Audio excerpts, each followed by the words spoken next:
舊約傳書創世記第一章。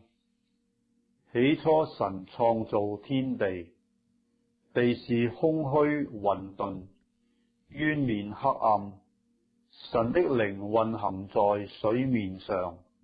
神說要有光，就有了光。神看光是好的，就把光暗分開了。神稱光為晝，稱暗為夜，有晚上，有早晨，這是頭一日。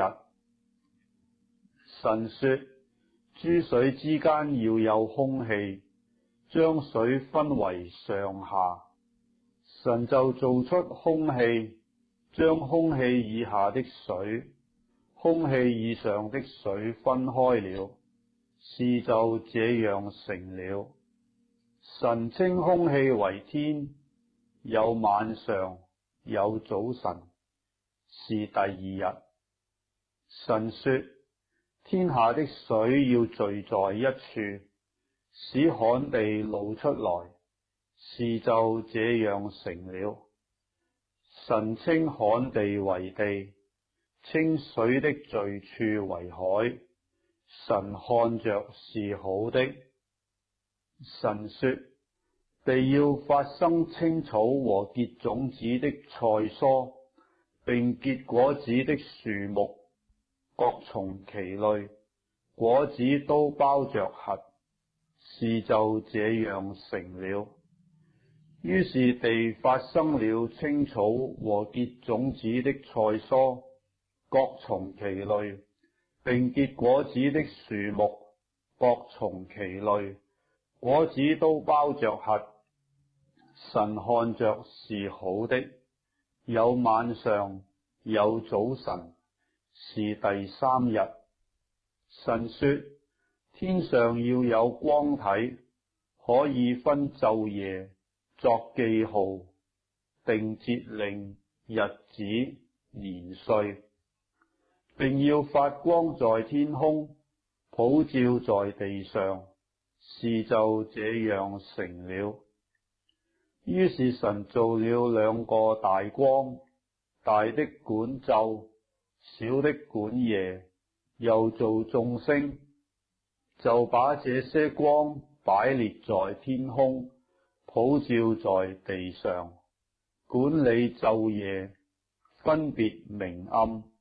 神看着是好的，有晚上，有早晨，是第四日。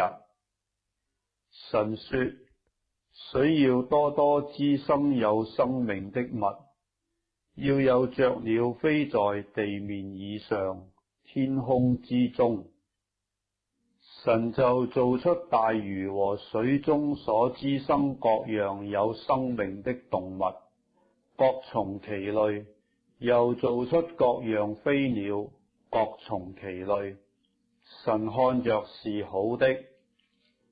神就賜福給這一切，說滋生繁多，充滿海中的水，雀鳥也要多生在地上，有晚上，有早晨，是第五日。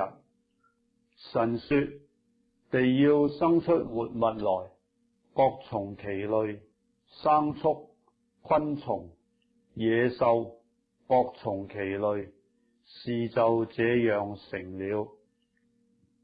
於是神造出野獸，各從其類，牲畜，各從其類，地上一切昆蟲，各從其類。神看着是好的。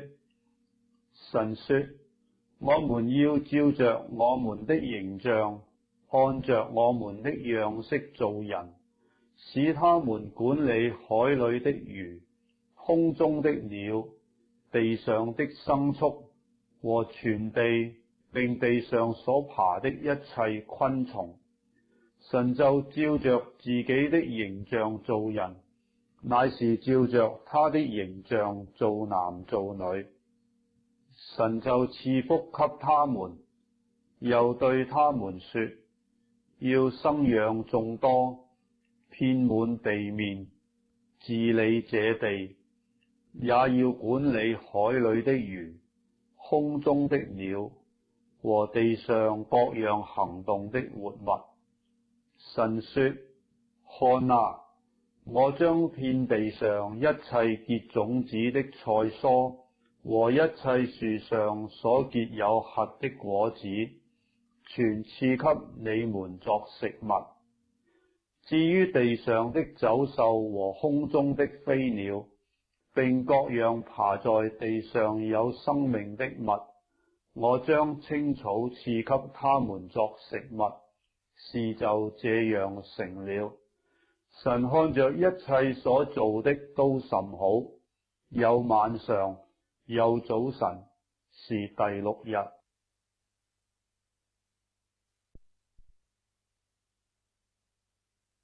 創世記第2章。天地萬物都做齊了。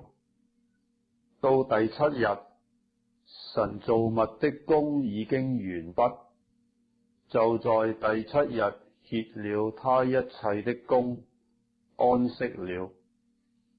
神賜福給第7日，定為聖日，因為在這日神歇了他一切創造的工，就安息了。創造天地的來歷，在耶和華神造天地的日子，乃是這樣：野地還沒有草木，田間的菜蔬還沒有長起來，因為耶和華神還沒有降雨在地上，也沒有人耕地，但有霧氣從地上騰，滋潤遍地。耶和華神用地上的塵土造人，將生氣吹在他鼻孔裏，他就成了有靈的活人，名叫亞當。耶和華神在東方的伊甸立了一個園子，把所造的人安置在那裏。耶和華神使各樣的樹從地裏長出來，可以悅人的眼目，其上的果子好作食物。園子當中又有生命樹和分別善惡的樹，有河從伊甸流出來滋潤那園子，從那裏分為4道。第一道名叫比遜，就是環繞哈肥拉全地的，在那裏有金子，並且那地的金子是好的，在那裏又有珍珠和紅瑪瑙。第二道河名叫基訓，就是環繞古實全地的。第三道河名叫希底結，流在亞述的東邊。第4道河就是伯拉河。耶和華神將那人安置在伊甸園，使他修理看守。耶和華神吩咐他說：園中各樣樹上的果子，你可以隨意吃，只是分別善惡樹上的果子，你不可吃，因為你吃的日子必定死。耶和華神說：那人獨居不好，我要為他做一個配偶幫助他。耶和華神用土所造成的野地各樣走獸和空中各樣飛鳥，都帶到那人面前，看他叫什麼，那人怎樣叫各樣的活物，那就是他的名字。那人便給一切牲畜和空中飛鳥、野地走獸都起了名，只是那人沒有遇見配偶幫助他。耶和華神使他沉睡，他就睡了。於是取下他的一條肋骨，又把肉合起來。耶和華神就用那人身上所取的肋骨，造成一個女人，領他到那人跟前。那人說：這是我骨中的骨，肉中的肉，可以稱她為女人，因為她是從男人身上取出來的。因此，人要離開父母，與妻子聯合，二人成為一體。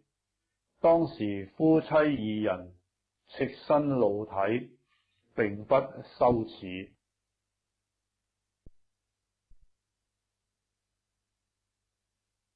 創世記第3章。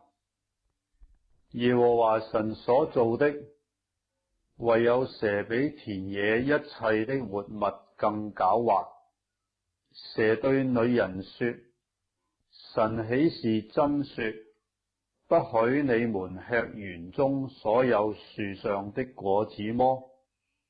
女人對蛇說：園中樹上的果子我們可以吃，唯有園當中那棵樹上的果子，神曾說：你們不可吃，也不可摸，免得你們死。蛇對女人說：你們不一定死，因為神知道你們吃的日子眼睛就明亮了，你們便如神能知道善惡。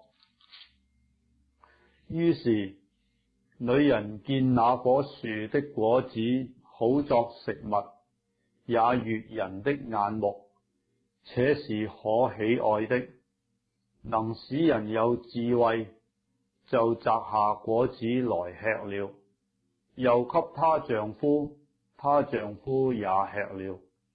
他們二人的眼睛就明亮了，才知道自己是赤身露體，便拿無花果樹的葉子為自己編作裙子。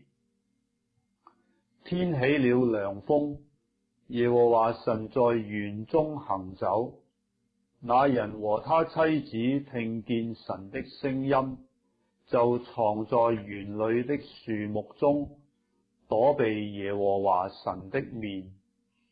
耶和華神呼喚那人，對他說：你在哪裏？他說：我在園中聽見你的聲音，我就害怕，因為我赤身露體，我便藏了。耶和華說：誰告訴你赤身露體呢？莫非你吃了我吩咐你不可吃的那樹上的果子麼？那人說：你所賜給我與我同居的女人，她把那樹上的果子給我，我就吃了。耶和華神對女人說：你作的是什麼事呢？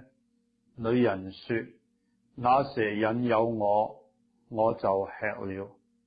耶和華神對蛇說：你既作了這事，就必受咒詛，比一切的牲畜野獸更甚。你必用肚子行走，終身吃土。我又要叫你和女人彼此為仇，你的後裔和女人的後裔也彼此為仇。女人的後裔要傷你的頭，你要傷她的腳跟。又對女人說：我必多多加增你懷胎的苦楚，你生產兒女必多受苦楚。你必戀慕你丈夫，你丈夫必管轄你。又對亞當說：你既聽從妻子的話，吃了我所吩咐你不可吃的那樹上的果子，地必為你的緣故受咒詛，你必終身勞苦，才能從地裏得吃的。地必給你長出荊棘和蒺藜來，你也要吃田間的菜蔬。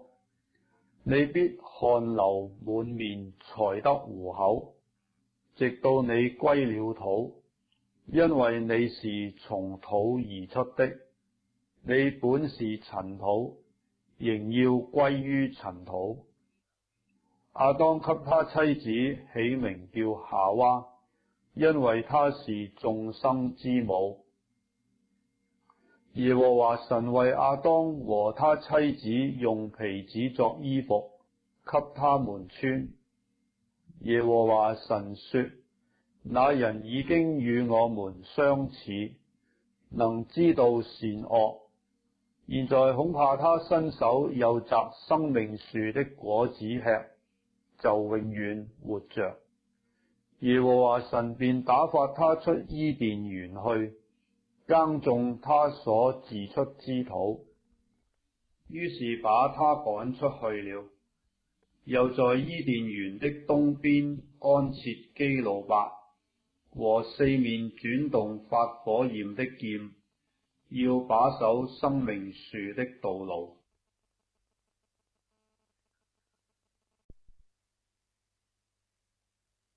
創世記第4章。有一日，那人和他妻子夏娃同房，夏娃就懷孕，生了該隱，就是得的意思，便說：耶和華使我得了一個男子。又生了該隱的兄弟亞伯，亞伯是牧羊的，該隱是種地的。有一日，該隱拿地裏的出產為供物獻給耶和華，亞伯也將他羊群中頭生的和羊的脂油獻上。耶和華看中了亞伯和他的供物，只是看不中該隱和他的供物。該隱就大大的發怒，變了臉色。耶和華對該隱說：你為什麼發怒呢？你為什麼變了臉色呢？你若行得好，豈不蒙悅納？你若行得不好，罪就伏在門前，他必戀慕你，你卻要制服他。該隱與他兄弟亞伯說話，二人正在田間，該隱起來打他兄弟亞伯，把他殺了。耶和華對該隱說：你兄弟亞伯在哪裏？他說：我不知道，我豈是看守我兄弟的麼？耶和華說：你作了什麼事呢？你兄弟的血有聲音從地裏向我哀告，地開了口，從你手裏接受你兄弟的血。現在你必從這地受咒詛，你種地，地不再給你效力，你必流離飄蕩在地上。該隱對耶和華說：我的刑罰太重，過於我所能當的。你如今趕逐我離開這地，以致不見你面，我必流離飄蕩在地上，凡遇見我的必殺我。耶和華對他說：凡殺該隱的必遭報7倍。耶和華就給該隱立一個記號，免得人遇見他就殺他。於是該隱離開耶和華的面，去住在伊甸東邊羅得之地。該隱與妻子同房，他妻子就懷孕，生了以諾。該隱建造了一座城，就按着他兒子的名，將那城叫作以諾。以諾生以拿，以拿生米戶雅利，米戶雅利生馬土撒利，馬土撒利生拉麥，拉麥娶了兩個妻，一個名叫亞大，一個名叫洗拉。亞大生亞伯，亞伯就是住帳棚牧養牲畜之人的祖師。亞伯的兄弟名叫猶伯，他是一切彈琴吹簫之人的祖師。洗拉又生了土伯該隱，他是打造各樣銅鐵利器的，或作是銅匠鐵匠的祖師。土伯該隱的妹子是拿瑪。拉麥對他兩個妻子說：亞大、洗拉，聽我的聲音。拉麥的妻子細聽我的話語。壯年人傷我，我把他殺了；少年人損我，我把他害了。或作我殺壯士卻傷自己，我害幼童卻損本身。若殺該隱，遭報7倍；殺拉麥，必遭報77倍。亞當又與妻子同房，他就生了一個兒子，起名叫塞特。意思說，神另給我立了一個兒子代替亞伯，因為該隱殺了他。塞特也生了一個兒子，起名叫以挪士。那時候，人才求告耶和華的名。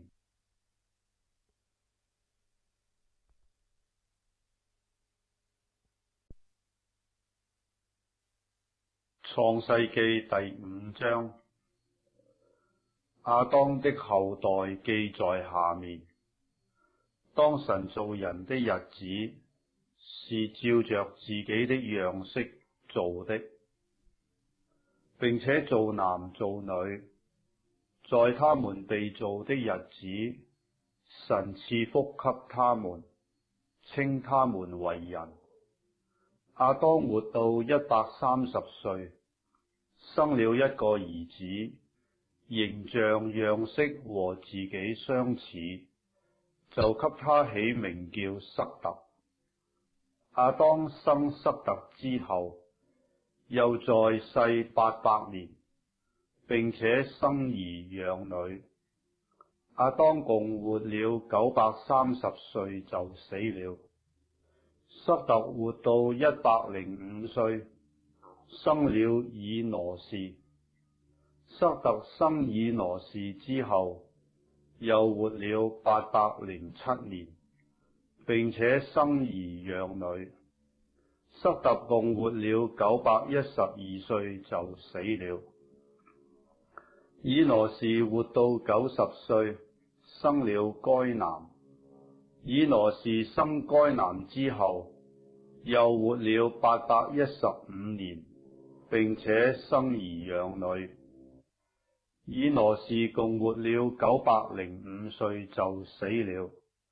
該男活到70歲，生了瑪勒列。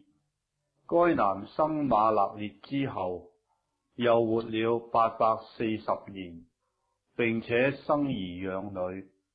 該男共活了910歲就死了。瑪勒列活到65歲，生了雅列。瑪勒列生雅列之後，又活了830年，並且生兒養女。瑪勒列共活了895歲就死了。雅列活到162歲，生了以諾。雅列生以諾之後，又活了800年，並且生兒養女。雅列共活了962歲就死了。以諾活到65歲，生了馬土撒拉。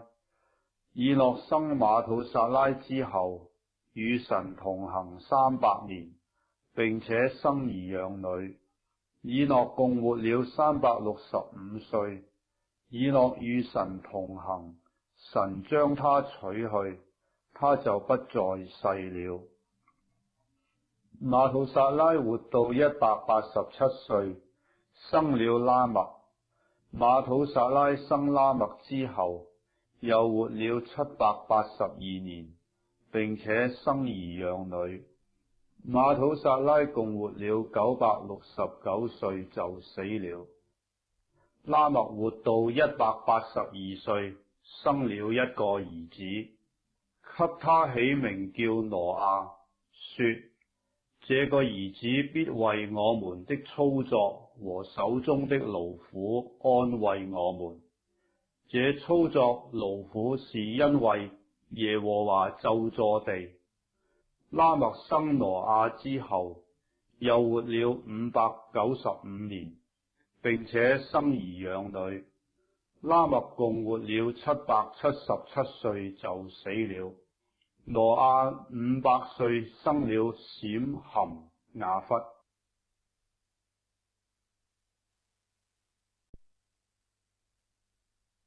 創世紀第6章。當人在世上多起來，又生女兒的時候，神的兒子們看見人的女子美貌，就隨意挑選，娶來為妻。耶和華說：人既屬乎血氣，我的靈就不永遠住在他裏面。然而他的日子還可到120年。那時候有偉人在地上，後來神的兒子們和人的女子們交合生子，那就是上古英武有名的人。耶和華見人在地上罪惡很大，終日所思想的盡都是惡。耶和華就後悔造人在地上，心中憂傷。耶和華說：我要將所造的人和走獸並昆蟲以及空中的飛鳥都從地上除滅，因為我造他們後悔了。唯有挪亞在耶和華眼前蒙恩。挪亞的後代記在下面。挪亞是個義人，在當時的世代是個完全人。挪亞與神同行。挪亞生了3個兒子，就是閃、含、雅弗。世界在神面前敗壞，地上滿了強暴。神觀看世界，見是敗壞了，凡有血氣的人在地上都敗壞了行為。神就對挪亞說：凡有血氣的人，他的盡頭已經來到我面前，因為地上滿了他們的強暴，我要把他們和地一併毀滅。你要用歌斐木做一隻方舟，分一間一間的做，裏外抹上松香。方舟的做法乃是這樣：要長300肘，寬50肘，高30肘。方舟上邊要留透光處，高1肘。方舟的門要開在旁邊。方舟要分上、中、下3層。看啊，我要使洪水泛濫在地上，毀滅天下，凡地上有血肉、有氣息的活物，無一不死。我卻要與你立約，你同你的妻與兒子、兒婦都要進入方舟。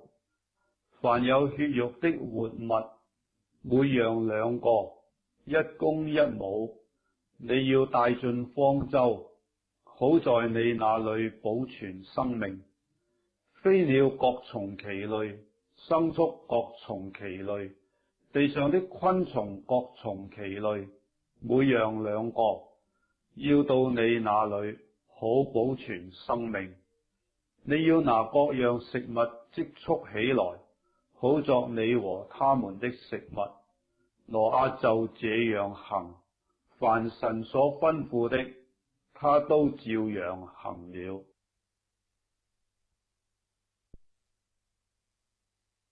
創世記第7章。耶和華對挪亞說：你和你的全家都要進入方舟，因為在這世代中，我見你在我面前是義人。凡潔淨的畜類，你要帶7公7母；不潔淨的畜類，你要帶1公1母。空中的飛鳥也要帶7公7母，可以留種，活在全地上。因為再過7天，我要降雨在地上40晝夜，把我所造的各種活物都從地上除滅。挪亞就遵着耶和華所吩咐的行了。當洪水泛濫在地上的時候，挪亞整600歲。挪亞就同他的妻和兒子、兒婦都進入方舟，躲避洪水。潔淨的畜類和不潔淨的畜類、飛鳥並地上一切的昆蟲，都是一對一對的，有公有母。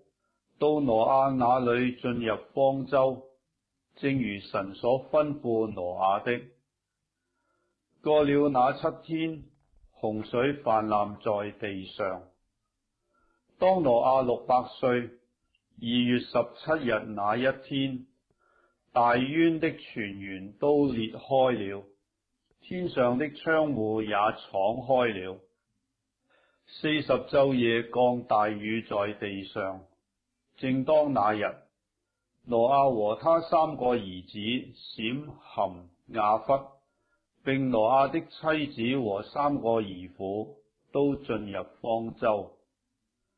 他們和百獸各從其類，一切牲畜各從其類，爬在地上的昆蟲各從其類，一切禽鳥各從其類，都進入方舟。凡有血肉有氣息的活物，都一對一對的到挪亞那裏進入方舟。凡有血肉進入方舟的，都是有公有母，正如神所吩咐挪亞的。耶和華就把他關在方舟裏頭。洪水泛濫在地上40天，水往上漲，把方舟從地上漂起。水勢浩大，在地上大大的往上漲，方舟在水面上漂來漂去。水勢在地上極其浩大，天下的高山都淹沒了。水勢比山高過15肘，山嶺都淹沒了。凡在地上有血肉的動物，就是飛鳥、牲畜、走獸和爬在地上的昆蟲，以及所有的人都死了。凡在旱地上鼻孔有氣息的生靈都死了。凡地上各類的活物，連人帶牲畜、昆蟲，以及空中的飛鳥，都從地上除滅了，只留下挪亞和那些與他同在方舟裏的。水勢浩大，在地上共150天。創世記第8章。神紀念挪亞和挪亞方舟裏的一切走獸牲畜。神叫風吹地，水勢漸落。淵源和天上的窗戶都閉塞了，天上的大雨也止住了，水從地上漸退，過了150天，水就漸消。7月17日，方舟停在阿拉納山上，水又漸消，到10月初1日，山頂都現出來了。過了40天，挪亞開了方舟的窗戶，放出一隻烏鴉去，那烏鴉飛來飛去，直到地上的水都乾了。他又放出一隻鴿子去，要看看水從地上退了沒有，但遍地上都是水，鴿子找不着落腳之地，就回到方舟挪亞那裏。挪亞伸手把鴿子接進方舟來，他又等了7天，再把鴿子從方舟放出去。到了晚上，鴿子回到他那裏，嘴裏叨着一個新擰下來的橄欖葉子。挪亞就知道地上的水退了。他又等了7天，放出鴿子去，鴿子就不再回來了。到挪亞601歲正月初1日，地上的水都乾了。挪亞撤去方舟的蓋觀看，便見地面上乾了。到了2月27日，地就都乾了。神對挪亞說：你和你的妻子、兒子、兒婦都可以出方舟，在你那裏凡有血肉的活物，就是飛鳥、牲畜和一切爬在地上的昆蟲，都要帶出來，叫它在地上多多滋生，大大興旺。於是挪亞和他的妻子、兒子、兒婦都出來了，一切走獸、昆蟲、飛鳥和地上所有的動物，各從其類，也都出了方舟。挪亞為耶和華築了一座壇，拿各類潔淨的牲畜、飛鳥獻在壇上為燔祭。耶和華聞那馨香之氣，就心裏說：我不再因人的緣故咒詛地，人從小時心裏懷着惡念，也不再按着我才行的滅各種的活物了。地還存留的時候，家息、寒暑、冬夏、晝夜就永不停息了。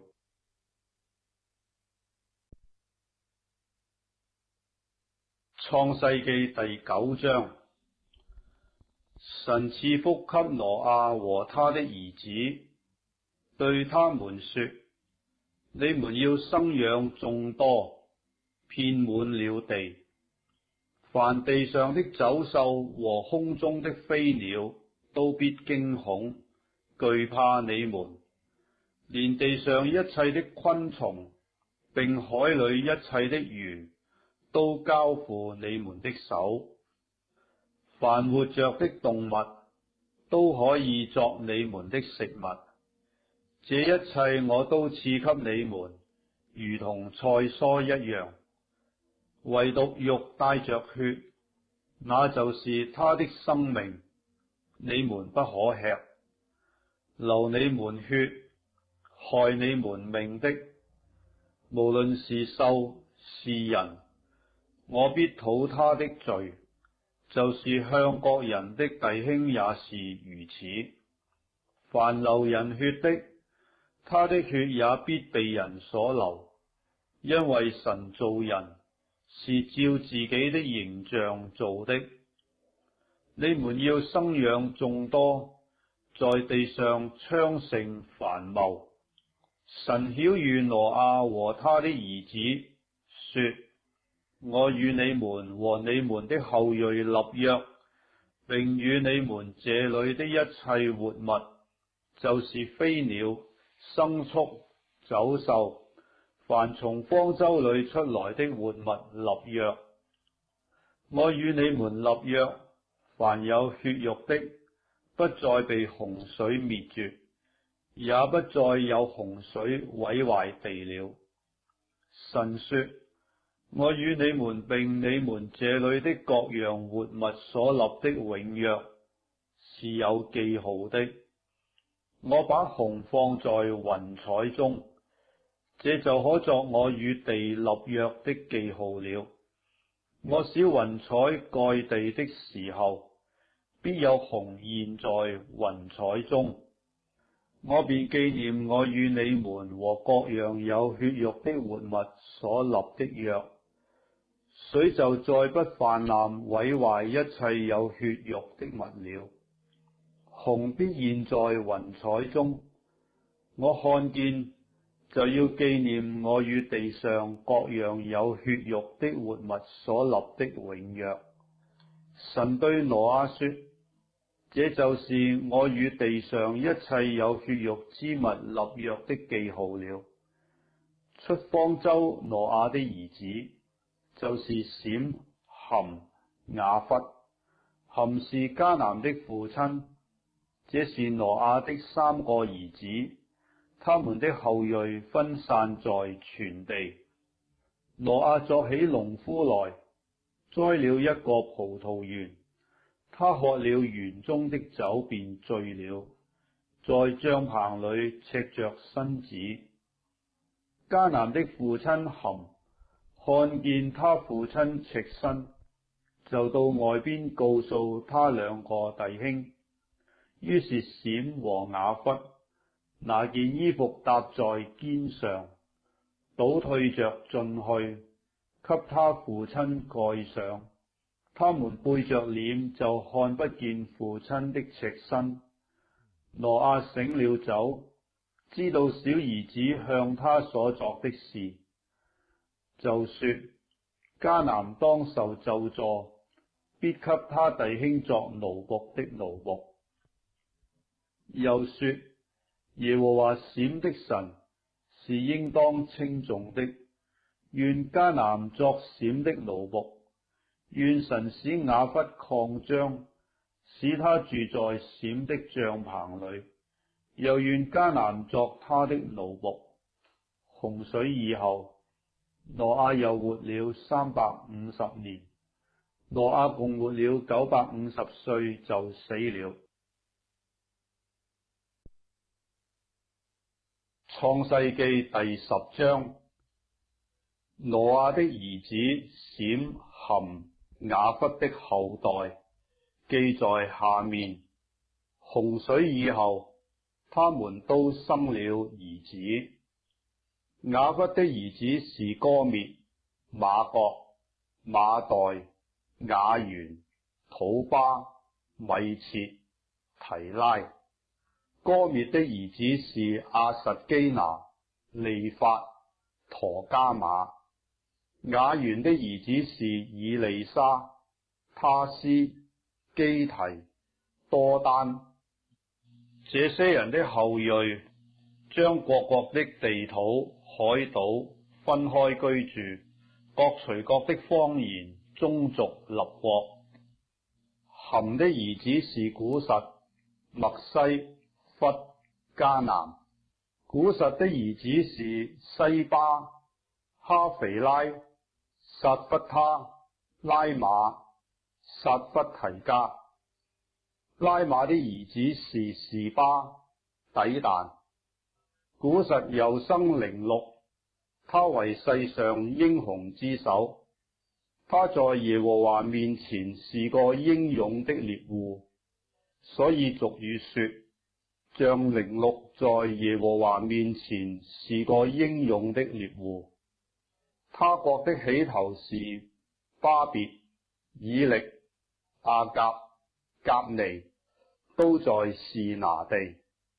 他從那地出來往亞述去，建造尼尼微、利河伯、迦拉和尼尼微、迦拉中間的利先，這就是那大城。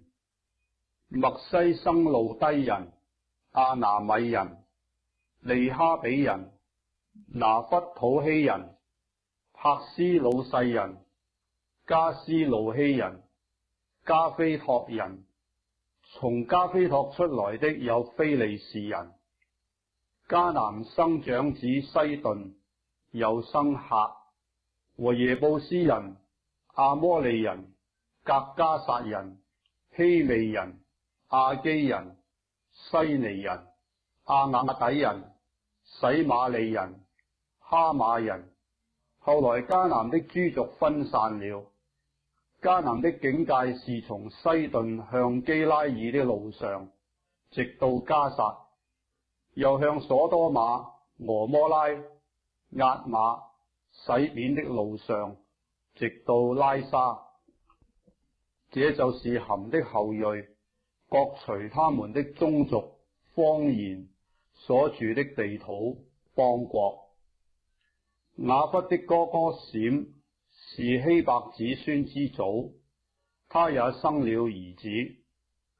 閃的兒子是以蘭、亞述、亞法撒、路德、亞蘭。亞蘭的兒子是烏斯、戶勒、基帖、馬斯。亞法撒生沙拉，沙拉生希伯。希伯生了兩個兒子，一個名叫法勒，法勒就是分的意思，因為那時人就分地居住。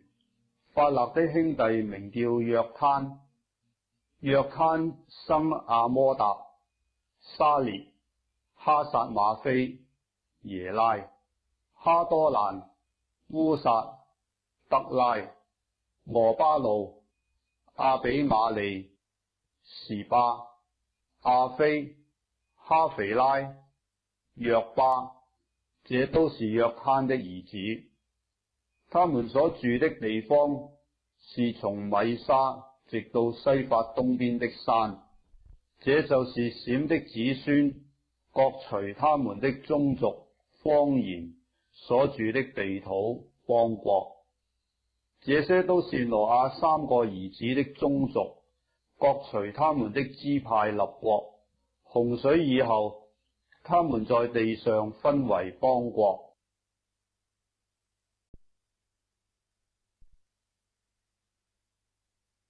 創世記第11章。那時，天下人的口音、言語都是一樣。他們往東邊遷移的時候，在示拿地遇見一片平原，就住在那裏。他們彼此商量，說：來吧，我們要作磚，把磚燒透了。他們就拿磚當石頭，又拿石漆當灰泥。他們說：來吧，我們要建造一座城和一座塔，塔頂通天，為要傳揚我們的名，免得我們分散在全地上。耶和華降臨，要看看世人所建造的城和塔。耶和華說：看啊，他們成為一樣的人民，都是一樣的言語。如今既作起這事來，以後他們所要作的事就沒有不成就的了。我們下去，在那裏變亂他們的口音，使他們的言語彼此不通。於是耶和華使他們從那裏分散在全地上，他們就停工不做那城了。因為耶和華在那裏變亂天下人的言語，使眾人分散在全地上，所以那城名叫巴別，就是變亂的意思。閃的後代記在下面。洪水以後2年，閃100歲生了亞法撒。閃生亞法撒之後，又活了500年，並且生兒養女。亞法撒活到35歲，生了沙拉。亞法撒生沙拉之後，又活了403年，並且生兒養女。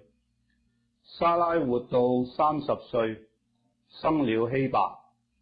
沙拉生希伯之後，又活了403年，並且生兒養女。希伯活到34歲，生了法勒。希伯生法勒之後，又活了430年，並且生兒養女。法勒活到30歲，生了拉吾。法勒生拉吾之後，又活了209年，並且生兒養女。拉吾活到32歲，生了西錄。拉吾生西錄之後，又活了207年，並且生兒養女。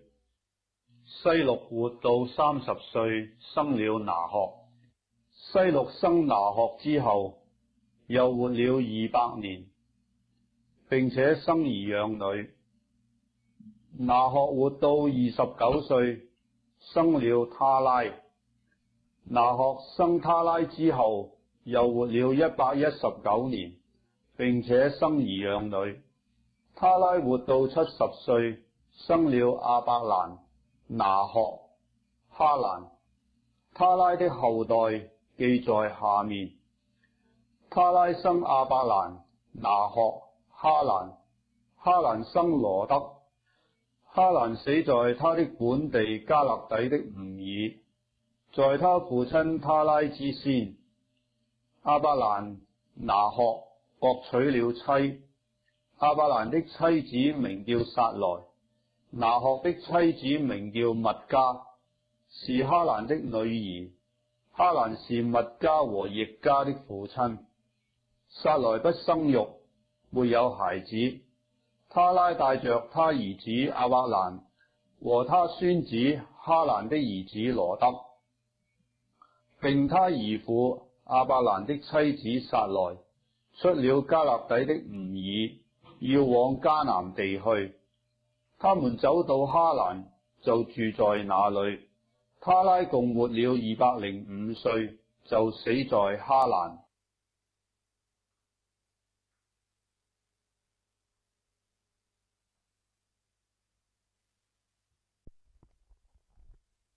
創世記第12章。耶和華對亞伯蘭說：你要離開本地、本族、父家，往我所要指示你的地去。我必叫你成為大國，我必賜福給你，叫你的名為大，你也要叫別人得福。為你祝福的，我必賜福與他；那咒詛你的，我必咒詛他。地上的萬族都要因你得福。亞伯蘭就照着耶和華的吩咐去了，羅得也和他同去。亞伯蘭出哈蘭的時候，年75歲。亞伯蘭將他妻子撒萊和侄兒羅得，連他們在哈蘭所積蓄的財物、所得的人口，都帶往迦南地去。他們就到了迦南地。亞伯蘭經過那地，到了示劍地方摩利橡樹那裏。那時迦南人住在那地。耶和華向亞伯蘭顯現，說：我要把這地賜給你的後裔。亞伯蘭就在那裏為向他顯現的耶和華築了一座壇。從那裏他又遷到伯特利東邊的山，支搭帳棚。西邊是伯特利，東邊是艾。他在那裏又為耶和華築了一座壇，求告耶和華的名。後來亞伯蘭又漸漸遷往南地去。那地遭遇饑荒，因饑荒甚大，亞伯蘭就下埃及去，要在那裏暫居。將近埃及，就對他妻子撒萊說：我知道你是容貌俊美的婦人，埃及人看見你必說，這是他的妻子，他們就要殺我，卻叫你存活。求你說，你是我的妹子，使我因你得平安，我的命也因你存活。及至亞伯蘭到了埃及，埃及人看見那婦人極其美貌，法老的臣宰看見了她，就在法老面前誇獎她。那婦人就被帶進法老的宮去。法老因這婦人就厚待亞伯蘭。亞伯蘭得了許多牛羊、駱駝、公驢、母驢、僕婢。耶和華因亞伯蘭妻子撒來的緣故，降大災與法老和他的全家。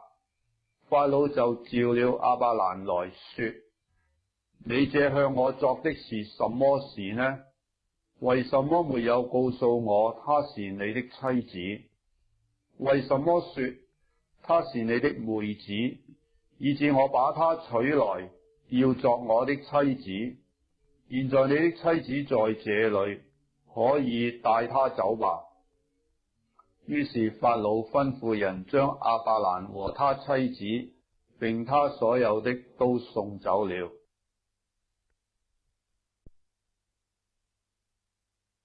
創世記第13章。亞伯蘭帶着他的妻子與羅得，並一切所有的，都從埃及上南地去。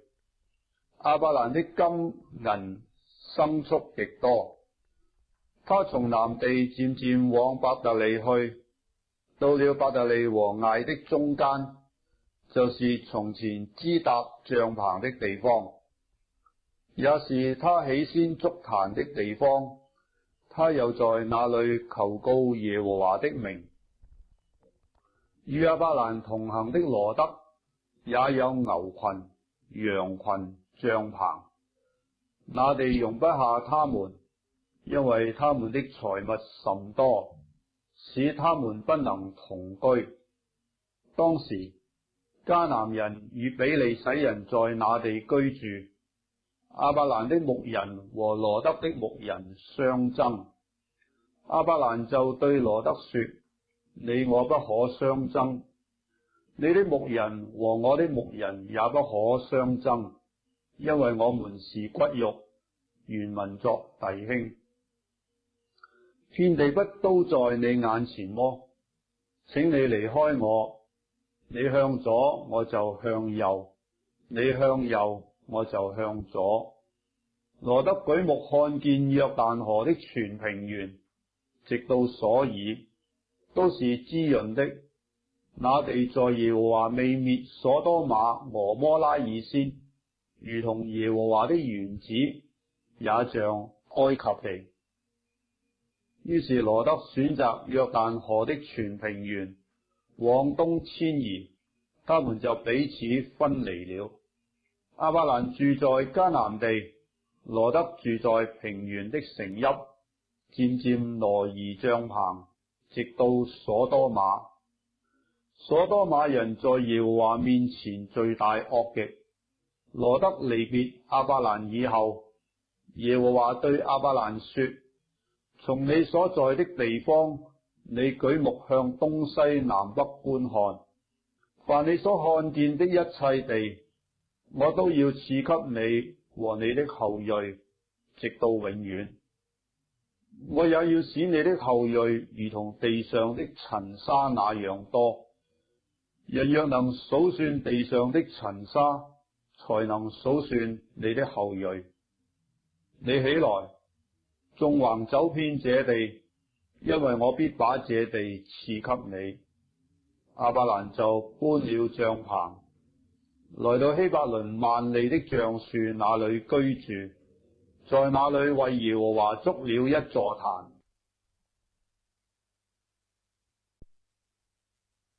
創世記第14章。當暗拉菲作示拿王，亞略作以拉撒王，基大老馬作以蘭王，提達作窩印王的時候，他們都攻打所多瑪王比拉、俄摩拉王比沙、押瑪王示納、洗扁王善以別和比拉王，比拉就是所以。這五王都在西定谷會合，西定谷就是鹽海。他們已經侍奉基大老馬12年，到13年就背叛了。14年，基大老馬和同盟的王都來在亞特律加陵殺敗了利弗音人，在哈麥殺敗了蘇西人，在沙微基列亭殺敗了以米人，在何利人的西爾山殺敗了何利人，一直殺到靠近曠野的伊勒巴蘭。他們回到安密巴，就是加低斯，殺敗了亞瑪力全地的人，以及住在哈洗遜他瑪的亞摩利人。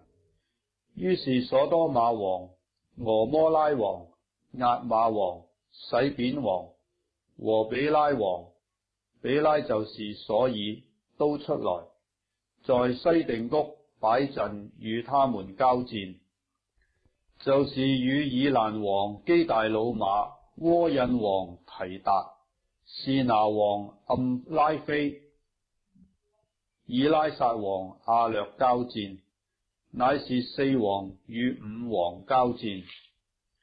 西定谷有許多石漆坑，所多瑪王和俄摩拉王逃跑，有掉在坑裏的，其餘的人都往山上逃跑。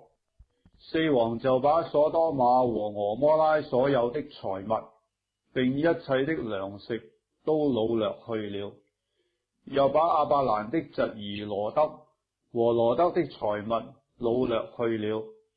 當時羅得正住在所多瑪。有一個逃出來的人，告訴希伯來人亞伯蘭，亞伯蘭正住在亞摩利人曼利的橡樹那裏。曼利和以實各並亞乃都是弟兄，曾與亞伯蘭聯盟。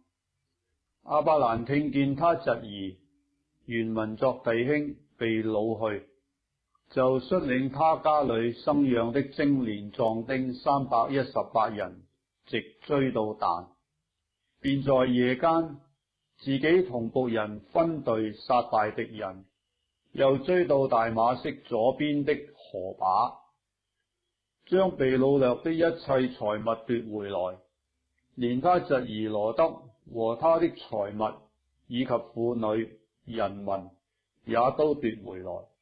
亞伯蘭殺敗基大老馬和與他同盟的王回來的時候，所多瑪王出來，在沙微谷迎接他。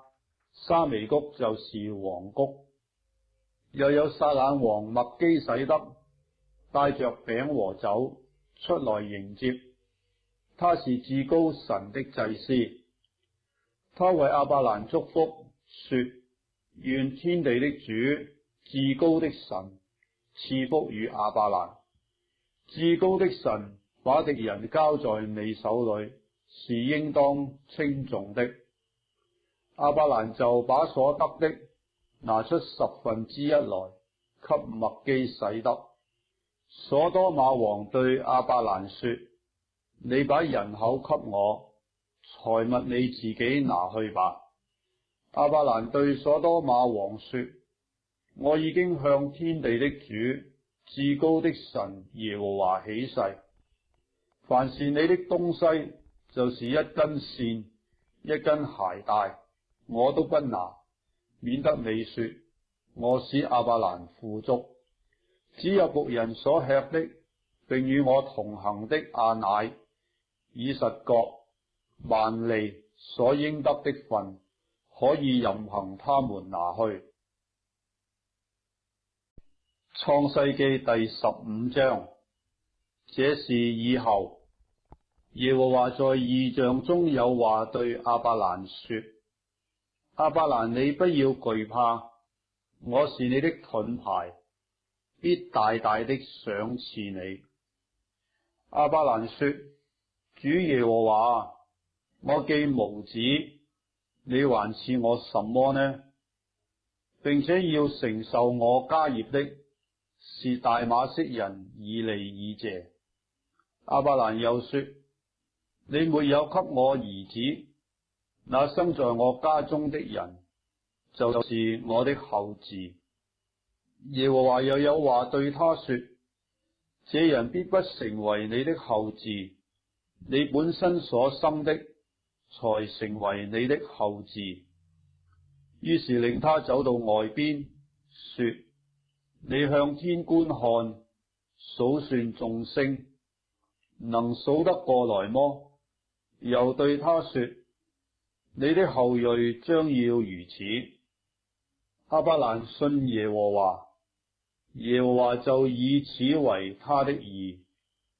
耶和華又對他說：我是耶和華，曾領你出了迦勒底的吾爾，為要將這地賜你為業。亞伯蘭說：主耶和華，我怎能知道必得這地為業呢？他說：你為我取一隻3年的母牛，一隻3年的母山羊，一隻3年的公綿羊，一隻斑鳩，一隻雛鴿。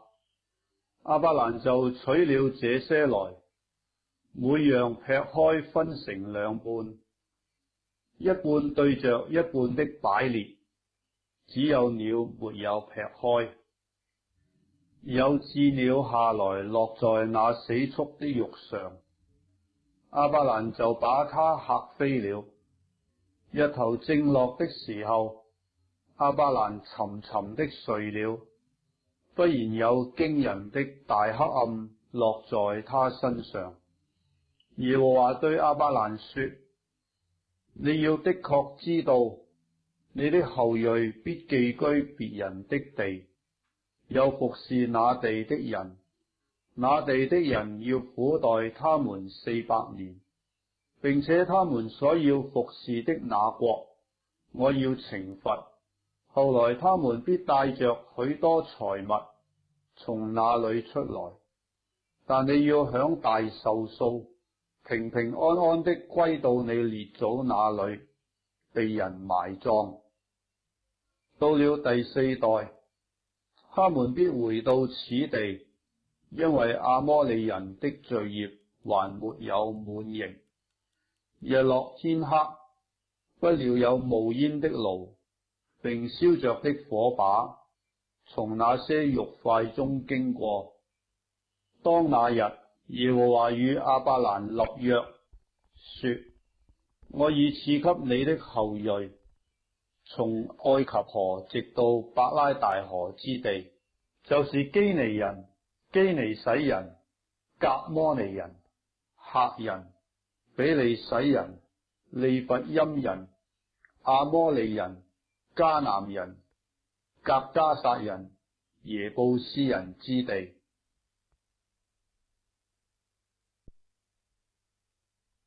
創世記第16章。亞伯蘭的妻子撒萊不給他生兒女。撒萊有一個侍女名叫夏甲，是埃及人。撒萊對亞伯蘭說：耶和華使我不能生育，求你和我的侍女同房，或者我可以因她得孩子。得孩子原文作被建立。亞伯蘭聽從了撒萊的話，於是亞伯蘭的妻子撒萊將侍女埃及人夏甲給了丈夫為妾。那時亞伯蘭在迦南已經住了10年。亞伯蘭與夏甲同房，夏甲就懷了孕。他見自己有孕，就小看他的主母。撒萊對亞伯蘭說：我因你受屈，我將我的使女放在你懷中，她見自己有了孕就小看我。願耶和華在你我中間判斷。亞伯蘭對撒萊說：使女在你手下，你可以隨意待她。撒萊苦待她，她就從撒萊面前逃走了。耶和華的使者在曠野書珥路上的水泉旁遇見他，對他說：撒萊的使女夏甲，你從哪裏來，要往哪裏去？夏甲說：我從我的主母撒萊面前逃出來。耶和華的使者對他說：你回到你主母那裏，伏在她手下。又說：我必使你的後裔極其繁多，甚至不可勝數。並說：你如今懷孕要生一個兒子，可以給他起名叫以實瑪利，因為耶和華聽見了你的苦情。以實瑪利就是神聽見的意思。他為人必像野驢，他的手要攻打人，人的手也要攻打他。他必住在眾弟兄的東邊。夏甲就稱那對他說話的耶和華為看顧人的神，因而說：在這裏我也看見那看顧我的麼？所以這井名叫比爾拉海萊。這井正在加低斯和巴列中間。後來夏甲給亞伯蘭生了一個兒子，亞伯蘭給他起名叫以實瑪利。夏甲給亞伯蘭生以實瑪利的時候，亞伯蘭年86歲。創世記第17章。亞伯蘭年99歲的時候，耶和華向他顯現，對他說：我是全能的神，你當在我面前作完全人。我就與你立約，使你的後裔極其繁多。亞伯蘭俯伏在地，神又對他說：我與你立約，你要作多國的父。從此以後，你的名不再叫亞伯蘭，要叫亞伯拉罕，因為我已立你作多國的父。我必使你的後裔極其繁多，國度從你而立，君王從你而出。我要與你並你世世代代的後裔堅立我的約，作永遠的約，是要作你和你後裔的神。我要將你現在寄居的地，就是迦南全地，賜給你和你的後裔，永遠為業。我也必作他們的神。神又對亞伯拉罕說：你和你的後裔必世世代代遵守我的約。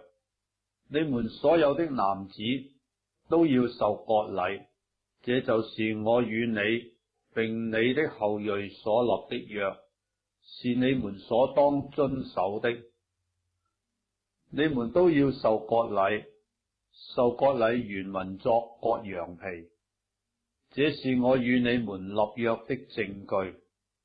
你們世世代代的男子，無論是家裏生的，是在你後裔之外用銀子從外人買的，生下來第8日都要受割禮。你家裏生的和你用銀子買的，都必須受割禮。這樣，我的約就立在你們肉體上，作永遠的約。但不受割禮的男子，必從民中剪除，因他背了我的約。神又對亞伯拉罕說：你的妻子撒萊，不可再叫撒萊，她的名要叫撒拉。我必賜福給他，也要使你從他得一個兒子。我要賜福給他，他也要作多國之母，必有百姓的君王從他而出。亞伯拉罕就俯伏在地喜笑，心裏說：100歲的人還能得孩子麼？撒拉已經90歲了，還能生養麼？亞伯拉罕對神說：但願以實瑪利活在你面前。神說：不然，你妻子撒拉要給你生一個兒子，你要給他起名叫以撒。我要與他堅定所立的約，作他後裔永遠的約。至於以實瑪利，我也應允你，我必賜福給他，使他昌盛極其繁多。他必生12個族長，我也要使他成為大國。到明年這時節，撒拉必給你生以撒，我要與他堅定所立的約。神和亞伯拉罕說完了話，就離開他上升去了。正當那日，亞伯拉罕遵着神的命，給他的兒子以實瑪利和家裏的一切男子，無論是在家裏生的，是用銀子買的，都行了割禮。亞伯拉罕受割禮的時候，年99歲。他兒子以實瑪利受割禮的時候，年13歲。正當那日，亞伯拉罕和他兒子以實瑪利一同受了割禮。家裏所有的人，無論是在家裏生的，是用銀子從外人買的，也都一同受了割禮。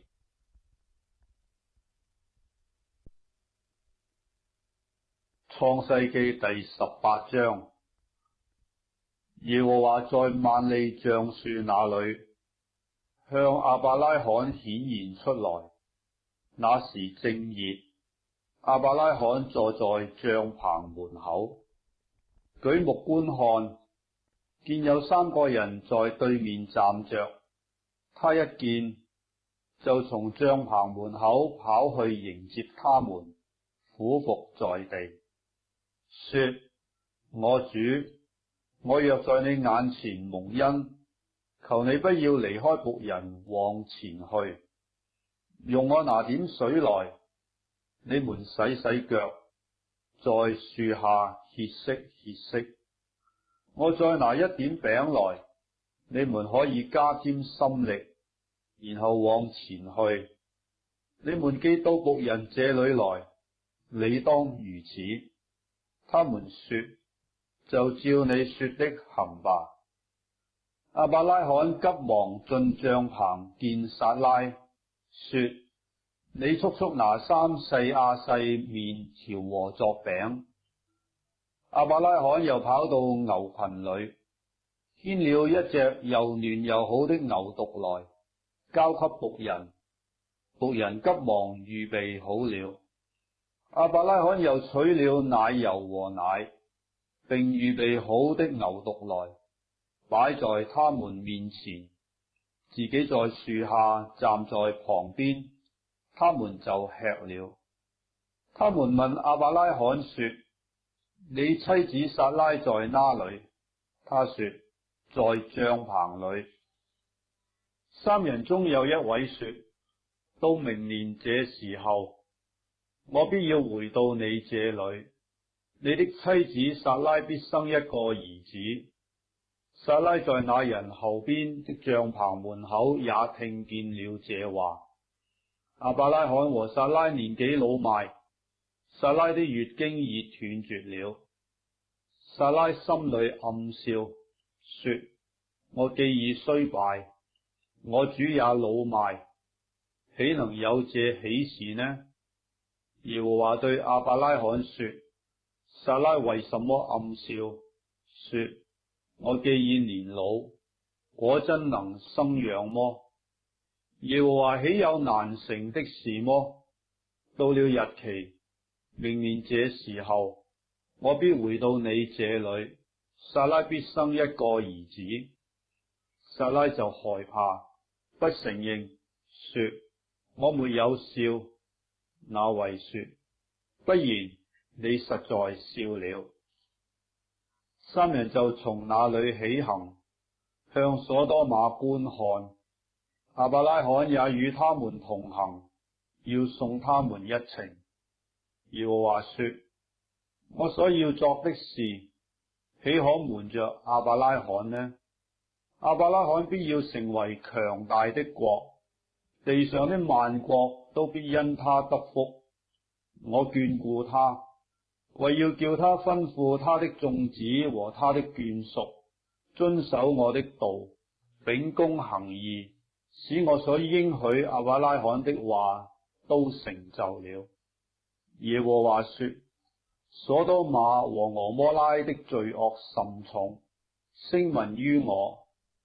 我現在要下去察看他們所行的，果然盡像那達到我耳中的聲音一樣麼？若是不然，我也必知道。二人轉身離開那裏，向所多瑪去，但亞伯拉罕仍舊站在耶和華面前。亞伯拉罕近前來說，無論善惡，你都要剿滅麼？假若那城裏有50個義人，你還剿滅那地方麼？不為城裏這50個義人饒恕其中的人麼？將義人與惡人同殺，將義人與惡人一樣看待，這斷不是你所行的。審判全地的主，豈不行公義麼？耶和華說，我若在所多瑪城裏見有50個義人，我就為他們的緣故饒恕那地方的眾人。亞伯拉罕說，我雖然是灰塵，還敢對主說話。假若這50個義人短了5個，你就因為短了5個毀滅全城麼？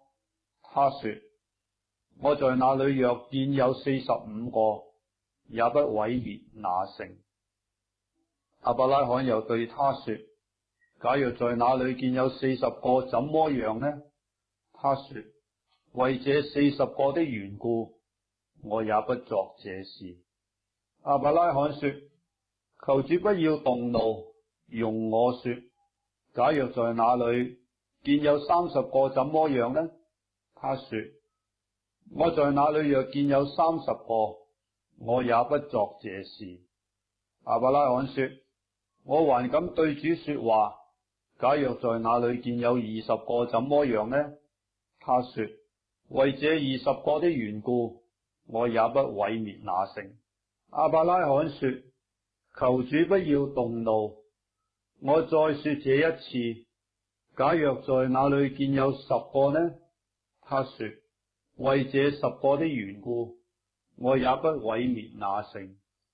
耶和華與亞伯拉罕說完了話就走了，亞伯拉罕也回到自己的地方去了。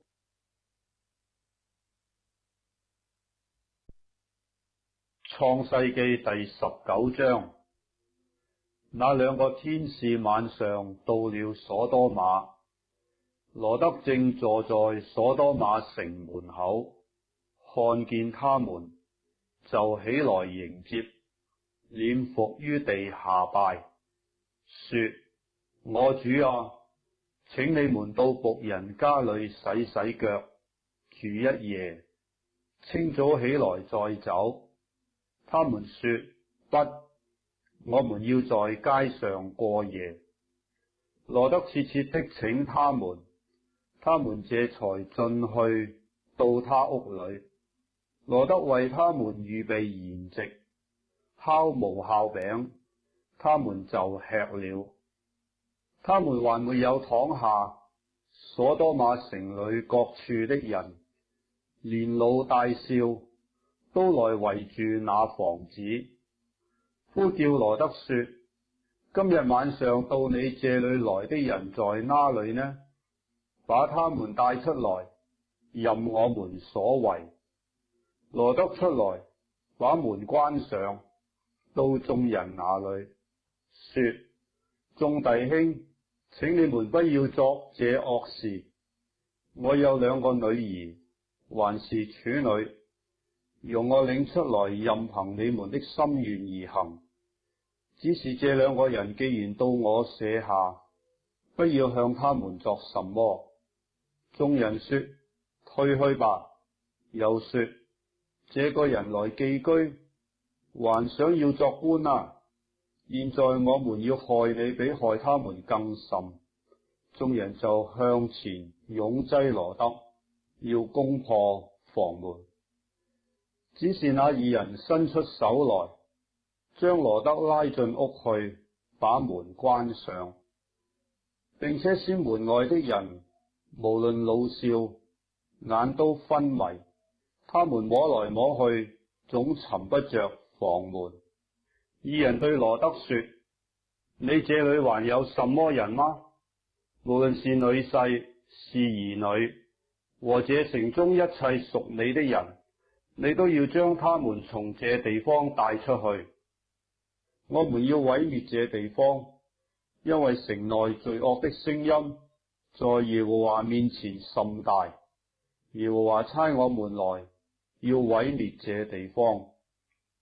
羅得就出去，告訴娶了他女兒的女婿們，娶了或作將要娶，說：你們起來，離開這地方，因為耶和華要毀滅這城。他女婿們卻以為他說的是戲言。天明了，天使催逼羅得，說：起來，帶着你的妻子和你在這裏的2個女兒出去，免得你因這城裏的罪惡同被剿滅。但羅得遲疑不走。2人因為耶和華憐恤羅得，就拉着他的手和他妻子的手，並他2個女兒的手，把他們領出來，安置在城外。領他們出來以後，就說：逃命吧，不可回頭看，也不可在平原站住，要往山上逃跑，免得你被剿滅。羅得對他們說：我主啊，不要如此！你僕人已經在你眼前蒙恩，你又向我顯出莫大的慈愛，救我的性命。我不能逃到山上去，恐怕這災禍臨到我，我便死了。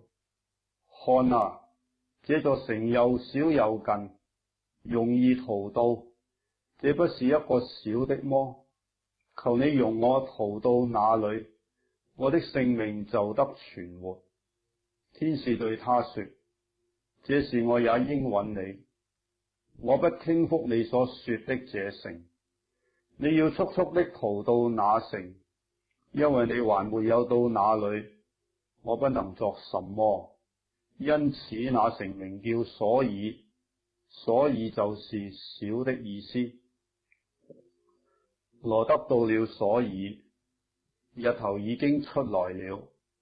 當時耶和華將硫磺與火從天上耶和華那裏降於所多瑪和蛾摩拉，把那些城和全平原，並城裏所有的居民，連地上生長的都毀滅了。羅得的妻子在後邊回頭一看，就變成了一根鹽柱。亞伯拉罕清早起來，到了他從前站在耶和華面前的地方，向所多瑪和蛾摩拉與平原的全地觀看。不料那地方煙氣上騰，如同燒窯一般。當神毀滅平原諸城的時候，他紀念亞伯拉罕正在傾覆羅得所住之城的時候，就打發羅得從傾覆之中出來。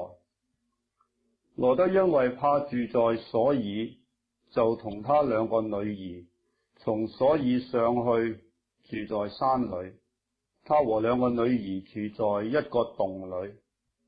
大女兒對小女兒說：我們的父親老了，地上又無人按着世上的常規進到我們這裏來，我們可以叫父親喝酒，與他同寢，這樣我們好從他傳流後裔。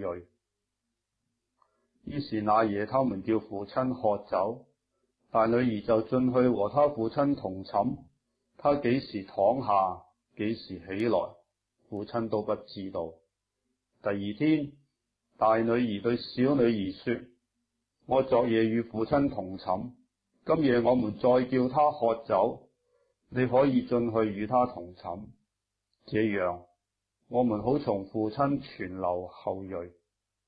於是那夜他們又叫父親喝酒，小女兒起來與他父親同寢，他幾時躺下，幾時起來，父親都不知道。這樣羅得的兩個女兒都從他父親懷了孕。大女兒生了兒子，給他起名叫摩押，就是現今摩押人的始祖。小女兒也生了兒子，給他起名叫便雅米，就是現今亞門人的始祖。創世記第20章。亞伯拉罕從那裏向南地遷去，寄居在加低斯和舒爾中間的基拉耳。亞伯拉罕稱他的妻撒拉為妹子。基拉耳王亞比米勒差人把撒拉娶了去，但夜間神來在夢中對亞比米勒說：你是個死人啊！因為你娶了那女人來，她原是別人的妻子。亞比米勒卻還沒有親近撒拉。他說：主啊，連有義的國你也要毀滅麼？那人豈不是自己對我說，她是我的妹子麼？就是女人也自己說，他是我的哥哥。我作這事是心正手潔的。神在夢中對他說：我知道你作這事是心中正直，我也攔阻了你，免得你得罪我，所以我不容你沾着他。現在你把這人的妻子歸還他，因為他是先知，他要為你禱告，使你存活。你若不歸還他，你當知道，你和你所有的人都必要死。亞比米勒清早起來，召了眾臣僕來，將這些事都說給他們聽，他們都甚懼怕。亞比米勒召了亞伯拉罕來，對他說：你怎麼向我這樣行呢？我在什麼事上得罪了你？你竟使我和我國裏的人陷在大罪裏。你向我行不當行的事了。亞比米勒又對亞伯拉罕說：你見了什麼才作這事呢？亞伯拉罕說：我以為這地方的人總不懼怕神，必為我妻子的緣故殺我。況且她也實在是我的妹子，她與我是同父異母，後來作了我的妻子。當神叫我離開父家漂流在外的時候，我對他說：我們無論走到什麼地方，你可以對人說，他是我的哥哥，這就是你待我的恩典了。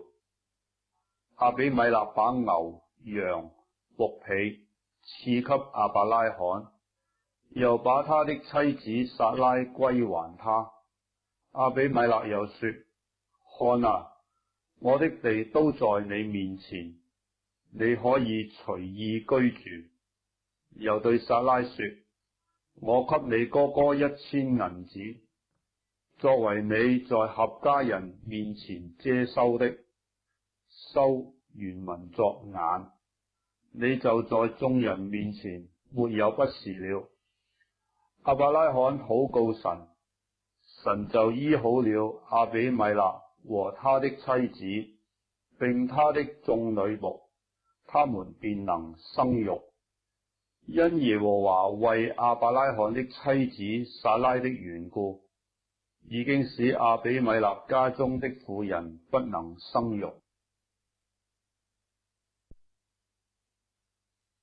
創世記第21章。耶和華按着先前的話眷顧撒拉，便照他所說的給撒拉成就。當亞伯拉罕年老的時候，撒拉懷了孕，到神所說的日期，就給亞伯拉罕生了一個兒子。亞伯拉罕給撒拉所生的兒子起名叫以撒。以撒生下來第8日，亞伯拉罕照着神所吩咐的，給以撒行了割禮。他兒子以撒生的時候，亞伯拉罕年100歲。撒拉說：神使我喜笑，凡聽見的必與我一同喜笑。又說：誰能預先對亞伯拉罕說，撒拉要乳養嬰孩呢？因為在他年老的時候，我給他生了一個兒子。孩子漸長，就斷了奶。以撒斷奶的日子，亞伯拉罕設擺豐盛的筵席。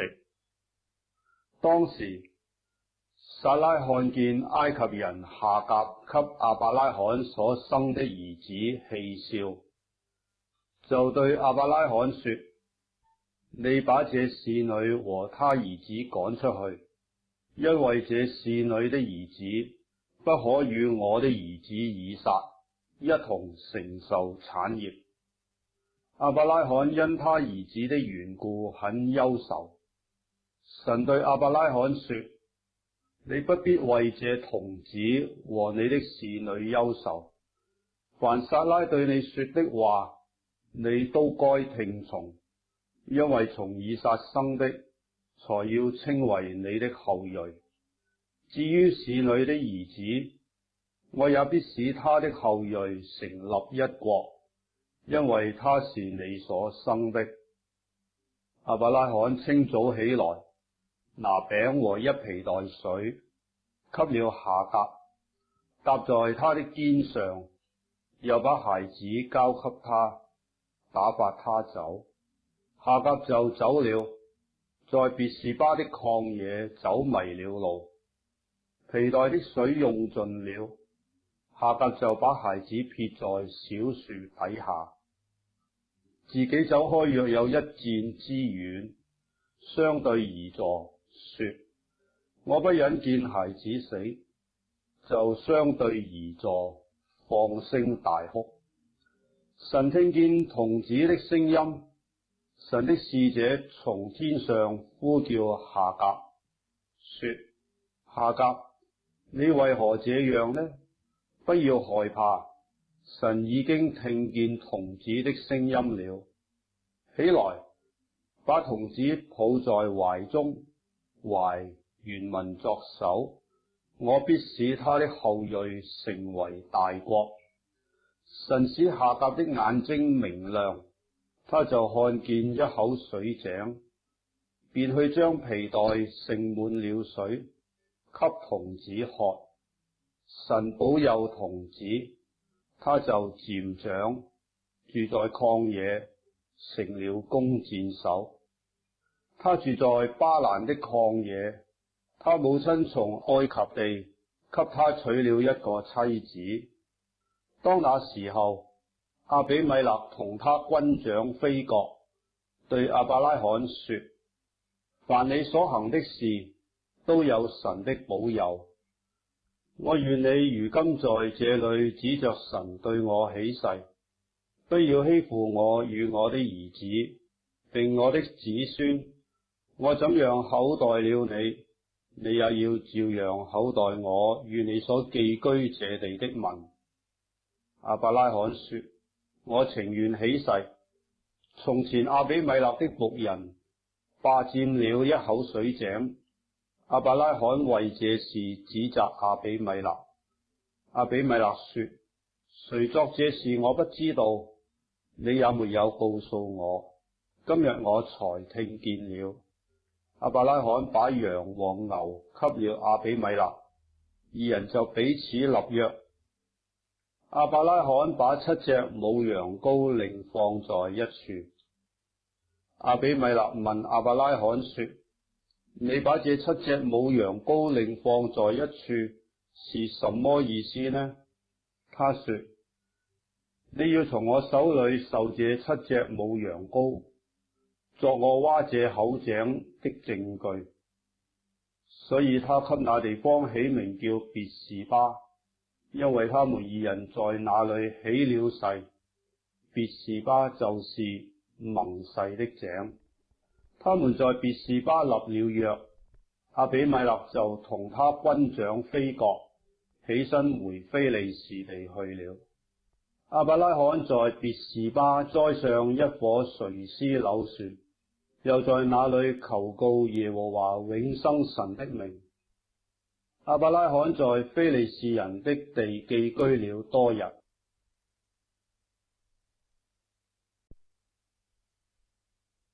創世記第22章。這些事以後，神要試驗亞伯拉罕，就呼叫他說：亞伯拉罕。他說：我在這裏。神說：你帶着你的兒子，就是你獨生的兒子，你所愛的以撒，往摩利亞地去，在我所要指示你的山上，把他獻為燔祭。亞伯拉罕清早起來，備上驢，帶着2個僕人和他兒子以撒，也劈好了燔祭的柴，就起身往神所指示他的地方去了。到了第3日，亞伯拉罕舉目遠遠的看見那地方。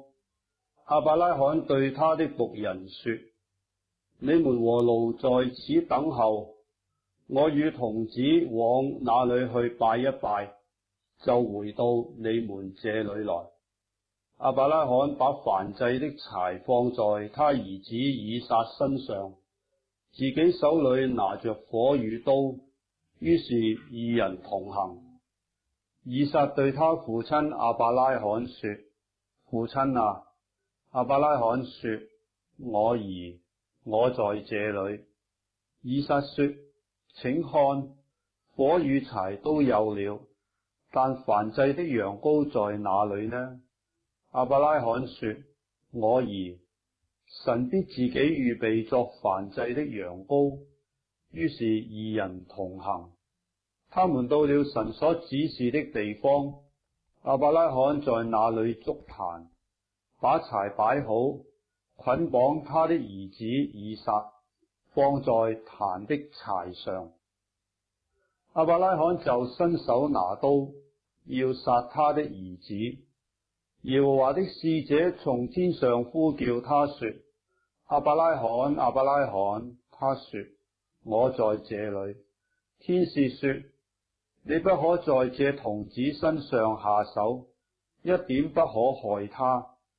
現在我知道你是敬畏神的了，因為你沒有將你的兒子，就是你獨生的兒子留下不給我。亞伯拉罕舉目觀看，不料有一隻公羊，兩角扣在稠密的小樹中。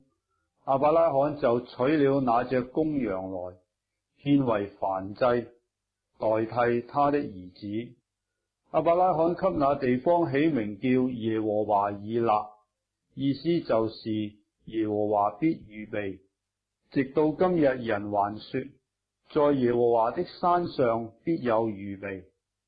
耶和華的使者第二次從天上呼叫亞伯拉罕說：耶和華說，你既行了這事，不留下你的兒子，就是你獨生的兒子，我便指着自己起誓說：論福，我必賜大福給你；論子孫，我必叫你的子孫多起來，如同天上的星、海邊的沙。你子孫必得着仇敵的城門，並且地上萬國都必因你的後裔得福，因為你聽從了我的話。於是亞伯拉罕回到他僕人那裏，他們一同起身往別是巴去。亞伯拉罕就住在別是巴。這事以後，有人告訴亞伯拉罕說：密加給你兄弟拿鶴生了幾個兒子，長子是烏斯，他的兄弟是布斯和亞蘭的父親基姆利，並基薛、哈瑣、必達、益拉、比土利。比土利生利百加。這8個人都是密加給亞伯拉罕的兄弟拿鶴生的。拿鶴的妾名叫流瑪，生了提八、加含、他轄和瑪加。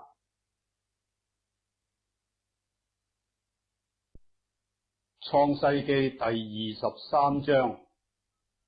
撒拉享受127歲，這是撒拉一生的歲數。撒拉死在迦南地的基列亞巴，就是希伯倫。亞伯拉罕為他哀慟哭號。後來亞伯拉罕從死人面前起來，對客人說：我在你們中間是外人，是寄居的，求你們在這裏給我一塊地，我好埋葬我的死人，使他不在我眼前。客人回答亞伯拉罕說：我主請聽，你在我們中間是一位尊大的王子，只管在我們最好的墳地裏埋葬你的死人。我們沒有一人不容你在他的墳地裏埋葬你的死人。亞伯拉罕就起來，向那地的客人下拜，對他們說：你們若有意叫我埋葬我的死人，使他不在我眼前，就請聽我的話，為我求瑣轄的兒子以弗倫，把田頭上那麥比拉洞給我，他可以按着足價賣給我，作我在你們中間的墳地。當時以弗倫正坐在客人中間，於是客人以弗倫在城門出入的客人面前對亞伯拉罕說：不然，我主請聽，我送給你這塊田，連田間的洞也送給你，在我同族的人面前都給你，可以埋葬你的死人。亞伯拉罕就在那地的人民面前下拜，在他們面前對以弗倫說：你若應允，請聽我的話，我要把田價給你，求你收下，我就在那裏埋葬我的死人。以弗倫回答亞伯拉罕說：我主請聽，值400舍客勒銀子的一塊田，在你我中間還算什麼呢？只管埋葬你的死人吧。亞伯拉罕聽從了以弗倫，照着他在客人面前所說的話，把買賣通用的銀子平了400舍客勒給以弗倫。於是麥比拉、萬利前、以弗倫的那塊田和其中的洞，並田間四圍的樹木，都定準歸於亞伯拉罕，乃是他在客人面前並城門出入的人面前買妥的。此後，亞伯拉罕把他妻子撒拉埋葬在迦南地萬利前的麥比拉田間的洞裏。萬利就是希伯倫。從此那塊田和田間的洞就藉着客人定準，歸於亞伯拉罕作墳地。創世記第24章。亞伯拉罕年紀老邁，向來在一切事上耶和華都賜福給他。亞伯拉罕對管理他全業最老的僕人說：請你把手放在我大腿底下，我要叫你指着耶和華天地的主起誓，不要為我兒子娶這迦南地中的女子為妻。你要往我本地本族去，為我的兒子以撒娶一個妻子。僕人對他說：倘若女子不肯跟我到這地方來，我必須將你的兒子帶回你原出之地麼？亞伯拉罕對他說：你要謹慎，不要帶我的兒子回那裏去。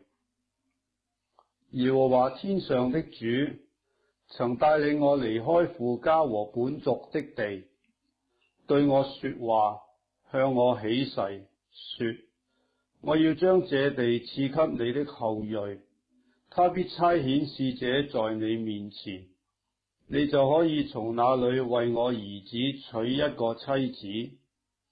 倘若女子不肯跟你來，我使你起的誓就與你無干了，只是不可帶我的兒子回那裏去。僕人就把手放在他主人亞伯拉罕的大腿底下，為這事向他起誓。那僕人從他主人的駱駝裏取了10匹駱駝，並帶些他主人各樣的財物，起身往米所波大米去。到了拿鶴的城，天將晚，眾女子出來打水的時候，他便叫駱駝跪在城外的水井那裏。他說：耶和華我主人亞伯拉罕的神啊，求你施恩給我主人亞伯拉罕，使我今日遇見好機會。我現今站在井旁，城內居民的女子們正出來打水。我向那一個女子說：請你拿下水瓶來，給我水喝。她若說請喝，我也給你的駱駝喝。願那女子就作你所預定給你僕人以撒的妻，這樣我便知道你施恩給我主人了。話還沒有說完，不料利百加肩頭上光着水瓶出來。利百加是比土利所生的，比土利是亞伯拉罕兄弟拿鶴妻子密迦的兒子。那女子容貌極其俊美，還是處女，也未曾有人親近她。她下到井旁打滿了瓶，又上來。僕人跑上前去迎着她，說：求你將瓶裏的水給我一點喝。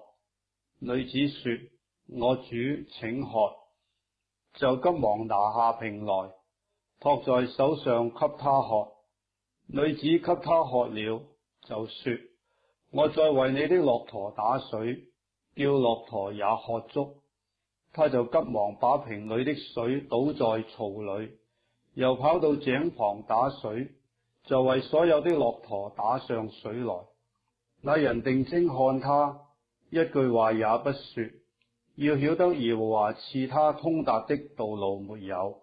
駱駝喝足了，那人就拿一個金環，重半舍客勒，2個金足，重10舍客勒，給了那女子，說：請告訴我，你是誰的女兒？你父親家裏有我們住宿的地方沒有？女子說：我是密迦與拿鶴之子比土利的女兒。又說：我們家裏足有糧草，也有住宿的地方。那人就低頭向耶和華下拜，說：耶和華我主人亞伯拉罕的神是應當稱頌的，因他不斷的以慈愛誠實待我主人。至於我，耶和華在路上引領我，直走到我主人的兄弟家裏。女子跑回去，照着這些話告訴他母親和他家裏的人。利百加有一個哥哥，名叫拉班，看見金環，又看見金燭在他妹子的手上，並聽見他妹子利百加的話，說：那人對我如此如此說。拉班就跑出來往井旁去，到那人跟前，見他仍站在駱駝旁邊的井旁那裏，便對他說：你這蒙耶和華賜福的，請進來。為什麼站在外邊？我已經收拾了房屋，也為駱駝預備了地方。那人就進了拉班的家，拉班卸了駱駝，用草料餵上，拿水給那人和跟隨的人洗腳，把飯擺在他面前，叫他吃，他卻說：我不吃，等我說明白我的事情再吃。拉班說：請說。他說：我是亞伯拉罕的僕人，耶和華大大的賜福給我主人，使他昌大，又賜給他羊群、牛群、金銀、僕婢、駱駝和驢。我主人的妻子撒拉年老的時候，給我主人生了一個兒子。我主人也將一切所有的都給了這個兒子。我主人叫我起誓，說：你不要為我兒子娶迦南地的女子為妻，你要往我父家，我本族那裏去，為我的兒子娶一個妻子。我對我主人說：恐怕女子不肯跟我來。他就說：我所侍奉的耶和華必要差遣他的使者與你同去，叫你的道路通達，你就得以在我父家，我本族那裏，給我的兒子娶一個妻子。只要你到了我本族那裏，我使你起的誓就與你無干。他們若不把女子交給你，我使你起的誓也與你無干。我今日到了井旁，便說：耶和華我主人亞伯拉罕的神啊，願你叫我所行的道路通達。我如今站在井旁，對那一個出來打水的女子說：請你把你瓶裏的水給我一點喝。她若說：你只管喝，我有為你的駱駝打水。願那女子就作耶和華給我主人兒子所預定的妻。我心裏的話還沒有說完，利百加就出來，肩頭上扛着水瓶，下到井旁打水。我便對他說：請你給我水喝。他就急忙從肩頭上拿下瓶來，說：請喝，我也給你的駱駝喝。我便喝了，他又給我的駱駝喝了。我問他說：你是誰的女兒？他說：我是密迦與拿鶴之子比土利的女兒。我就把環子戴在他鼻子上，把鐲子戴在他兩手上。隨後我低頭向耶和華下拜，稱頌耶和華我主人亞伯拉罕的神，因為他引導我走合適的道路，使我得着我主人兄弟的孫女，給我主人的兒子為妻。現在你們若願意以慈愛誠實待我主人，就告訴我；若不然，也告訴我，使我可以或向左，或向右。拉班和比土利回答說：這事乃出於耶和華，我們不能向你說好說歹。看啊，利百加在你面前，可以將他帶去，照着耶和華所說的，給你主人的兒子為妻。亞伯拉罕的僕人聽見他們這話，就向耶和華俯伏在地。當下僕人拿出金器、銀器和衣服送給利百加，又將寶物送給他哥哥和他母親。僕人和跟從他的人吃了喝了，住了一夜。早晨起來，僕人就說：請打發我回我主人那裏去吧。利百加的哥哥和他母親說：讓女子同我們再住幾天，至少10天，然後她可以去。僕人說：耶和華既賜給我通達的道路，你們不要耽誤我，請打發我走，回我主人那裏去吧。他們說：我們把女子叫來問問她。就叫了利百加來問她說：你和這人同去麼？利百加說：我去。於是他們打發妹子利百加和他的乳母，同亞伯拉罕的僕人，並跟從僕人的都走了。他們就給利百加祝福，說：我們的妹子啊，願你作千萬人的母，願你的後裔得着仇敵的城門。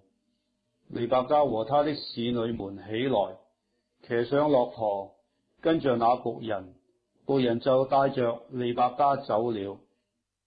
那時以撒住在南地，剛從毗爾拉海來回來。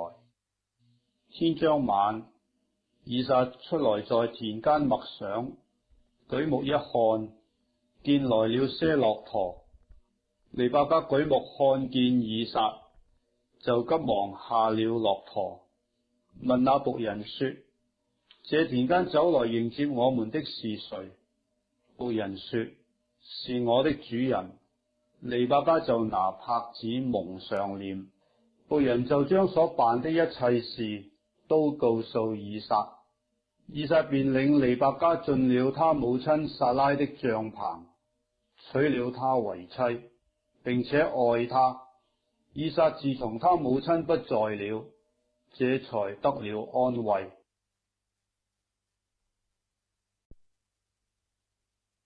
創世記第25章。亞伯拉罕又娶了一妻，名叫基土拉。基土拉給他生了深蘭、約珊、米旦、米甸、伊斯巴和書亞。約珊生了示巴和底但。底但的子孫是亞書利族、利都士族和利烏米族。米甸的兒子是以法、以弗、哈諾、亞比大和以勒大，這都是基土拉的子孫。亞伯拉罕將一切所有的都給了以撒。亞伯拉罕把財物分給他庶出的眾子，趁着自己還在世的時候，打發他們離開他的兒子以撒往東方去。亞伯拉罕一生的年日是175歲。亞伯拉罕壽高年邁，氣絕而死，歸到他列祖原民作本民那裏。他兩個兒子以撒、以實瑪利把他埋葬在麥比拉洞裏。這洞在萬利前赫人所轄的兒子以弗倫的田中，就是亞伯拉罕向赫人買的那塊田。亞伯拉罕和他妻子撒拉都葬在那裏。亞伯拉罕死了以後，神賜福給他的兒子以撒。以撒靠近毗爾拉海來居住。撒拉的使女埃及人夏甲給亞伯拉罕所生的兒子是以實瑪利。以實瑪利兒子們的名字按着他們的家譜記在下面。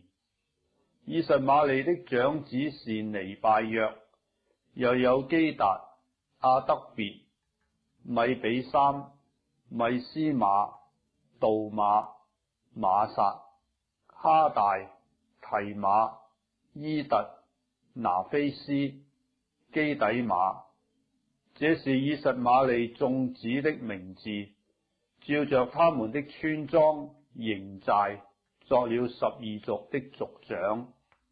以實瑪利享受137歲，氣絕而死，歸到他列祖原民作本民那裏。他子孫的住處在他眾弟兄東邊，從哈肥拉直到埃及前的舒爾，正在亞述的道上。亞伯拉罕的兒子以撒的後代記在下面。亞伯拉罕生以撒，以撒娶利百加為妻的時候正40歲。利百加是巴旦亞蘭地的亞蘭人比土利的女兒，是亞蘭人拉班的妹子。以撒因他妻子不生育，就為他祈求耶和華。耶和華應允他的祈求，他的妻子利百加就懷了孕。孩子們在他腹中彼此相爭，他就說：若是這樣，我為什麼活着呢？或作我為什麼如此呢？他就去求問耶和華。耶和華對他說：兩國在你腹內，兩族要從你身上出來，這族必強於那族，將來大的要服侍小的。生產的日子到了，腹中果然是雙子，先產的身體發紅，渾身有毛，如同皮衣。他們就給他起名叫以掃，以掃就是有毛的意思。隨後又生了以掃的兄弟，手抓住以掃的腳跟，因此給他起名叫雅各。雅各就是抓住的意思。利百加生下兩個兒子的時候，以撒年正60歲。兩個孩子漸漸長大，以掃善於打獵，常在田野；雅各為人安靜，常住在帳棚裏。以撒愛以掃，因為常吃他的野味；利百加卻愛雅各。有一天，雅各熬湯，以掃從田野回來，累昏了。以掃對雅各說：我累昏了，求你把這紅湯給我喝。因此以掃又叫以東，以東就是紅的意思。雅各說：你今日把長子的名分賣給我吧。以掃說：我將要死，這長子的名分於我有什麼益處呢？雅各說：你今日對我起誓吧。以掃就對他起了誓，把長子的名分賣給雅各。於是雅各將餅和紅豆湯給了以掃，以掃吃了喝了，便起來走了。這就是以掃輕看了他長子的名分。創世記第26章。在亞伯拉罕的日子，那地有一次饑荒，這時又有饑荒，以撒就往基拉耳去，到非利士人的王亞比米勒那裏。耶和華向以撒顯現，說：你不要下埃及去，要住在我所指示你的地。你寄居在這地，我必與你同在，賜福給你，因為我要將這些地都賜給你和你的後裔。我必堅定我向你父亞伯拉罕所起的誓，我要加增你的後裔，像天上的星那樣多，又要將這些地都賜給你的後裔，並且地上萬國必因你的後裔得福，都因亞伯拉罕聽從我的話，遵守我的吩咐和我的命令、律例、法度。以撒就住在基拉耳。那地方的人問到他的妻子，他便說：那是我的妹子。原來他怕說是我的妻子，他心裏想，恐怕這地方的人為利百加的緣故殺我，因為他容貌俊美。他在那裏住了許久。有一天，非利士人的王阿比米勒從窗戶裏往外觀看，見以撒和他的妻子利百加戲玩。阿比米勒召了以撒來，對他說：她實在是你的妻子，你怎麼說她是你的妹子？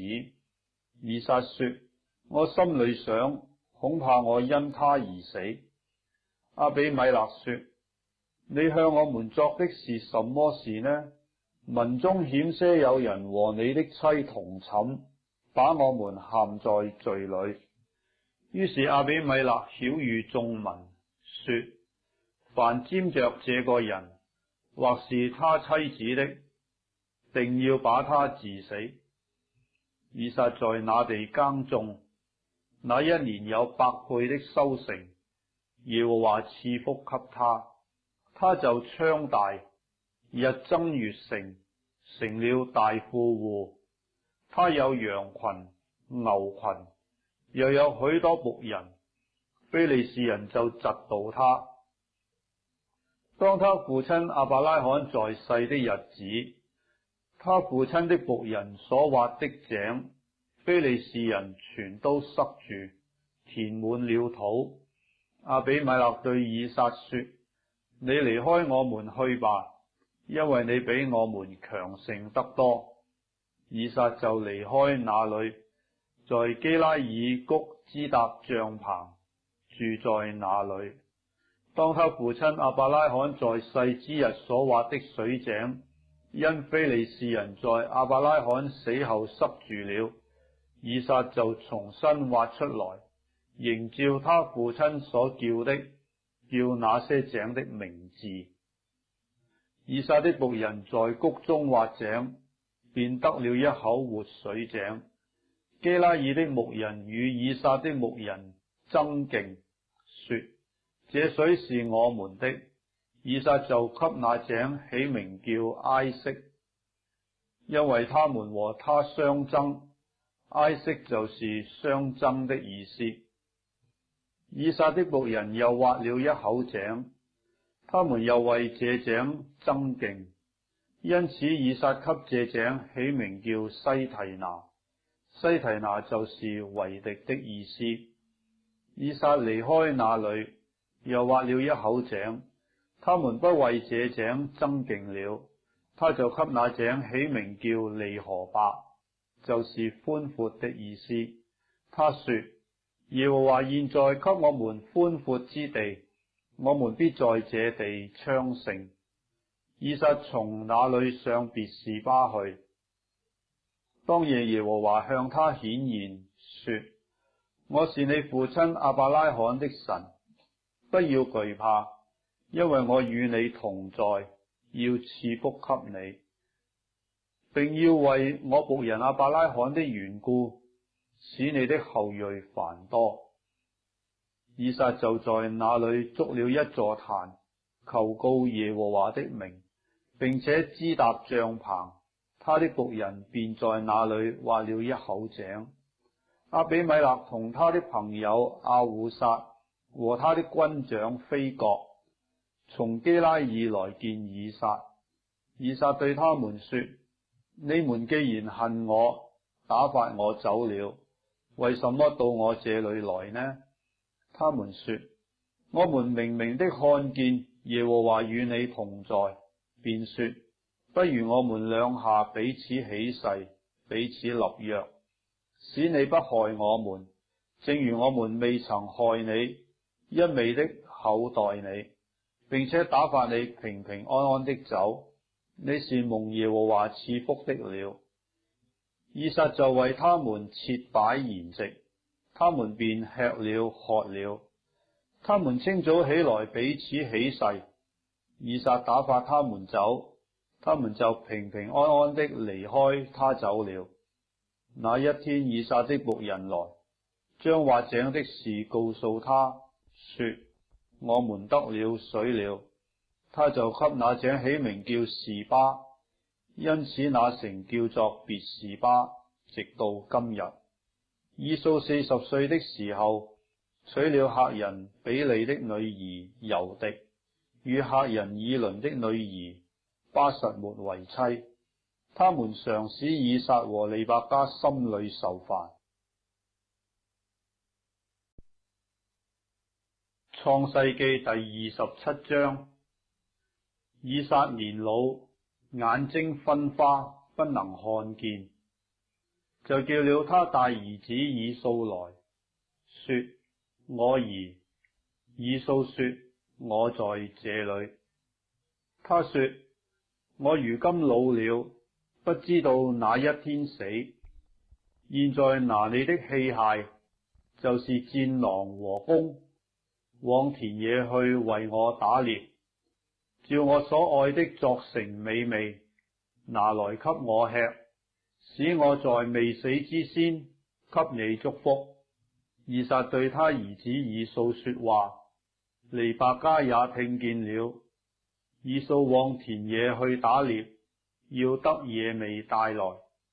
利百加就對他兒子雅各說：我聽見你父親對你哥哥以掃說，你去把野獸帶來，作成美味給我吃，我好在未死之先，在耶和華面前給你祝福。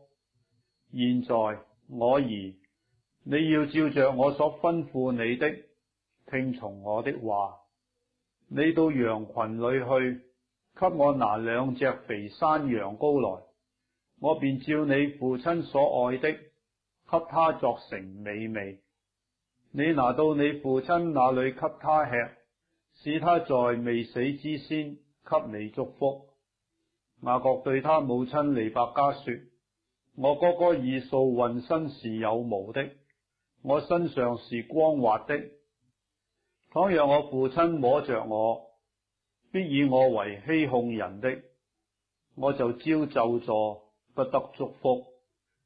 他母親對他說：我兒，你招的咒詛歸到我身上，你只管聽我的話，去把羊羔給我拿來。他便去拿來，交給他母親。他母親就照他父親所愛的，作成美味。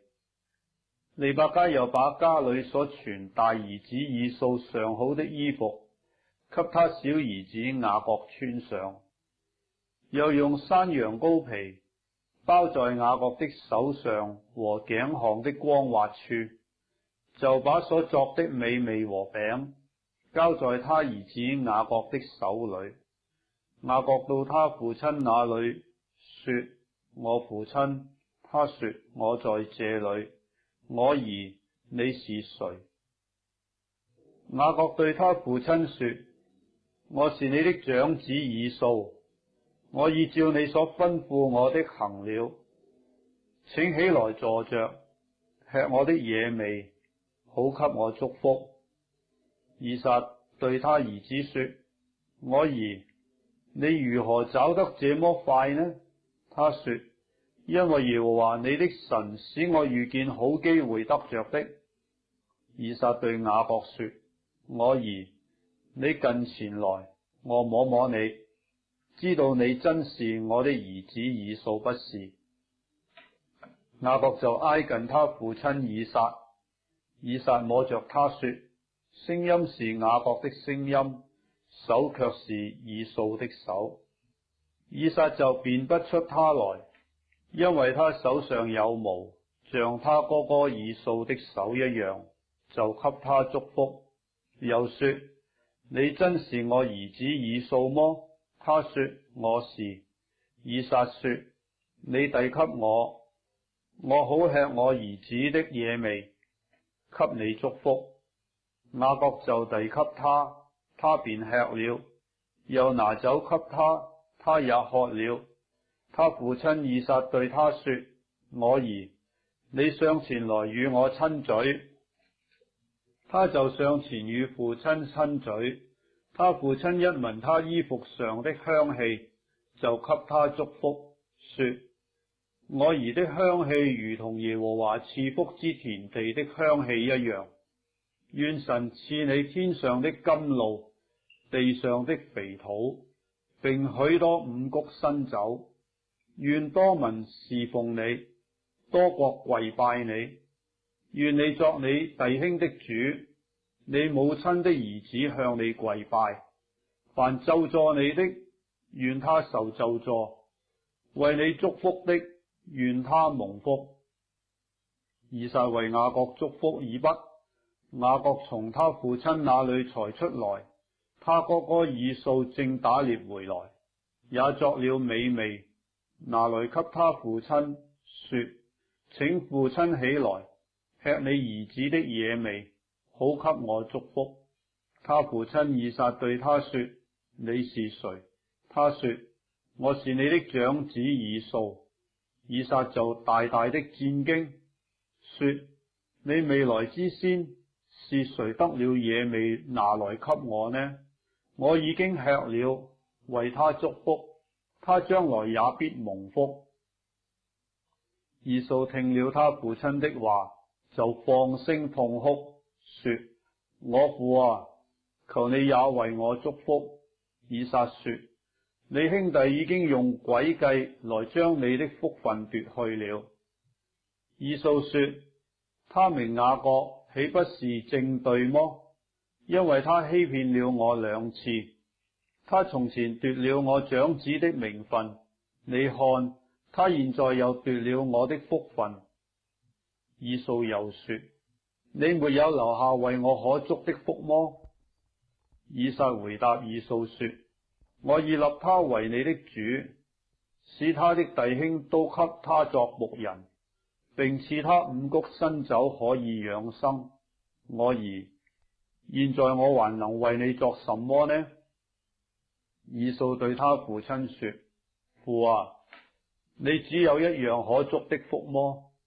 我父啊，求你也為我祝福。以掃就放聲而哭。他父親以撒說：地上的肥土必為你所住，天上的甘露必為你所得。你必倚靠刀劍度日，又必侍奉你的兄弟。到你強盛的時候，必從你頸項上掙開他的軛。以掃因他父親給雅各祝的福，就怨恨雅各，心裏說：為我父親居喪的日子近了，到那時候，我要殺我的兄弟雅各。有人把利百加大兒子以掃的話告訴利百加，他就打發人去，叫了他小兒子雅各來，對他說：你哥哥以掃想要殺你，報仇雪恨。現在我兒，你要聽我的話，起來逃往哈蘭我哥哥拉班那裏去，同他住些日子，直等你哥哥的怒氣消了。你哥哥向你消了怒氣，忘了你向他所作的事，我便打發人去把你從那裏帶回來。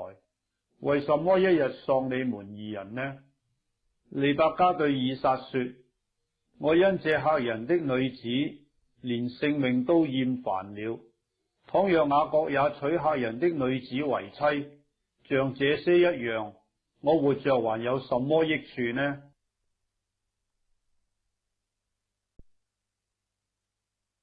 創世記第28章。以撒叫了雅各來，給他祝福，並囑咐他說：你不要娶迦南的女子為妻。你起身往巴旦亞蘭去，到你外祖比土利家裏，在你母舅拉班的女兒中娶一女為妻。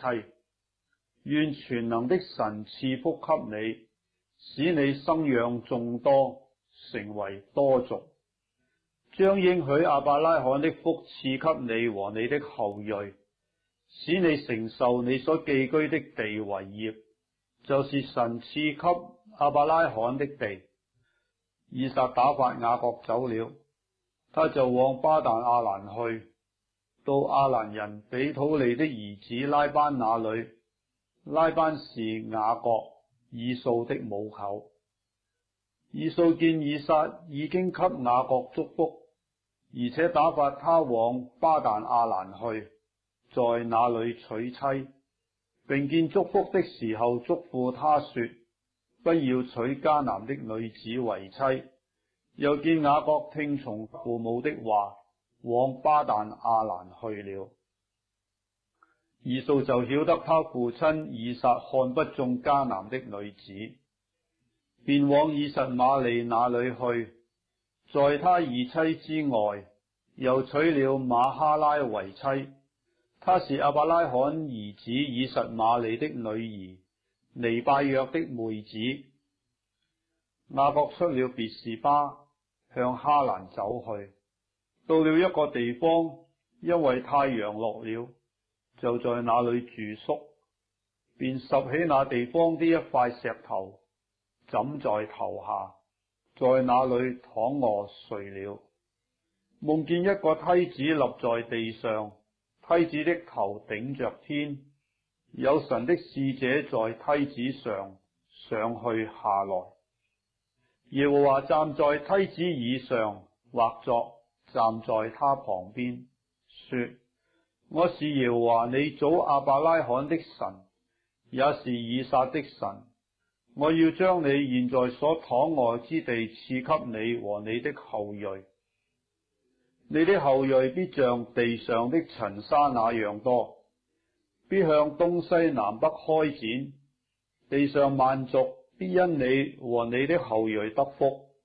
我也與你同在，你無論往哪裏去，我必保佑你，領你歸回這地，總不離棄你，直到我成全了向你所應許的。雅各睡醒了，說：耶和華真在這裏，我竟不知道，就懼怕說：這地方何等可畏！這不是別的，乃是神的殿，也是天的門。雅各清早起來，把所枕的石頭立作柱子，澆油在上面。他就給那地方起名叫伯特利，就是神殿的意思。但那地方起先名叫路斯。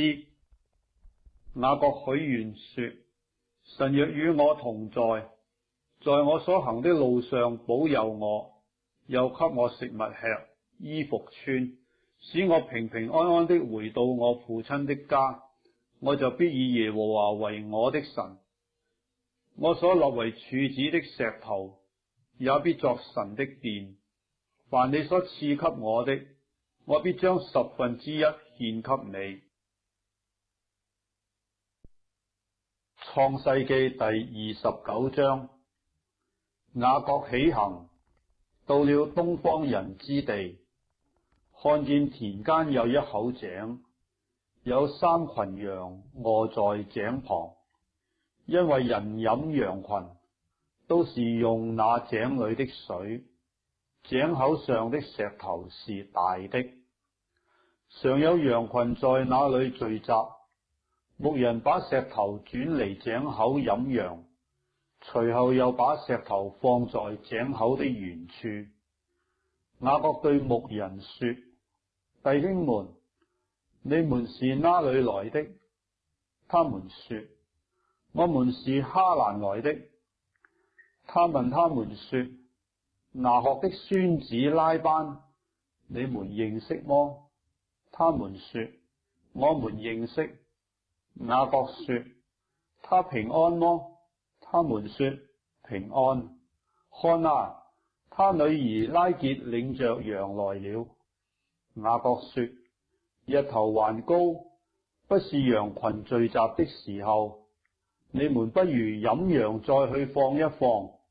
他們說：我們不能，必等羊群聚齊，人把石頭轉離井口，才可飲羊。雅各正和他們說話的時候，拉結領着他父親的羊來了，因為那些羊是他牧放的。雅各看見母舅拉班的女兒拉結和母舅拉班的羊群，就上前把石頭轉離井口，飲他母舅拉班的羊群。雅各與拉結親嘴，就放聲而哭。雅各告訴拉結，自己是他父親的外甥，是利百加的兒子。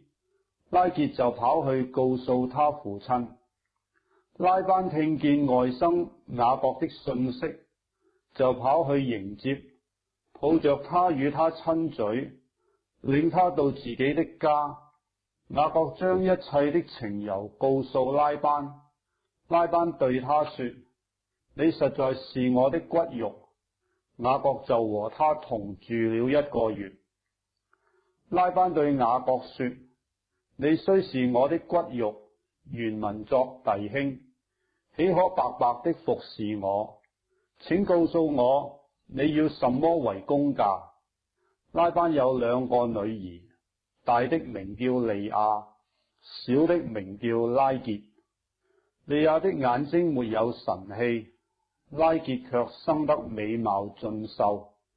雅各愛拉結，就說：我願為你小女兒拉結服侍你7年。拉班說：我把她給你勝似給別人，你與我同住吧。雅各就為拉結服侍了7年。他因為深愛拉結，就看這7年如同幾天。雅各對拉班說：日期已經滿了，求你把我的妻子給我，我好與她同房。拉班就擺設筵席，請齊了那地方的眾人。到晚上，拉班將女兒利亞送來給雅各，雅各就與她同房。拉班又將婢女悉帕給女兒利亞作使女。到了早晨，雅各一看是利亞，就對拉班說：你向我作的是什麼事呢？我服侍你，不是為拉結麼？你為什麼欺哄我呢？拉班說：大女兒還沒有給人，先把小女兒給人，在我們這地方沒有這規矩。你為這個滿了7日，我就把那個也給你，你再為他服侍我7年。雅各就如此行。滿了利亞的7日，拉班便將女兒拉結給雅各為妻。拉班又將婢女辟拉給女兒拉結作使女。雅各也與拉結同房，並且愛拉結勝似愛利亞，於是又服侍了拉班7年。耶和華見利亞失寵，原民作被恨下同，就使她生育，拉結卻不生育。利亞懷孕生子，就給她起名叫流便，就是有兒子的意思。因而說：耶和華看見我的苦情，如今我的丈夫必愛我。她又懷孕生子，就說：耶和華因為聽見我失寵，所以又賜給我這個兒子。於是給他起名叫西面，就是聽見的意思。她又懷孕生子，起名叫利未，就是聯合的意思。說：我給丈夫生了3個兒子，他必與我聯合。她又懷孕生子，說：這回我要讚美耶和華，因此給他起名叫猶大，就是讚美的意思。這才停了生育。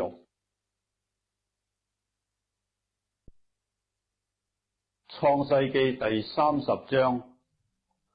拉結見自己不給雅各生子，就嫉妒他姐姐，對雅各說：你給我孩子，不然我就死了。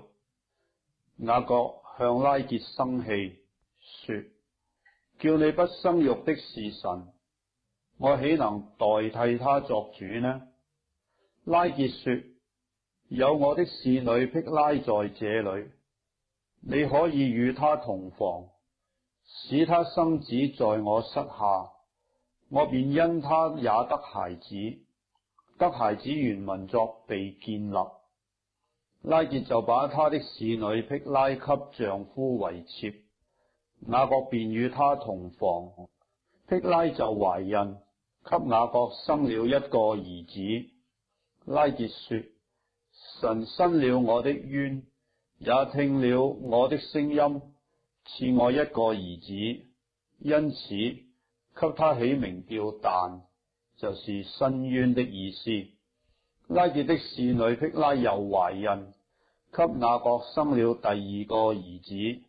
拉結說：我與我姐姐大大相爭，並且得勝，於是給他起名叫拿弗他利，就是相爭的意思。利亞見自己停了生育，就把使女色柏給雅各為妾。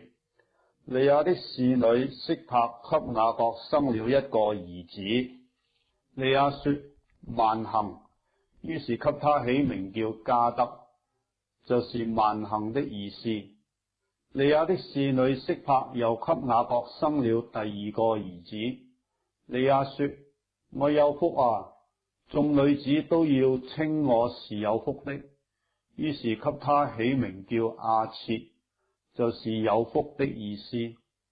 割麥子的時候，流便往田裏去尋見風茄，拿來給他母親利亞。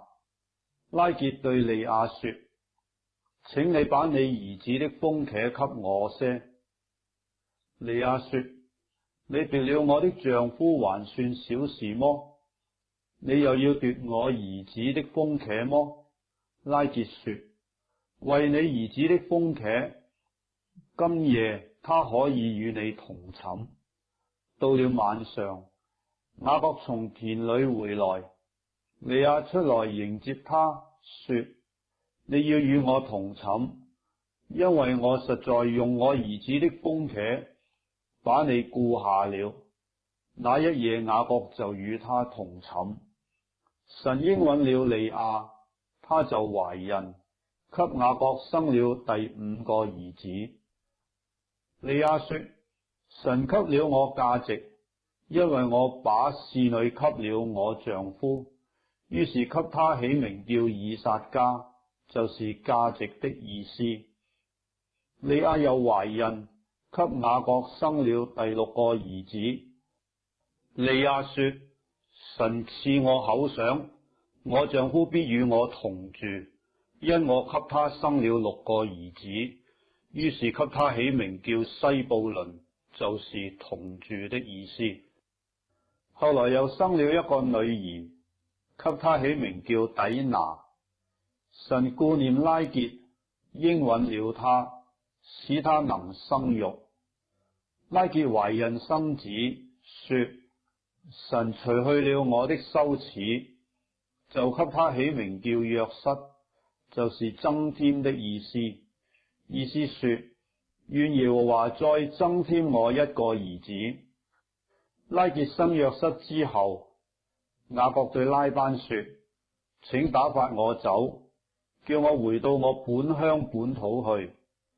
請你把我服侍你所得的妻子和兒女給我，讓我走。我怎樣服侍你，你都知道。拉班對他說：我若在你眼前蒙恩，請你仍與我同住，因為我已算定，耶和華賜福與我，是為你的緣故。又說：請你定你的工價，我就給你。雅各對他說：我怎樣服侍你，你的牲畜在我手裏怎樣，是你知道的。我未來之先，你所有的很少，現今卻發大眾多。耶和華隨我的腳步賜福與你。如今我什麼時候才為自己興家立業呢？拉班說：我當給你什麼呢？雅各說：什麼你也不必給我，只有一件事，你若應承，我便仍舊牧放你的羊群。今天我要走遍你的羊群，把綿羊中凡有點的、有斑的和黑色的，並山羊中凡有斑的、有點的，都挑出來。將來這一等的，就算我的工價。以後你來查看我的工價，凡在我手裏的山羊不是有點有斑的，綿羊不是黑色的，那就算是我偷的，這樣便可證出我的公義來。拉班說：好啊，我情願照着你的話行。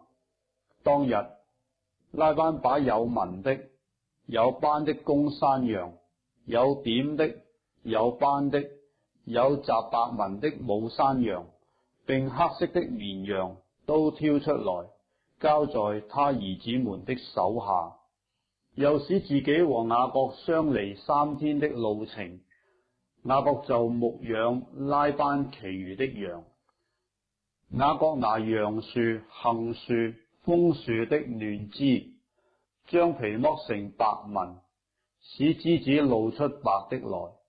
將剝了皮的枝子，對着羊群插在飲羊的水溝裏和水槽裏。羊來喝的時候，牝卯配合，羊對着枝子配合，就生下有紋的、有點的、有斑的來。雅各把羊羔分出來，使拉班的羊與這有紋和黑色的羊相對，把自己的羊另放一處，不叫他和拉班的羊混雜。到羊群肥壯配合的時候，雅各就把枝子插在水溝裏，使羊對着枝子配合。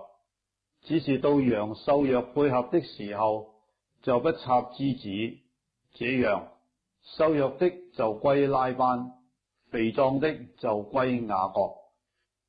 於是雅各極其發大，得了許多的羊群、僕婢、駱駝和驢。創世記第31章。雅各聽見拉班的兒子們有話說：雅各把我們父親所有的都奪了去，並藉着我們父親的得了這一切的榮耀，榮耀或作財。雅各見拉班的氣息向他不如從前了。耶和華對雅各說：你要回你祖你父之地，到你親族那裏去，我必與你同在。雅各就打發人叫拉結和利亞到田野羊群那裏來，對他們說：我看你們父親的氣息向我不如從前了，但我父親的神向來與我同在。你們也知道，我盡了我的力量服侍你們的父親。你們的父親欺哄我，10次改了我的工價，然而神不容他害我。他若說有點的歸你作工價，羊群所生的都有點；他若說有紋的歸你作工價，羊群所生的都有紋。這樣，神把你們父親的牲畜奪來賜給我了。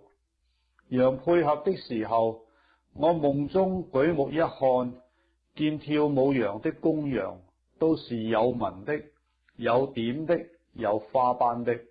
神的使者在那夢中呼叫我說：雅各。我說：我在這裏。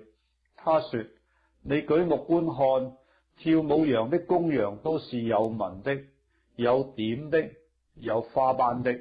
凡拉班向你所作的，我都看見了。我是伯特利的神，你在那裏用油澆過柱子，向我許過願。現今你起來離開這地，回你本地去吧。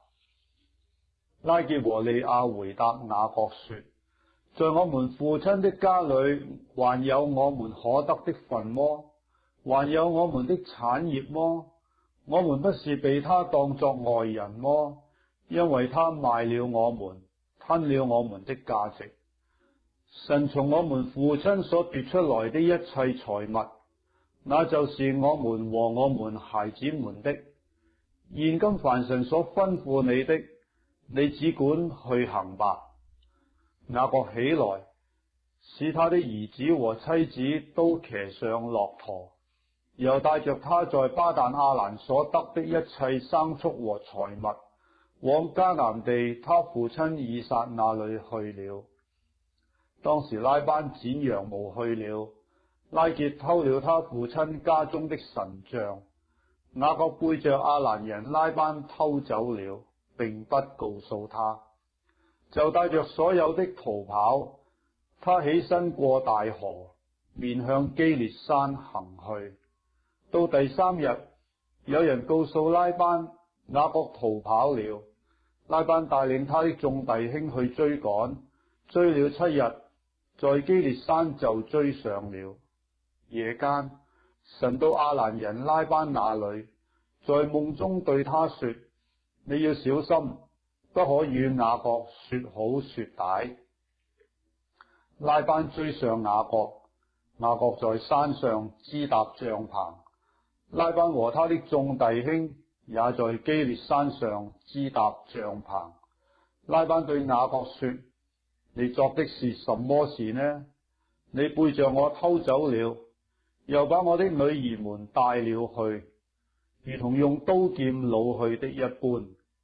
你為什麼暗暗的逃跑，偷着走，並不告訴我，叫我可以歡樂唱歌、擊鼓彈琴的送你回去，又不容我與外孫和女兒親嘴。你所行的真是愚昧。我手中原有能力害你，只是你父親的神昨夜對我說：你要小心，不可與雅各說好說歹。現在你雖然想你父家，不得不去，為什麼又偷了我的神像呢？雅各回答拉班說：恐怕你把你的女兒從我奪去，所以我逃跑。至於你的神像，你在誰那裏搜出來，就不容誰存活。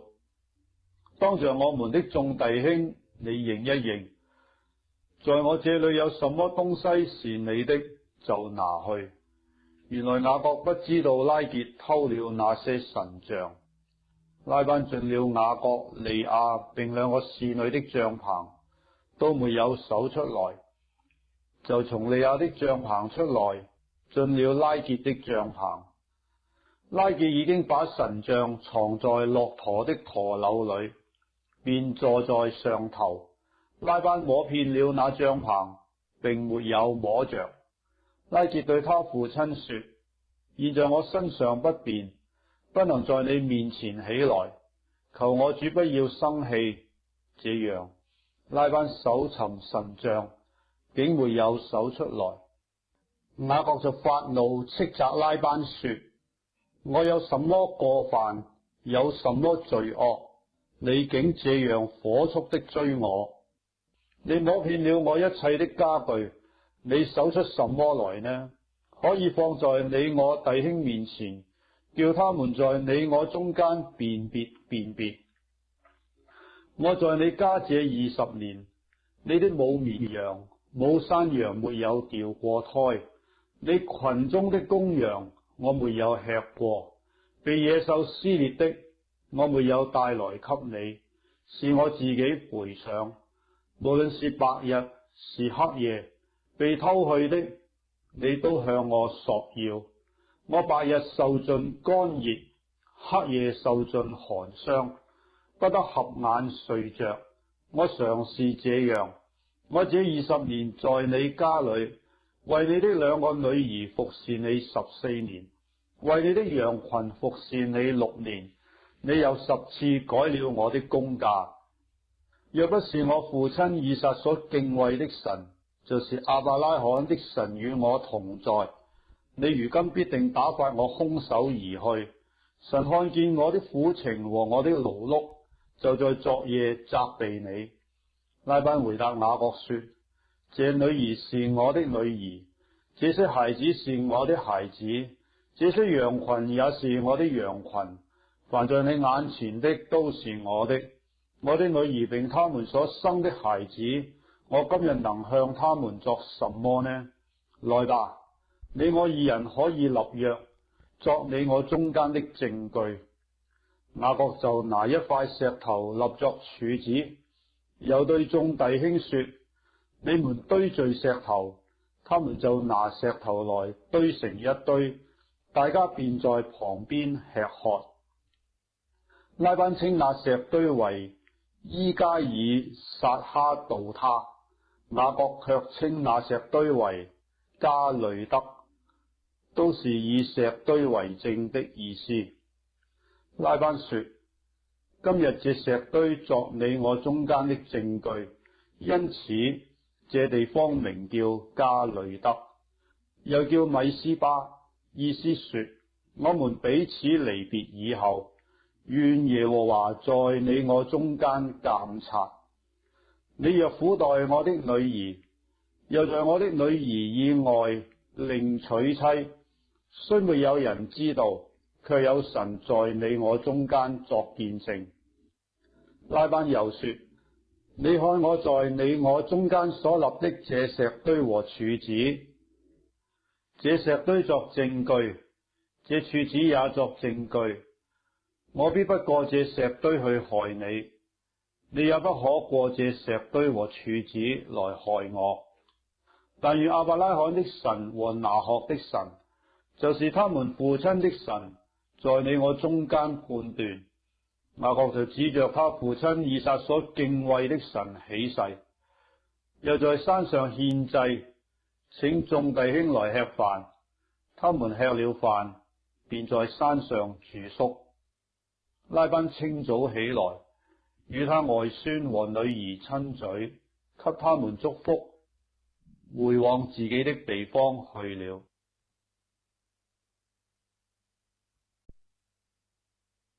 創世記第32章，雅各仍舊行路，神的使者遇見他，雅各看見他們就說：這是神的軍兵。於是給那地方起名叫馬哈念，就是義軍兵的意思。雅各打發人先往西珥地去，就是以東地，見他哥哥以掃，吩咐他們說：你們對我主以掃說，你的僕人雅各這樣說：我在拉班那裏寄居，直到如今。我有牛、驢、羊群、僕婢，現在打發人來報告我主，為要在你眼前蒙恩。所打發的人回到雅各那裏說：我們到了你哥哥以掃那裏，他帶着400人，正迎着你來。雅各就甚懼怕，而且受煩，便把那與他同在的人口和羊群、牛群、駱駝分作2隊，說：以掃若來擊殺這一隊，剩下的那一隊還可以逃避。雅各說：耶和華我祖亞伯拉罕的神，我父親以撒的神啊，你曾對我說：回你本地本族去，我要厚待你。你向僕人所施的一切慈愛和誠實，我一點也不配得。我先前只拿着我的杖過這約旦河，如今我卻成了2隊了。求你救我脫離我哥哥以掃的手，因為我怕他來殺我，連妻子帶兒女一同殺了。你曾說：我必定厚待你，使你的後裔如同海邊的沙，多得不可勝數。當夜雅各在那裏住宿，就從他所有的物中拿禮物，要送給他哥哥以掃：母山羊200隻，公山羊20隻，母綿羊200隻，公綿羊20隻，奶宰子的駱駝30隻，各帶着宰子；母牛40隻，公牛10隻，母驢20匹，驢駒10匹，每樣各分一群，交在僕人手下，就對僕人說：你們要在我前頭過去，使群群相離有空閒的地方。又吩咐盡先走的說：我哥哥以掃遇見你的時候，問你說：你是哪家的人？要往哪裏去？你前頭這些是誰的？你就說：是你僕人雅各的，是送給我主以掃的禮物。他自己也在我們後邊。又吩咐第二、第三和一切趕群畜的人說：你們遇見以掃的時候，也要這樣對他說，並且你們要說：你僕人雅各在我們後邊，因雅各心裏說：我藉着在我前頭去的禮物解他的恨，然後再見他的面，或者他容納我。於是禮物先過去了。那夜雅各在隊中住宿。他夜間起來，帶着2個妻子、2個使女，並11個兒子，都過了雅博渡口，先打發他們過河，又打發所有的都過去，只剩下雅各一人。有一個人來和他摔跤，直到黎明。那人見自己勝不過他，就將他的大腿窩摸了一把。雅各的大腿窩正在摔跤的時候就扭了。那人說：天黎明了，容我去吧。雅各說：你不給我祝福，我就不容你去。那人說：你名叫什麼？他說：我名叫雅各。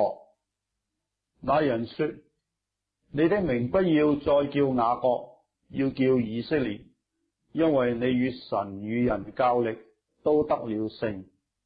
雅各問他說：請將你的名告訴我。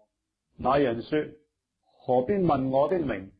於是在那裏給雅各祝福。雅各便給那地方起名叫皮努伊勒，就是神之面的意思。意思說：我面對面見了神，我的性命仍得保存。日頭剛出來的時候，雅各經過皮努伊勒，他的大腿就瘸了。故此以色列人不吃大腿窩的筋，直到今日，因為那人摸了雅各大腿窩的筋。創世記第33章。雅各舉目觀看，見以掃來了，後頭跟着400人，他就把孩子們分開，交給利亞、拉結和2個使女，並且叫2個使女和他們的孩子在前頭，利亞和他的孩子在後頭，拉結和約瑟在盡後頭。他自己在他們前頭過去，一連7次俯伏在地，才就近他哥哥。以掃跑來迎接他，將他抱住，又摟着他的頸項與他親嘴，2個人就哭了。以掃舉目看見婦人孩子，就說：這些和你同行的是誰呢？雅各說：這些孩子是神施恩給你僕人的。於是2個使女和他們的孩子前來下拜，利亞和他的孩子也前來下拜，隨後約瑟和拉結也前來下拜。以掃說：我所遇見的這些群畜是什麼意思呢？雅各說：是要在我主面前蒙恩的。以掃說：兄弟啊，我的已經夠了，你的仍歸你吧。雅各說：不然，我若在你眼前蒙恩，就求你從我手裏收下這禮物。因為我見了你的面，如同見了神的面，並且你容納了我。求你收下我帶來給你的禮物，因為神恩待我，使我充足。雅各再三的求他，他才收下了。以掃說：我們可以起身前往，我在你前頭走。雅各對他說：我主知道孩子們年幼嬌嫩，牛羊也正在乳養的時候，若是驅趕一天，群畜都必死了。求我主在僕人前頭走，我要量着在我面前群畜和孩子的力量，慢慢的前行，直走到西珥我主那裏。以掃說：容我把跟隨我的人留幾個在你這裏。雅各說：何必呢？只要在我主眼前蒙恩就是了。於是以掃當日起行，回往西珥去了。雅各就往疏割去，在那裏為自己蓋造房屋，又為牲畜搭棚，因此那地方名叫疏割，就是棚的意思。雅各從巴達亞蘭回來的時候，平平安安的到了迦南地的示劍城，在城東支搭帳棚，就用100塊銀子向示劍的父親哈末的子孫買了支帳棚的那塊地，在那裏築了一座壇，起名叫伊利伊羅伊以色列，就是神以色列神的意思。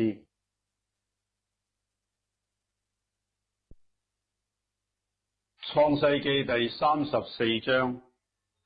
利亞給雅各所生的女兒底拿出去，要見那地的女子們。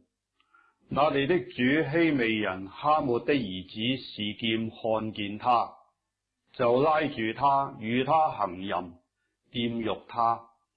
示劍的心繫戀雅各的女兒底拿，喜愛這女子，甜言蜜語的安慰他。示劍對他父親哈末說：求你為我聘這女子為妻。雅各聽見示劍玷污了他的女兒底拿，那時他的兒子們正和群畜在田野，雅各就閉口不言，等他們回來。示劍的父親哈末出來見雅各，要和他商議。雅各的兒子們聽見這事，就從田野回來，人人憤恨，十分惱怒，因示劍在以色列家作了醜事，與雅各的女兒行淫，這本是不該作的事。哈末和他們商議，說：我兒子示劍的心戀慕這女子，求你們將她給我的兒子為妻。你們與我們彼此結親，你們可以把女兒給我們，也可以娶我們的女兒。你們與我們同住吧，這地都在你們面前，只管在此居住，作買賣，置產業。示劍對女兒的父親和弟兄們說：但願我在你們眼前蒙恩，你們向我要什麼，我必給你們。任憑向我要多重的聘金和禮物，我必照你們所說的給你們，只要把女子給我為妻。雅各的兒子們因為示劍玷污了他們的妹子底拿，就用詭詐的話回答示劍和他父親哈末，對他們說：我們不能把我們的妹子給沒有受割禮的人為妻，因為那是我們的羞辱。唯有一件才可以應允，讓你們所有的男丁都受割禮，和我們一樣。我們就把女兒給你們，也娶你們的女兒，我們便與你們同住，兩下成為一樣的人民。倘若你們不聽從我們受割禮，我們就帶着妹子走了。哈末和他的兒子示劍喜歡這話，那少年人作這事並不遲疑，因為他喜愛雅各的女兒，他在他父親家中也是人最尊重的。哈末和他兒子示劍到本城的門口，對本城的人說：這些人與我們和睦，不如許他們在這地居住作買賣，這地也寬闊，足可容下他們。我們可以娶他們的女兒為妻，也可以把我們的女兒嫁給他們。唯有一件事我們必須做，他們才肯應允和我們同住，成為一樣的人民，就是我們中間所有的男丁都要受割禮，和他們一樣。他們的群畜、貨財和一切的牲口，豈不都歸我們麼？只要依從他們，他們就與我們同住。凡從城門出入的人，就都聽從哈末和他兒子示劍的話。於是，凡從城門出入的男丁都受了割禮。到第三天，眾人正在疼痛的時候，雅各的兩個兒子，就是底拿的哥哥西緬和利未，各拿刀劍，趁着眾人想不到的時候，來到城中，把一切男丁都殺了，又用刀殺了哈末和他兒子示劍，把底拿從示劍家裏帶出來，就走了。雅各的兒子們因為他們的妹子受了玷污，就來到被殺的人那裏，擄掠那城，奪了他們的羊群、牛群和驢，並城裏田間所有的，又把他們一切貨財、孩子、婦女，並各房中所有的，都擄掠去了。雅各對西緬和利未說：你們連累我，使我在這地的居民中，就是在迦南人和比利洗人中有了臭名。我的人丁既然稀少，他們必聚集來擊殺我，我和全家的人都必滅絕。他們說：他豈可待我們的妹子如同妓女麼？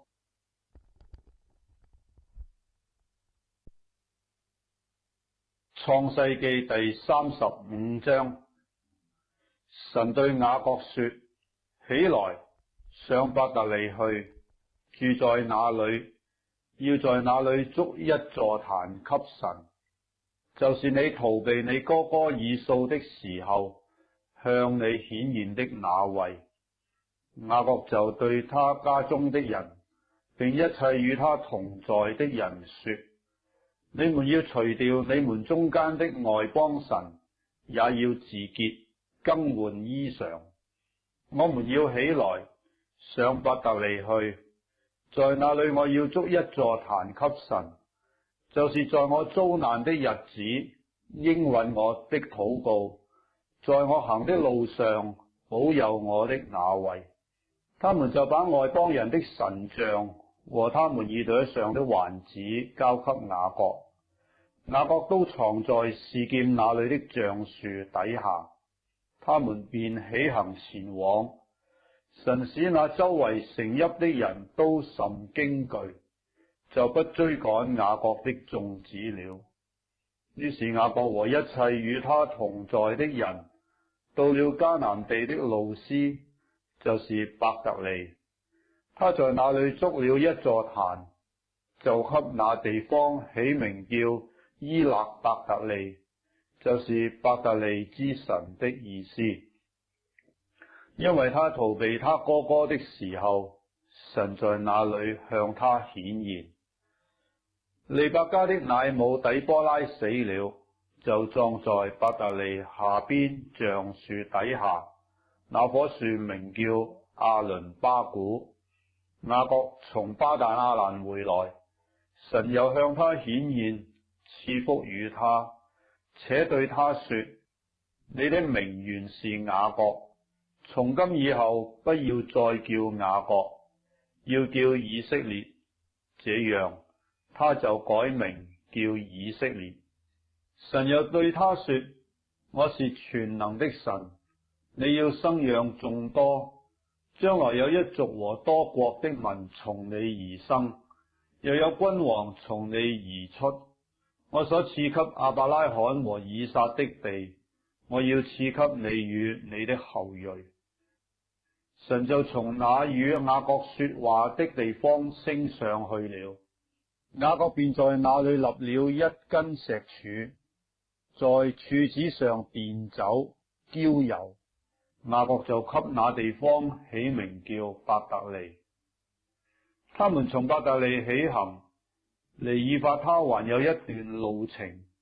拉結臨產，甚是艱難。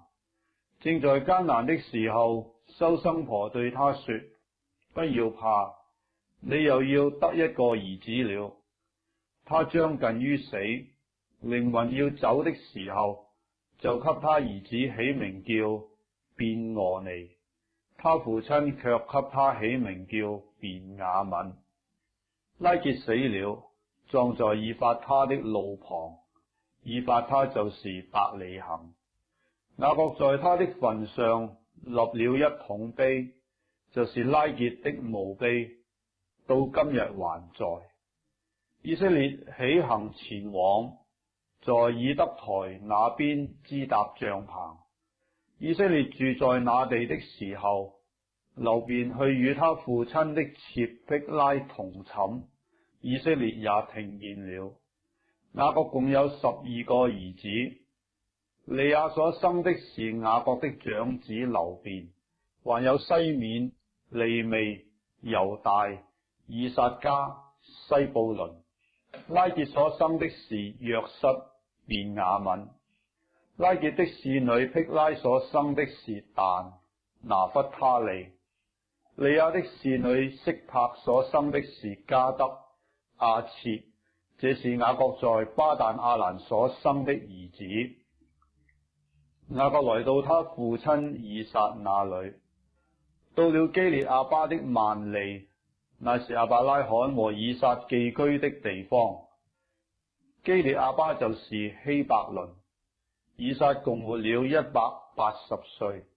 以撒年紀老邁，日子滿足，氣絕而死，歸到他列祖原民作管民那裏。他兩個兒子以掃、雅各把他埋葬了。創世記第36章。以掃就是以東，他的後代記在下面。以掃娶迦南的女子為妻，就是赫人以倫的女兒亞大和希未人祭便的孫女亞拿的女兒亞何利巴瑪，又娶了以實瑪利的女兒尼拜約的妹子巴實末。亞大給以掃生了以利法，巴實末生了流珥。亞何利巴瑪生了耶烏斯、雅蘭、可拉，這都是以掃的兒子，是在迦南地生的。以掃帶着他的妻子、兒女與家中一切的人口，並他的牛羊、牲畜和一切貨財，就是他在迦南地所得的，往別處去，離了他兄弟雅各。因為二人的財物群畜甚多，寄居的地方容不下他們，所以不能同居。於是以掃住在西珥山裏。以掃就是以東。以掃是西珥山裏以東人的始祖，他的後代記在下面。以掃眾子的名字如下：以掃的妻子亞大生以利法，以掃的妻子巴實末生流珥。以利法的兒子是提曼、亞末、洗波、加坦、基納斯。亭納是以掃兒子以利法的妾，他給以利法生了亞瑪力，這是以掃的妻子亞大的子孫。流珥的兒子是拿哈、謝拉、沙馬、米撒，這是以掃妻子巴實末的子孫。以掃的妻子亞何利巴瑪是祭便的孫女，亞拿的女兒。他給以掃生了耶烏斯、雅蘭、可拉。以掃子孫中作族長的，記在下面。以掃的長子以利法的子孫中有提曼族長、亞末族長、洗波族長、基納斯族長、可拉族長、加坦族長、亞瑪力族長，這是在以東地從以利法所出的族長，都是亞大的子孫。以掃的兒子流珥的子孫中有拿哈族長、謝拉族長、沙馬族長、米撒族長，這是在以東地從流珥所出的族長，都是以掃妻子巴實末的子孫。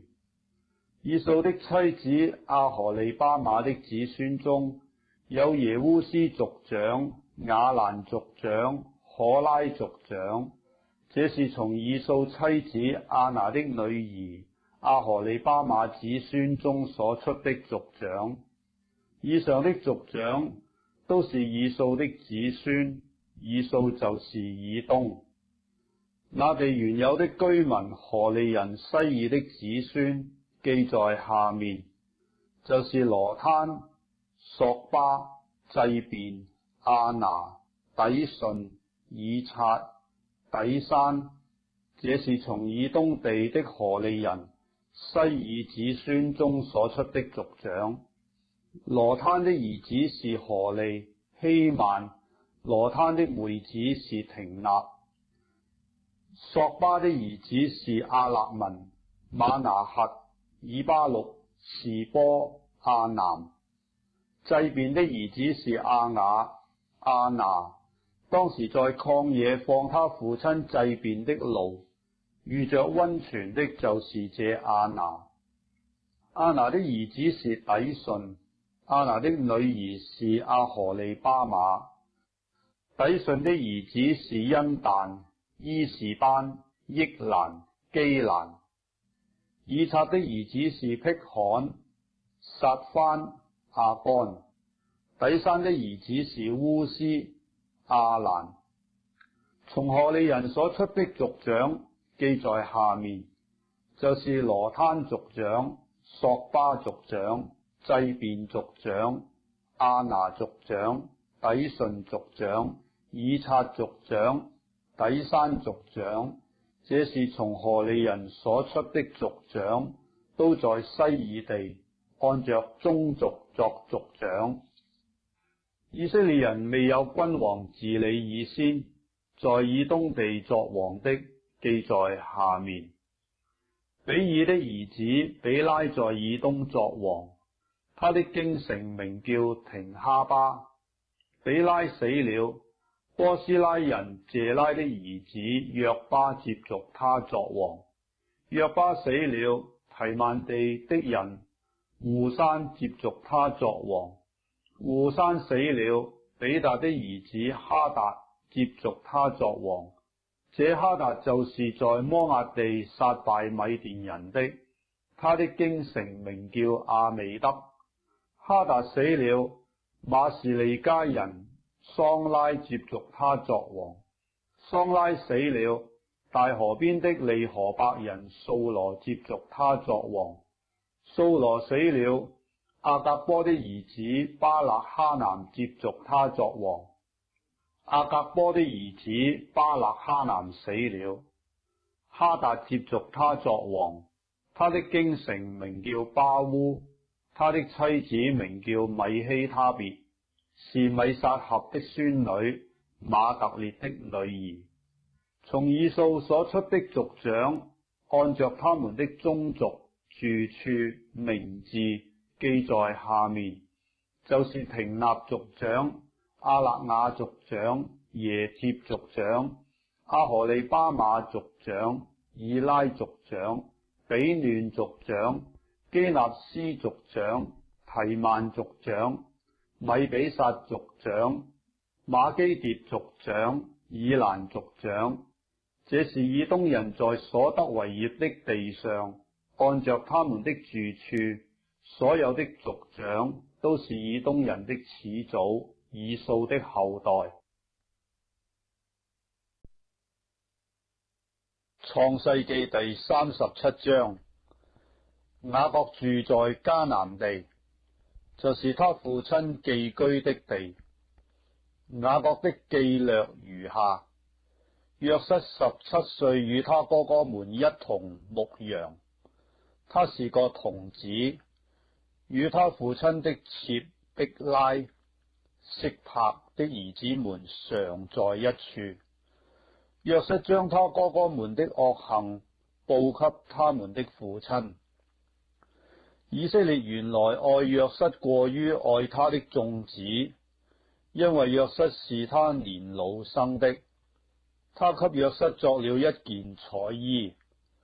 約瑟的哥哥們見父親愛約瑟過於愛他們，就恨約瑟，不與他說和睦的話。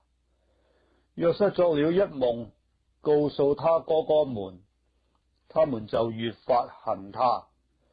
約瑟對他們說：請聽我所作的夢。我們在田裏捆禾稼，我的捆起來站着，你們的捆來圍着我的捆下拜。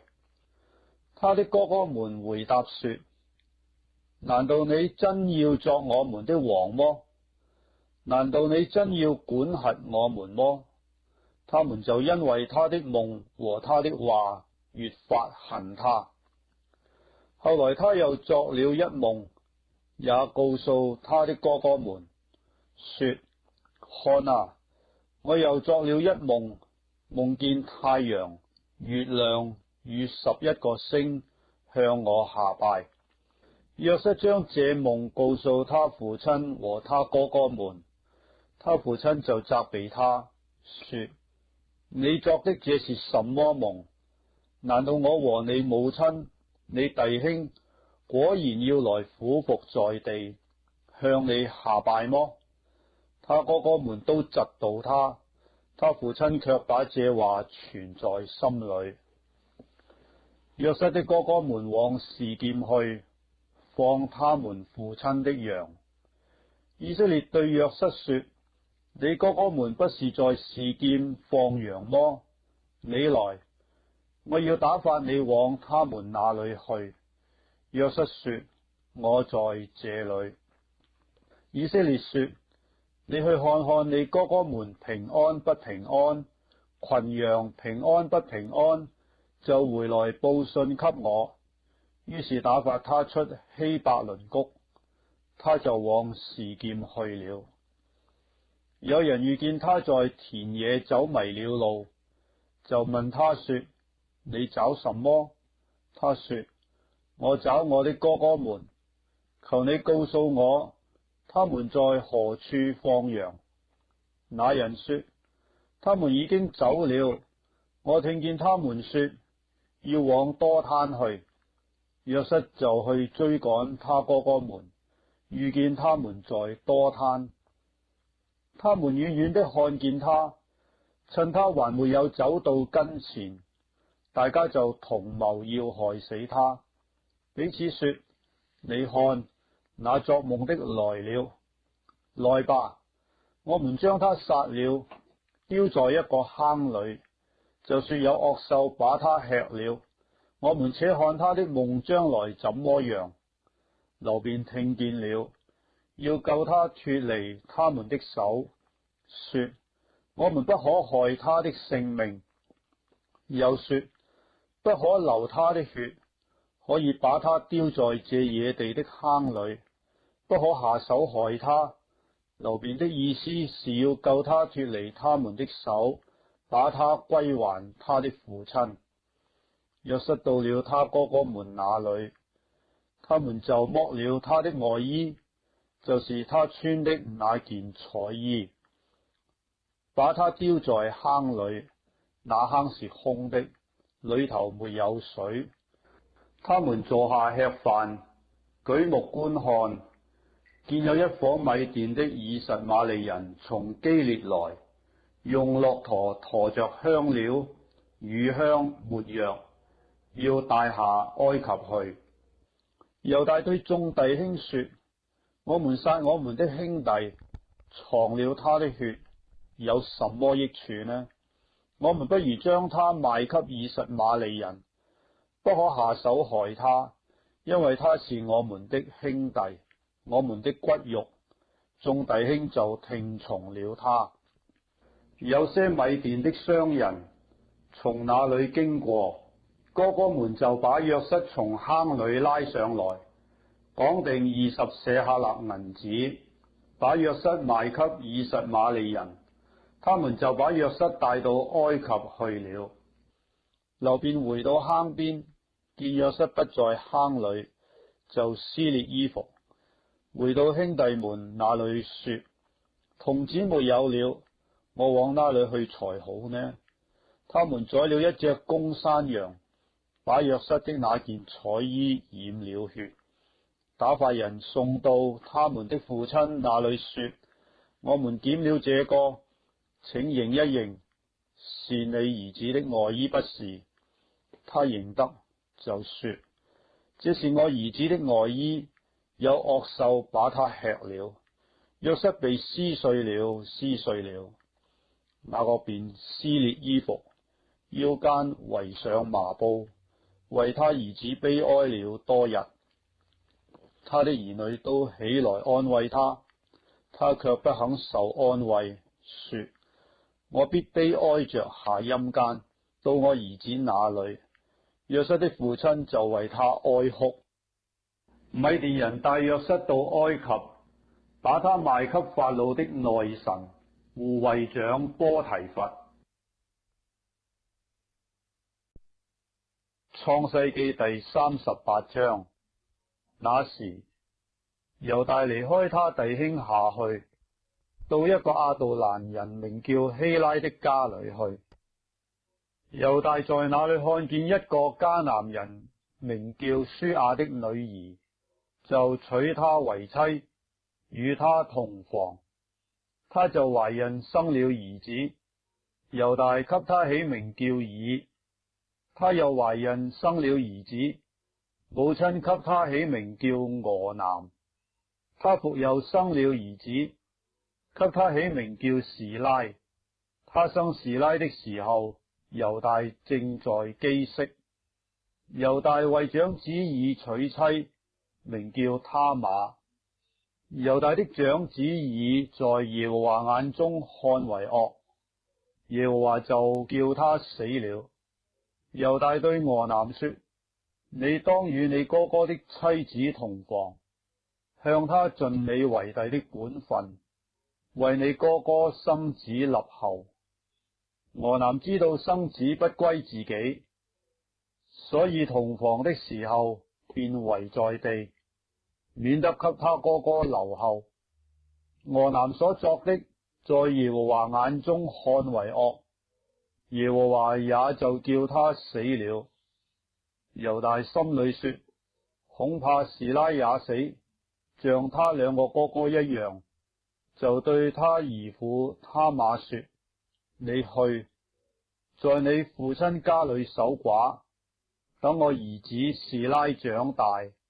他瑪就回去，住在他父親家裏。過了許久，猶大的妻子書亞的女兒死了。猶大得了安慰，就和他朋友亞杜蘭人希拉上亭拿去，到他剪羊毛的人那裏。有人告訴他瑪說：你的公公上亭拿剪羊毛去了。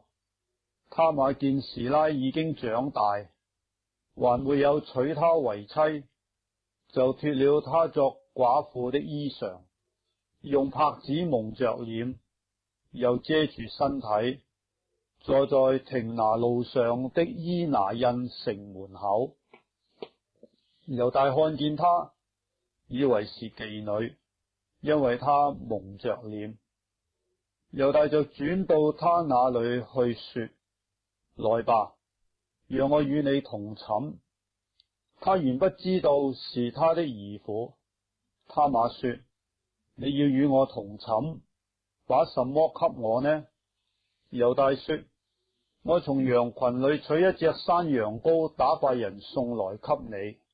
他瑪說：在未送以先，你願意給我一個當頭麼？他說：我給你什麼當頭呢？他瑪說：你的印、你的帶子和你手裏的杖。猶大就給了他，與他同寢。他就從猶大懷了孕。他瑪起來走了，除去帕子，仍舊穿上作寡婦的衣裳。猶大託他朋友亞杜蘭人送一隻山羊羔去，要從那女人手裏取回當頭來，卻找不着他，就問那地方的人說：伊拿印路旁的妓女在哪裏？他們說：這裏並沒有妓女。他回去見猶大，說：我沒有找着她，並且那地方的人說：這裏沒有妓女。而猶大說：我把這山羊羔送去了，你竟找不着他，任憑他拿去吧，免得我們被羞辱。約過了3個月，有人告訴猶大說：你的兒婦他瑪作了妓女，且因行淫有了身孕。猶大說：拉出他來，把他燒了。他瑪被拉出來的時候，便打發人去見他公公，對他說：這些東西是誰的？我就是從誰懷的孕，請你認一認，這印和帶子並杖都是誰的？猶大承認說：他比我更有義，因為我沒有將他給我的兒子示拉。從此猶大不再與他同寢了。他瑪將要生產，不料他腹裏是一對雙生。到生產的時候，一個孩子伸出一隻手來，收生婆拿紅線拴在他手上，說：這是頭生的。隨後這孩子把手收回去，他哥哥生出來了。收生婆說：你為什麼搶着來呢？因此給他起名叫法勒斯。後來他兄弟那手上有紅線的也生出來，就給他起名叫謝拉。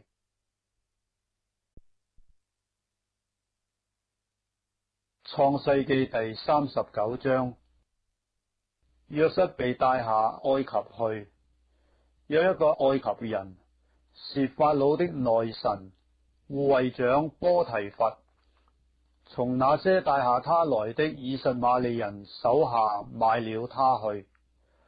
約瑟住在他主人埃及人的家中，耶和華與他同在，他就百事順利。他主人見耶和華與他同在，又見耶和華使他手裏所辦的盡都順利，約瑟就在主人眼前蒙恩，伺候他主人，並且主人派他管理家務，把一切所有的都交在他手裏。自從主人派約瑟管理家務和他一切所有的，耶和華就因約瑟的緣故賜福與那埃及人的家，凡家裏和田間一切所有的都蒙耶和華賜福。波提乏將一切所有的都交在約瑟的手中，除了自己所吃的飯，別的事一概不知。約瑟原來秀雅俊美。這事以後，約瑟主人的妻以目送情給約瑟，說：你與我同寢吧。約瑟不從，對他主人的妻說：看啊，一切家務我主人都不知道，他把所有的都交在我手裏。在這家裏沒有比我大的，並且他沒有留下一樣不交給我，只留下了你，因為你是他的妻子。我怎能作這大惡，得罪神呢？後來他天天和約瑟說，約瑟卻不聽從他，不與他同寢，也不和他在一處。有一天，約瑟進屋裏去辦事，家中人沒有一個在那屋裏。婦人就拉住他的衣裳，說：你與我同寢吧。約瑟把衣裳丟在婦人手裏，跑到外邊去了。婦人看見約瑟把衣裳丟在他手裏跑出去了，就叫了家裏的人來，對他們說：你們看，他帶了一個希伯來人進入我們家裏，要戲弄我們。他到我這裏來，要與我同寢，我就大聲喊叫。他聽見我放聲喊起來，就把衣裳丟在我這裏，跑到外邊去了。婦人把約瑟的衣裳放在自己那裏，等着他主人回家，就對他如此說：你所帶到我們這裏的那希伯來僕人進來要戲弄我，我放聲喊起來，他就把衣裳丟在我這裏跑出去了。約瑟的主人聽見他妻子對他所說的話，說：你的僕人如此待我，他就生氣，把約瑟下在監裏，就是王的囚犯被囚的地方。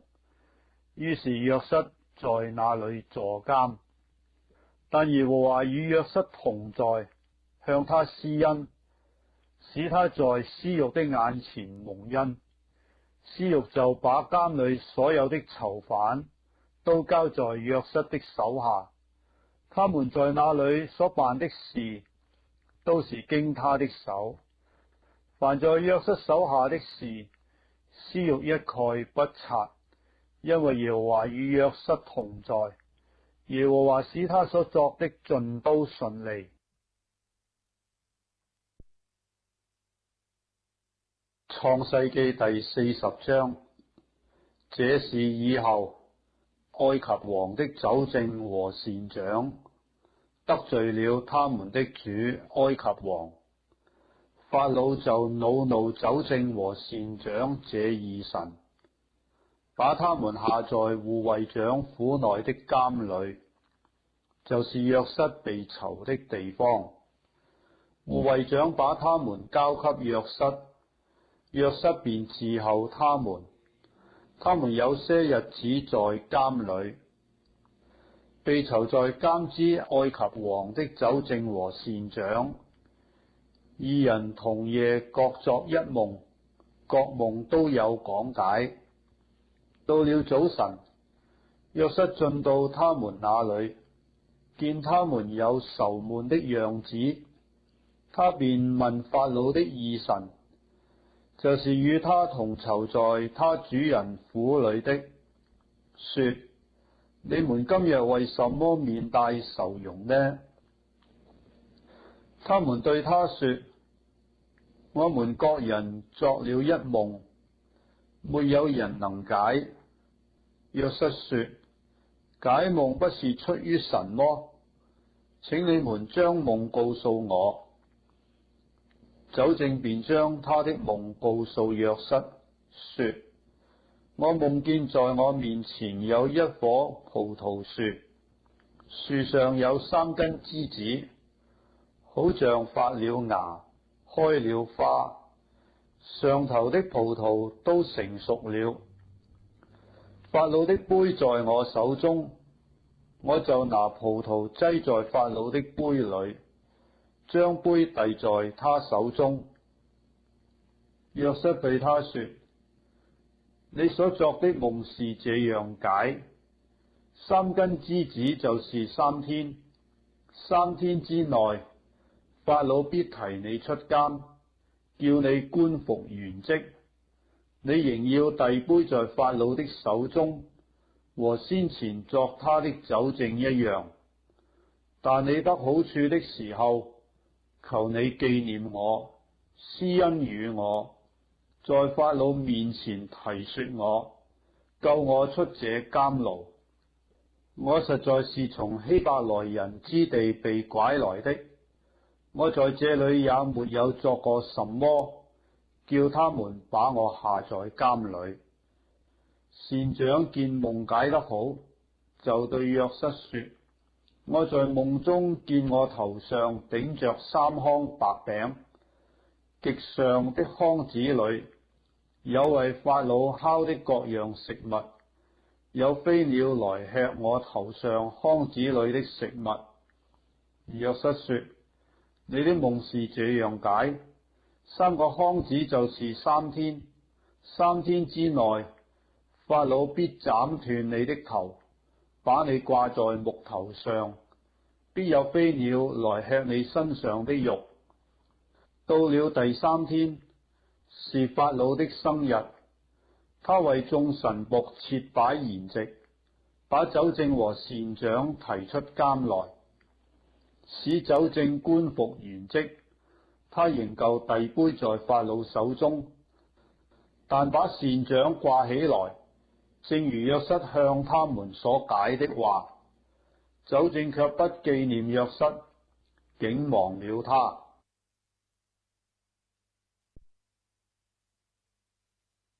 創世記第41章。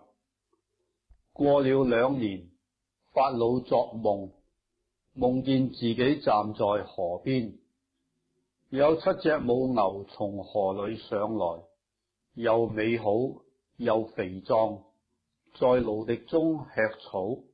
隨後又有7隻母牛從河裏上來，又醜陋又乾瘦，與那7隻母牛一同站在河邊。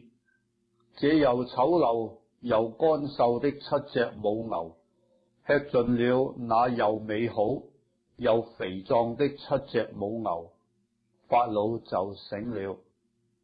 他又睡着，第2回作夢，夢見一顆麥子長了7個穗子，又肥大又佳美。隨後又長了7個穗子，又細弱，又被東風吹焦了。這細弱的穗子吞了那7個又肥大又飽滿的穗子。法老醒了，不料是個夢。到了早晨，法老心裏不安，就差人召了埃及所有的術士和博士來。法老就把所作的夢告訴他們，卻沒有人能給法老圓解。那時酒政對法老說：我今日想起我的罪來。從前法老惱怒臣僕，把我和善長下在護衛長府內的監裏。我們2人同夜各作一夢，各夢都有講解。在那裏同着我們有一個希伯來的少年人，是護衛長的僕人。我們告訴他，他就把我們的夢圓解，是按着各人的夢圓解的。後來正如他給我們圓解的成就了，我官復原職，善長被掛起來了。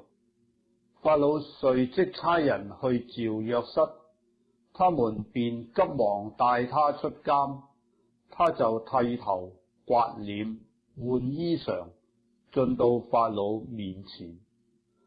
法老對約瑟說：我作了一夢，沒有人能解。我聽見人說，你聽了夢就能解。約瑟回答法老說：這不在乎我，神必將平安的話回答法老。法老對約瑟說：我夢見我站在河邊，有7隻母牛從河裏上來，又肥壯又美好，在蘆荻中吃草。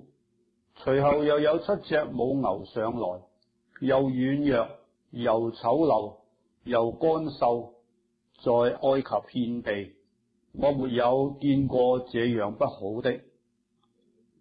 這又乾瘦又醜陋的母牛，吃盡了那以先的7隻肥母牛，吃了以後，卻看不出是吃了，那醜陋的樣子仍舊和先前一樣，我就醒了。我又夢見一顆麥子，長了7個穗子，又飽滿又佳美。隨後又長了7個穗子，枯槁細弱，被東風吹焦了。這些細弱的穗子吞了那7個佳美的穗子。我將這夢告訴了術士，卻沒有人能給我解說。約瑟對法老說：法老的夢乃是一個，神已將所要作的事指示法老了。7隻好母牛是7年，7個好穗子也是7年。這夢乃是一個。那隨後上來的7隻又乾瘦又醜陋的母牛是7年，那7個虛空被東風吹焦的穗子也是7年，都是7個荒年。這就是我對法老所說，神已將所要作的事顯明給法老了。埃及遍地必來7個大豐年，隨後又要來7個荒年，甚至在埃及地都忘了先前的豐收，全地必被饑荒所滅。因那以後的饑荒甚大，便不覺得先前的豐收了。至於法老兩回作夢，是因神命定這事，而且必速速成就。所以法老當揀選一個有聰明有智慧的人，派他治理埃及地。法老當這樣行，又派官員管理這地。當7個豐年的時候，徵收埃及地的1/5，叫他們把將來豐年一切的糧食聚斂起來，積蓄5穀，收存在各城裏作食物，歸於法老的手下。所積蓄的糧食可以防備埃及地將來的7個荒年，免得這地被饑荒所滅。法老和他一切臣僕都以這事為妙。法老對臣僕說：像這樣的人，有神的靈在他裏頭，我們豈能找得着呢？法老對約瑟說：神既將這事都指示你，可見沒有人像你這樣有聰明有智慧。你可以掌管我的家，我的民都必聽從你的話，唯獨在寶座上我比你大。法老又對約瑟說：我派你治理埃及全地。法老就摘下手上打印的戒指，戴在約瑟的手上，給他穿上細麻衣，把金鏈戴在他的頸項上，又叫約瑟坐他的副車。喝道的在前呼叫說：跪下！這樣法老派他治理埃及全地。法老對約瑟說：我是法老，在埃及全地，若沒有你的命令，不許人擅自辦事，原民作動手動腳。法老賜名給約瑟，叫撒法拿剔巴內亞，又將安城的祭司波提菲拉的女兒亞西拿給他為妻。約瑟就出去巡行埃及地。約瑟見埃及王法老的時候，年30歲。他從法老面前出去，遍行埃及全地。7個豐年之內，地的出產極豐極盛，原民作一把一把的。約瑟聚斂埃及地7國豐年一切的糧食，把糧食積存在各城裏，各城周圍田地的糧食都積存在本城裏。約瑟積蓄五穀甚多，如同海邊的沙，無法計算，因為穀不可勝數。荒年未到以前，安城的祭司波提菲拉的女兒亞西納給約瑟生了2個兒子。約瑟給長子起名叫瑪拿西，就是使之忘了的意思，因為他說：神使我忘了一切的困苦和我父的全家。他給次子起名叫以法蓮，就是使之昌盛的意思，因為他說：神使我在受苦的地方昌盛。埃及地的7國豐年一完，7國荒年就來了。正如約瑟所說的，各地都有饑荒，唯獨埃及全地有糧食。及至埃及全地有了饑荒，眾民向法老哀求糧食。法老對他們說：你們往約瑟那裏去，凡他所說的，你們都要作。當時饑荒遍滿天下，約瑟開了各處的倉，挑糧給埃及人。在埃及地饑荒甚大，各地的人都往埃及去，到約瑟那裏糴糧，因為天下的饑荒甚大。創世記第42章。雅各見埃及有糧，就對兒子們說：你們為什麼彼此觀望呢？我聽見埃及有糧，你們可以下去，從那裏為我們糴些來，使我們可以存活，不至於死。於是約瑟的10個哥哥都下埃及糴糧去了。但約瑟的兄弟便雅憫，雅各沒有打發他和哥哥們同去，因為雅各說：恐怕他遭害。來糴糧的人中有以色列的兒子們，因為迦南地也有饑荒。當時治理埃及地的是約瑟，挑糧給那地眾民的就是他。約瑟的哥哥們來了，臉伏於地，向他下拜。約瑟看見他哥哥們，就認得他們，卻裝作生人，向他們說些嚴厲話，問他們說：你們從哪裏來？他們說：我們從迦南地來糴糧。約瑟認得他哥哥們，他們卻不認得他。約瑟想起從前所作的那2個夢，就對他們說：你們是奸細，來窺探這地的虛實。他們對他說：我主啊，不是的，僕人們是糴糧來的。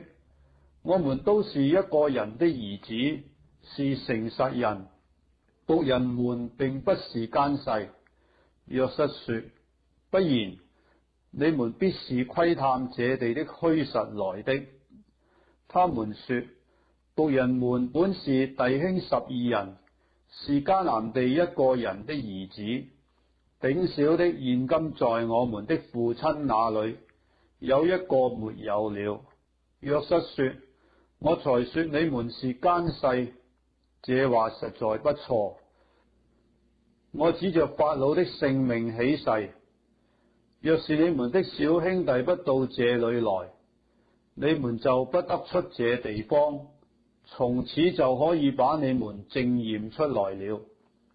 需要打發你們中間一個人去，把你們的兄弟帶來。至於你們，都要囚在這裏，好證驗你們的話真不真。若不真，我指着法老的性命起誓，你們一定是奸細。於是約瑟把他們都下在監裏3天。到第3天，約瑟對他們說：我是敬畏神的，你們照我的話行，就可以存活。你們如果是誠實人，可以留你們中間的一個人囚在監裏，但你們可以帶着糧食回去，救你們家裏的饑荒，把你們的小兄弟帶到我這裏來。如此，你們的話便有證據，你們也不至於死。他們就照樣而行。他們彼此說：我們在兄弟身上實在有罪。他哀求我們的時候，我們見他心裏的愁苦，卻不肯聽，所以這場苦難臨到我們身上。流便說：我豈不是對你們說過，不可傷害那孩子麼？只是你們不肯聽，所以流他血的罪向我們追討。他們不知道約瑟聽得出來，因為在他們中間用通事傳話。約瑟轉身退去，哭了一場，又回來對他們說話，就從他們中間挑出西面來，在他們眼前把他捆綁。約瑟吩咐人把糧食裝滿他們的器具，把各人的銀子歸還在各人的口袋裏，又給他們路上用的食物。人就照他的話辦了，他們就把糧食馱在路上，離開那裏去了。到了住宿的地方，他們中間有一個人打開口袋，要拿料慰勞，才看見自己的銀子仍在口袋裏，就對弟兄們說：我的銀子歸還了，看啊，仍在我口袋裏。他們就提心吊膽，戰戰兢兢的彼此說：這是神向我們作什麼呢？他們來到迦南地，他們的父親雅各那裏，將所遭遇的事都告訴他，說：那地的主對我們說嚴厲的話，把我們當作窺探那地的奸細。我們對他說：我們是誠實人，並不是奸細。我們本是弟兄12人，都是一個父親的兒子，有一個沒有了，頂小的如今同我們的父親在迦南地。那地的主對我們說：若要我知道你們是誠實人，可以留下你們中間的一個人在我這裏，你們可以帶着糧食回去，救你們家裏的饑荒，把你們的小兄弟帶到我這裏來，我便知道你們不是奸細，乃是誠實人。這樣，我就把你們的弟兄交給你們，你們也可以在這地作買賣。後來他們倒口袋，不料各人的銀包都在口袋裏。他們和父親看見銀包，就都害怕。他們的父親雅各對他們說：你們使我喪失我的兒子，約瑟沒有了，西面也沒有了，你們又要將便雅憫帶去，這些事都歸到我身上了。流便對他父親說：我若不帶他回來交給你，你可以殺我的兩個兒子，只管把他交在我手裏，我必帶他回來交給你。雅各說：我的兒子不可與你們一同下去，他哥哥死了，只剩下他。他若在你們所行的路上遭害，那便是你們使我白髮蒼蒼、悲悲慘慘的下陰間去了。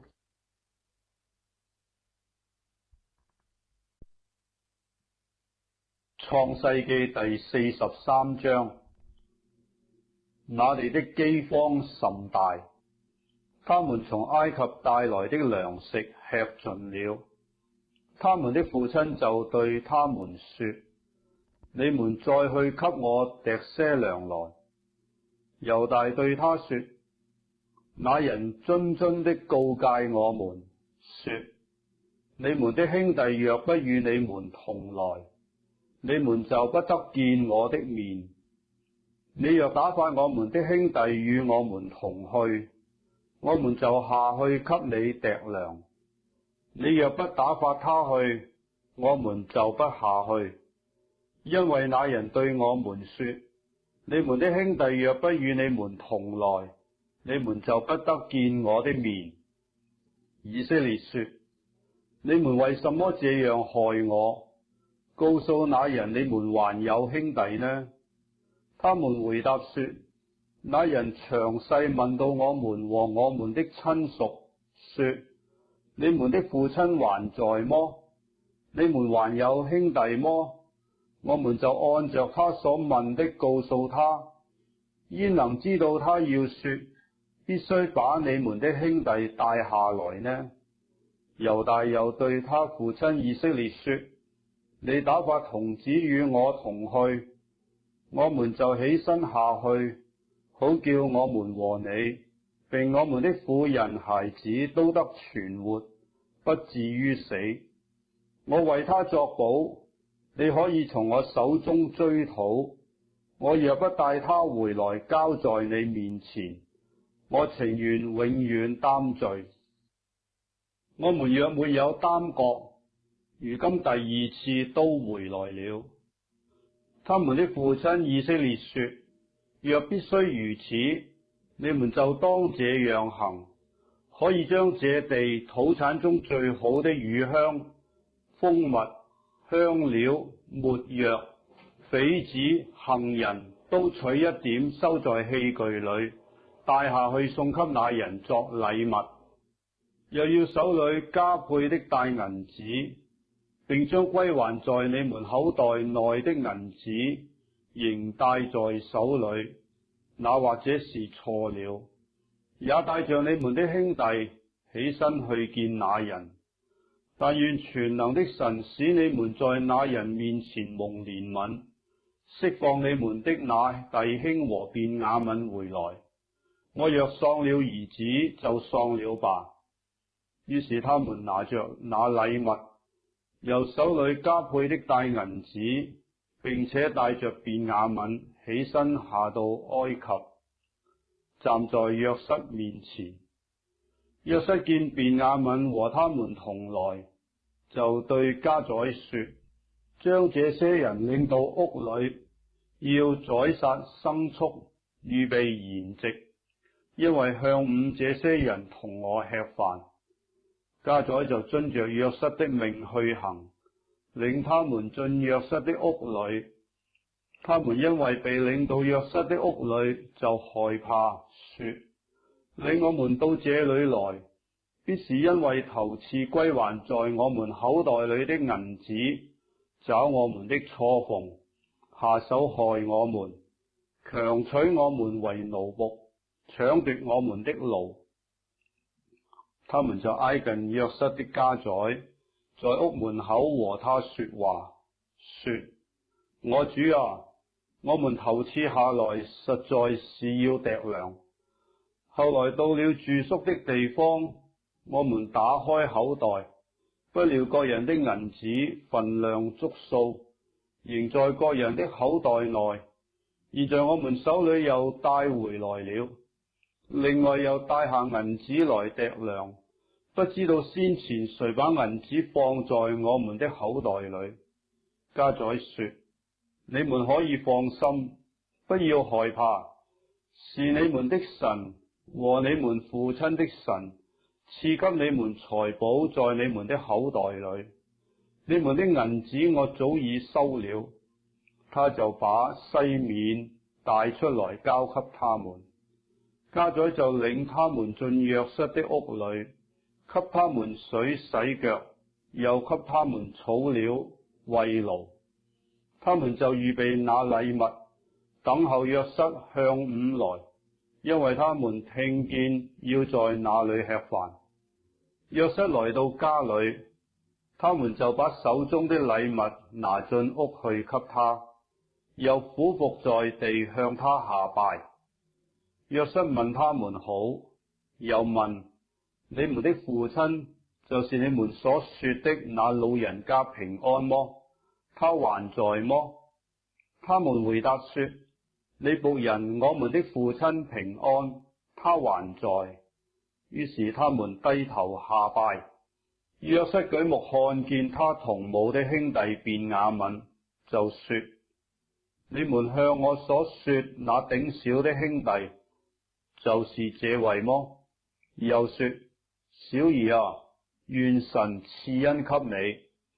約瑟愛弟之情發動，就急忙尋找可哭之地，進入自己的屋裏哭了一場。他洗了臉出來，勉強忍忍，吩咐人擺飯。他們就為約瑟單擺了一席，為那些人又擺了一席，也為和約瑟同吃飯的埃及人另擺了一席，因為埃及人不可和希伯來人一同吃飯，那原是埃及人所厭惡的。約瑟使眾弟兄在他面前排列坐席，都按着長幼的次序，眾弟兄就彼此詫異。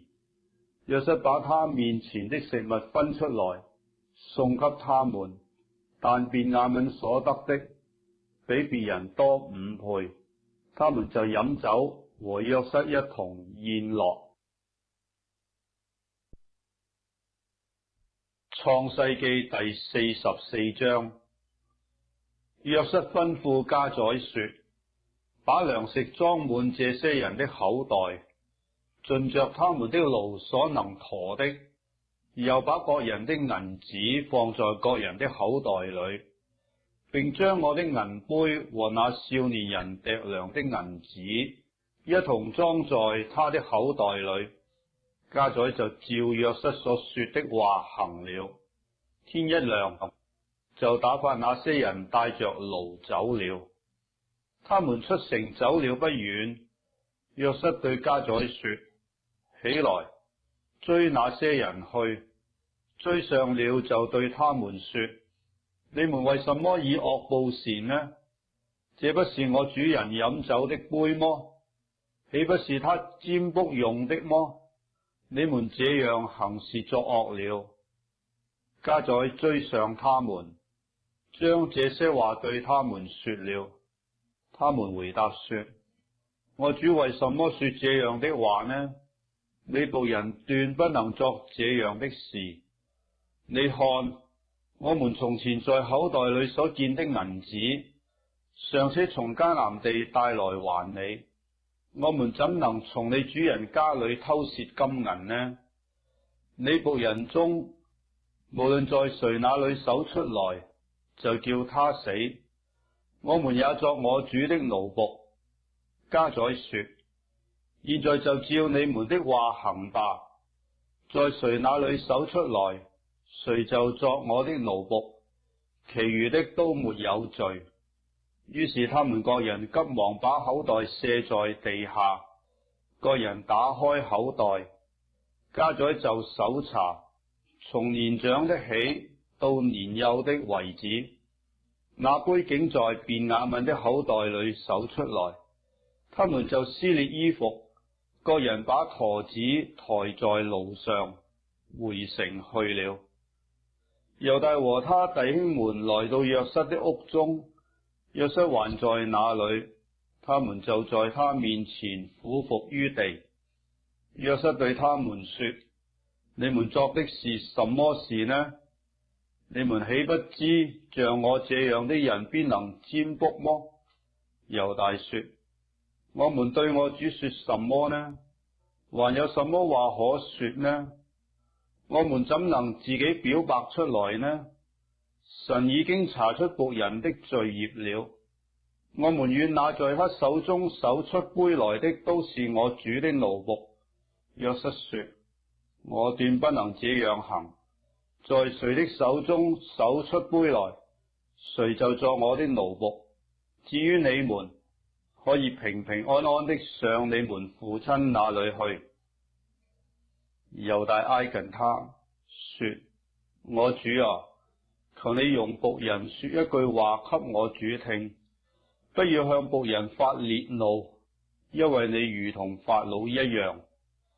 我主曾問僕人們說：你們有父親，有兄弟沒有？我們對我主說：我們有父親，已經年老，還有他老年所生的一個小孩子。他哥哥死了，他母親只撇下他一人，他父親疼愛他。你對僕人說：把他帶到我這裏來，叫我親眼看看他。我們對我主說：童子不能離開他父親，若是離開，他父親必死。你對僕人說：你們的小兄弟若不與你們一同下來，你們就不得再見我的面。我們上到你僕人我們父親那裏，就把我主的話告訴了他。我們的父親說：你們再去給我糴些糧來。我們就說：我們不能下去。我們的小兄弟若和我們同往，我們就可以下去，因為小兄弟若不與我們同往，我們必不得見那人的面。你僕人我父親對我們說：你們知道我的妻子給我生了2個兒子，一個離開我出去了。我說他必是被撕碎了，直到如今我也沒有見他。現在你們又要把這個帶去離開我，倘若他遭害，那便是你們使我白髮蒼蒼、悲悲慘慘的下陰間去了。我父親的命與這童子的命相連。如今我回到你僕人我父親那裏，若沒有童子與我們同在，我們的父親見沒有童子，他就必死。這便是我們使你僕人我們的父親白髮蒼蒼、悲悲慘慘的下陰間去了。因為僕人曾向我父親為這童子作保，說：我若不帶他回來交給父親，我便在父親面前永遠擔罪。現在求你容僕人住下，替這童子作我主的奴僕，叫童子和他哥哥們一同上去。若童子不和我同去，我怎能上去見我父親呢？恐怕我看見災禍臨到我父親身上。創世紀第45章。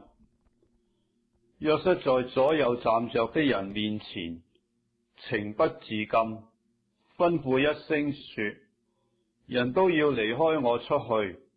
約瑟和弟兄們相認的時候，並沒有一人站在他面前，他就放聲大哭。埃及人和法老家中的人都聽見了。約瑟對他弟兄們說：我是約瑟，我的父親還在麼？他弟兄不能回答，因為在他面前都驚惶。約瑟又對他弟兄們說：請你們近前來。他們就近前來。他說：我是你們的兄弟約瑟，就是你們所賣到埃及的。現在不要因為把我賣到這裏，自憂自恨。這是神差我在你們以先來，為要保存生命。現在這地的饑荒已經2年了，還有5年不能耕種，不能收成。神差我在你們以先來，為要給你們存留餘種在世上，又要大施拯救，保存你們的生命。這樣看來，差我到這裏來的不是你們，乃是神。他又使我如法老的父，作他全家的主，並埃及全地的宰相。你們要趕緊上到我父親那裏，對他說：你兒子約瑟這樣說，神使我作全埃及的主，請你下到我這裏來，不要耽延。你和你的兒子、孫子，連牛群、羊群，並一切所有的，都可以住在歌珊地，與我相近。我要在那裏奉養你，因為還有5年的饑荒，免得你和你的眷屬，並一切所有的都敗落了。況且你們的眼和我兄弟便雅憫的眼，都看見是我親口對你們說話。你們也要將我在埃及一切的榮耀和你們所看見的事，都告訴我父親，又要趕緊的將我父親搬到我這裏來。於是約瑟伏在他兄弟便雅憫的頸項上哭，便雅憫也在他的頸項上哭。他又與眾弟兄親嘴，抱着他們哭。隨後他弟兄們就和他說話。這風聲傳到法老的宮裏，說約瑟的弟兄們來了。法老和他的臣僕都很喜歡。法老對約瑟說：你吩咐你的弟兄們說，你們要這樣行，把駝子抬在牲口上，起身往迦南地去，將你們的父親和你們的眷屬都搬到我這裏來。我要把埃及地的美物賜給你們，你們也要吃這地肥美的出產。現在我吩咐你們要這樣行，從埃及地帶着車輛去，把你們的孩子和妻子，並你們的父親都搬來。你們眼中不要愛惜你們的家具，因為埃及全地的美物都是你們的。以色列的兒子們就如此行。約瑟照着法老的吩咐，給他們車輛和路上用的食物，又給他們各人1套衣服，唯獨給便雅憫300銀子5套衣服，送給他父親公驢10匹，馱着埃及的美物；母驢10匹，馱着糧食、乳餅和菜，為他父親路上用。於是約瑟打發他弟兄們回去，又對他們說：你們不要在路上相爭。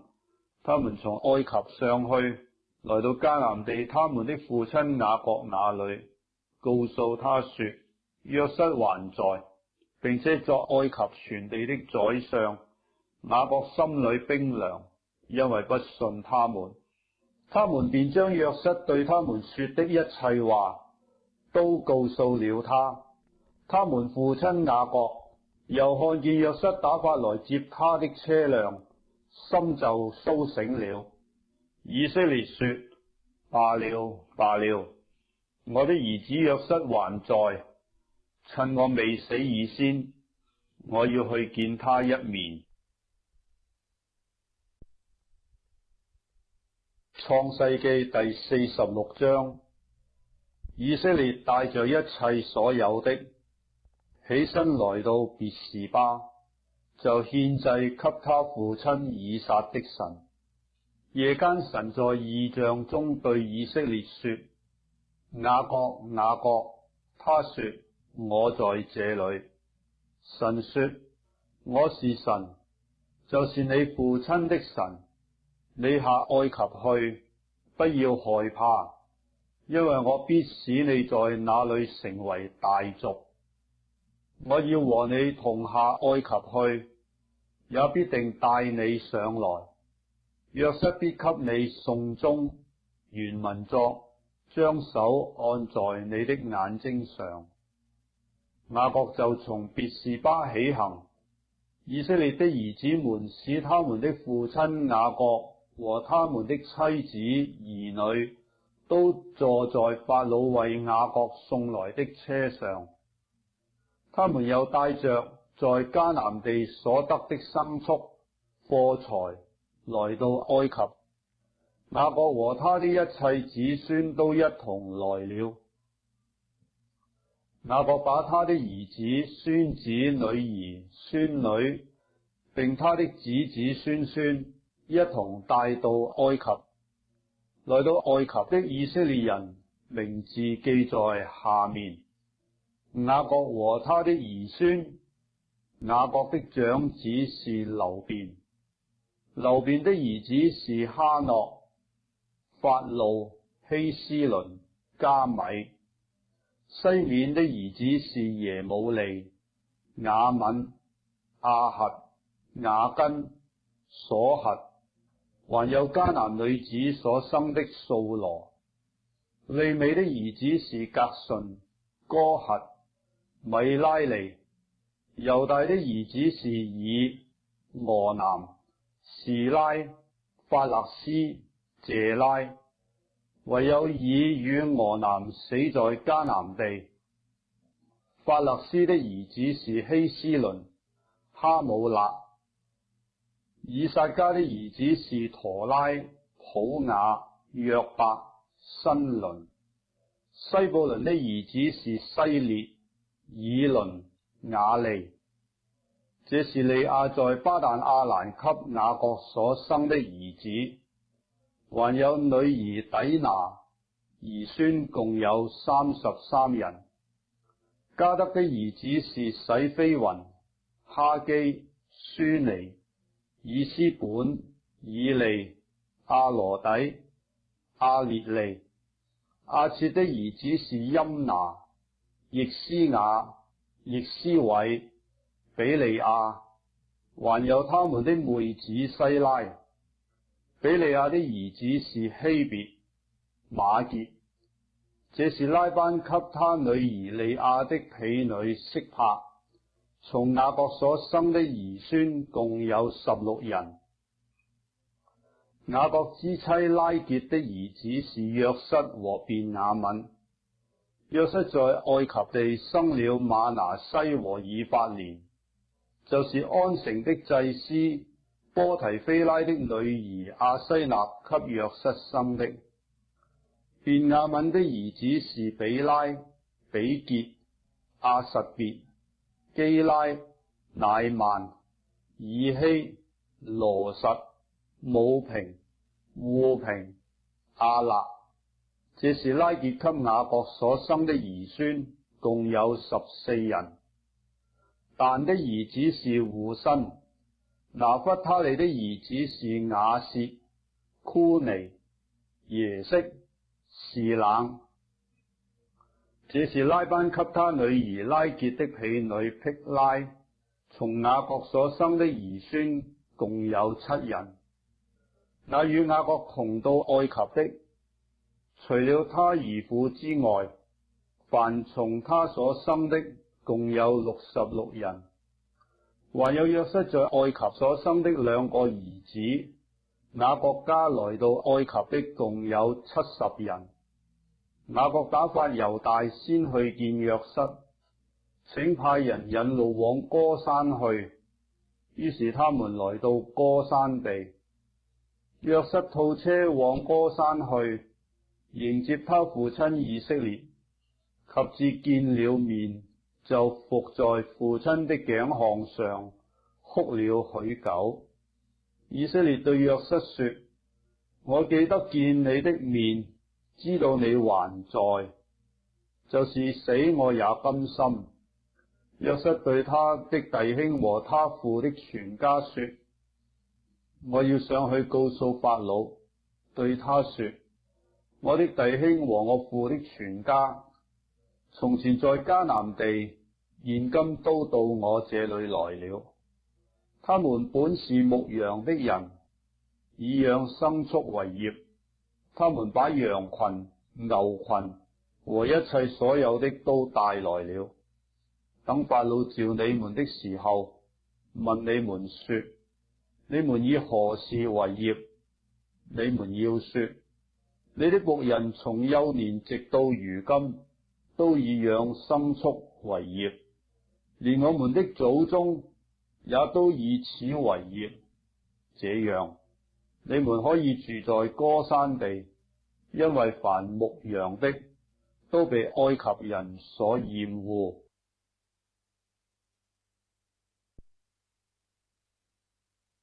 創世記第47章。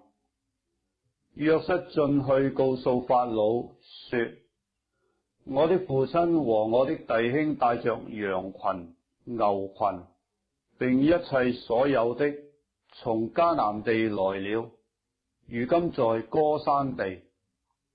約瑟從他弟兄中挑出5個人來，引他們去見法老。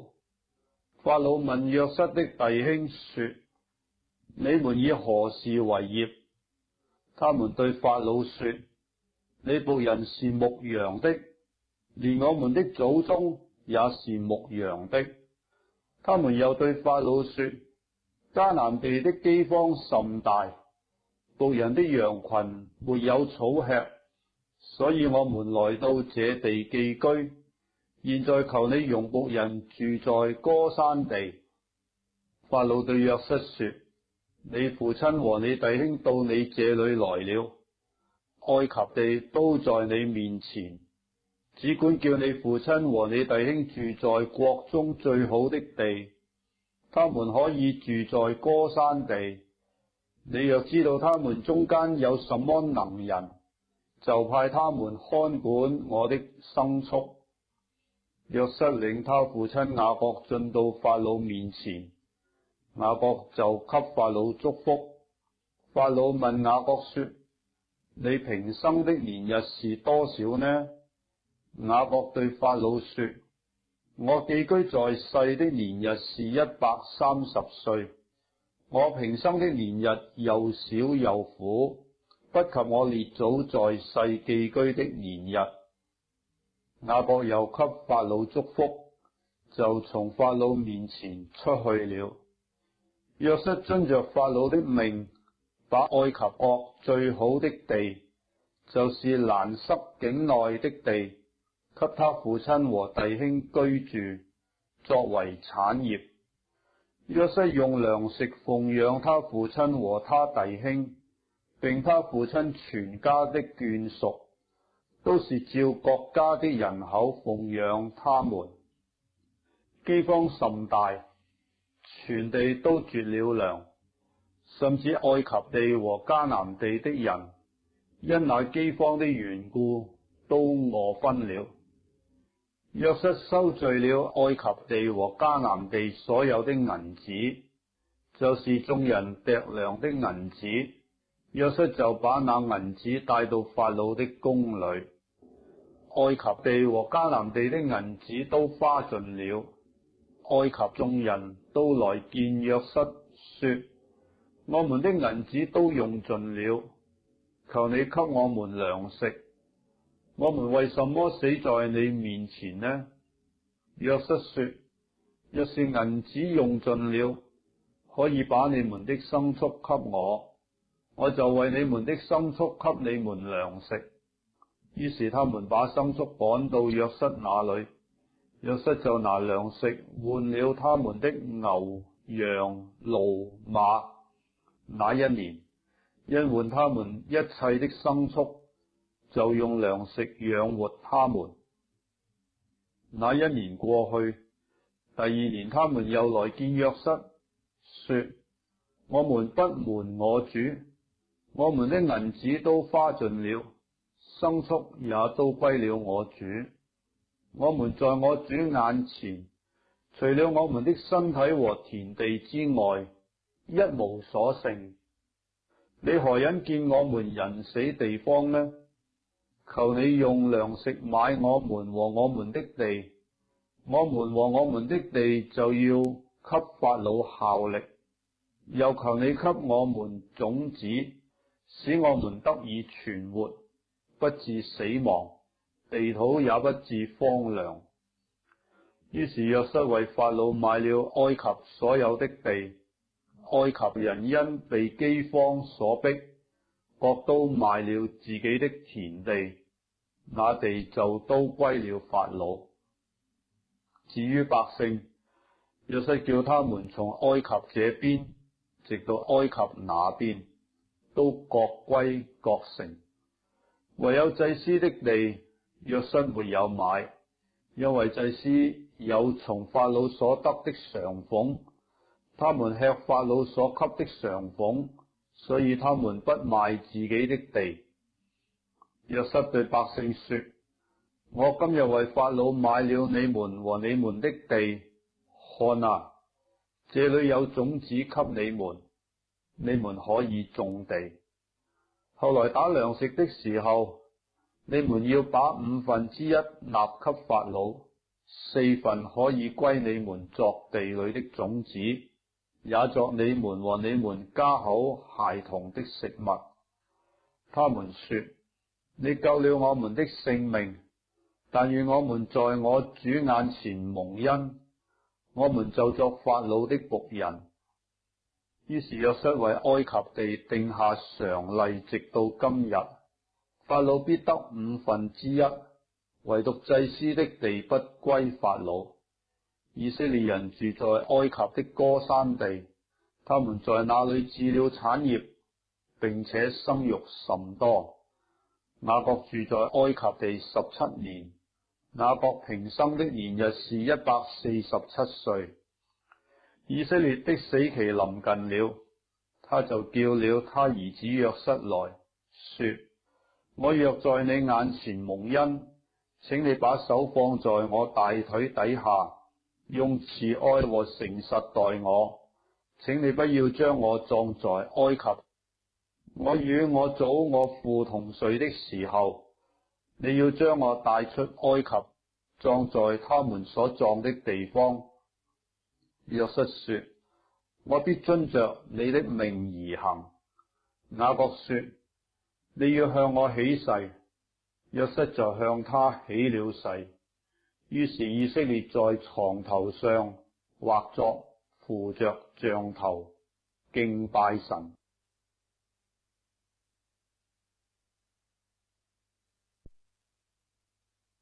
創世記第48章。這事以後，有人告訴約瑟說：你的父親病了。他就帶着2個兒子瑪拿西和以法蓮同去。有人告訴雅各說：請看，你兒子約瑟到你這裏來了。以色列就勉強在床上坐起來。雅各對約瑟說：全能的神曾在迦南地的路斯向我顯現，賜福與我，對我說：我必使你生養眾多，成為多民，又要把這地賜給你的後裔，永遠為業。我未到埃及見你之先，你在埃及地所生的以法蓮和瑪拿西，這2個兒子是我的，正如流便和西緬是我的一樣。你在他們以後所生的，就是你的，他們可以歸於他們弟兄的名下得產業。至於我從巴旦來的時候，拉結死在我眼前，在迦南地的路上，離以法他還有一段路程，我就把他葬在以法他的路上。以法他就是伯利恆。以色列看見約瑟的2個兒子，就說：這是誰？約瑟對他父親說：這是神在這裏賜給我的兒子。以色列說：請你領他們到我跟前，我要給他們祝福。以色列年紀老邁，眼睛昏花，不能看見。約瑟領他們到他跟前，他就和他們親嘴，抱着他們。以色列對約瑟說：我想不到得見你的面，不料神又使我得見你的兒子。約瑟把2個兒子從以色列兩室中領出來，自己就臉伏於地下拜。隨後約瑟又拉着他們2個，以法蓮在他的右手裏，對着以色列的左手；瑪拿西在他的左手裏，對着以色列的右手，領他們到以色列的跟前。以色列伸出右手來，按在以法蓮的頭上，以法蓮乃是次子，又剪搭過左手來，按在瑪拿西的頭上。瑪拿西原是長子，他就給約瑟祝福，說：願我祖亞伯拉罕和我父以撒所侍奉的神，就是一生牧養我直到今日的神，救贖我脫離一切患難的那使者，賜福與這兩個童子，願他們歸在我的名下，和我祖亞伯拉罕、我父以撒的名下，又願他們在世界中生養眾多。約瑟見他父親把右手按在以法蓮的頭上，就不喜悅，便提起他父親的手，要從以法蓮頭上挪到瑪拿西的頭上。約瑟對他父親說：我父，不是這樣，這本是長子，求你把右手按在他的頭上。他父親不從，說：我知道，我兒我知道，他也必成為一族，也必昌大，只是他的兄弟將來比他還大，他兄弟的後裔要成為多族。當日就給他們祝福，說：以色列人要指着你們祝福，說：願神使你如以法蓮、瑪拿西一樣。於是立以法蓮在瑪拿西以上。以色列又對約瑟說：我要死了，但神必與你們同在，領你們回到你們列祖之地，並且我從前用弓用刀從亞摩利人手下奪的那塊地，我都賜給你，使你比眾弟兄多得一份。創世記第49章。雅各叫了他的兒子們來，說：你們都來聚集，我好把你們日後必遇的事告訴你們。雅各的兒子們，你們要聚集而聽，要聽你們父親以色列的話。流便啊，你是我的長子，是我力量強壯的時候生的，本當大有尊榮，權力超縱。但你放縱情慾，滾忽如水，必不得居首位，因為你上了你父親的床，污穢了我的塔。西面和利未是弟兄，他們的刀劍是殘忍的器具。我的靈啊，不要與他們同謀；我的心啊，不要與他們聯絡，因為他們趁怒殺害人命，任意砍斷牛腿大筋。他們的怒氣暴烈可咒，他們的憤恨殘忍可詛。我要使他們分居在雅各家裏，散住在以色列地中。猶大啊，你弟兄們必讚美你，你手必恰住仇敵的頸項，你父親的兒子們必向你下拜。猶大是個小獅子，我兒啊，你找了食便上去，你屈下身去，臥如公獅，蹲如母獅，誰敢惹你？龜必不離猶大，象必不離他兩腳之間，直等細羅，就是賜平安者來到，萬民都必歸順。猶大把小驢拴在葡萄樹上，把驢駒拴在美好的葡萄樹上。他在葡萄酒中洗了衣服，在葡萄汁中洗了袍褂。他的眼睛必因酒紅潤，他的牙齒必因奶白亮。西布倫必住在海口，必成為停船的海口。他的境界必延到西頓。以撒家是個強壯的驢，臥在羊圈之中。他以安靜為佳，以肥地為美，便低肩背重，成為服苦的僕人。但必判斷他的民，作以色列支派之一。但必作道上的蛇，路中的虺，咬傷馬蹄，使騎馬的墜落於後。耶和華啊，我向來等候你的救恩。迦得必被敵軍追逼，他卻要追逼他們的腳跟。亞設之地必出肥美的糧食，且出君王的美味。拿弗他利是被釋放的母鹿，他出佳美的言語。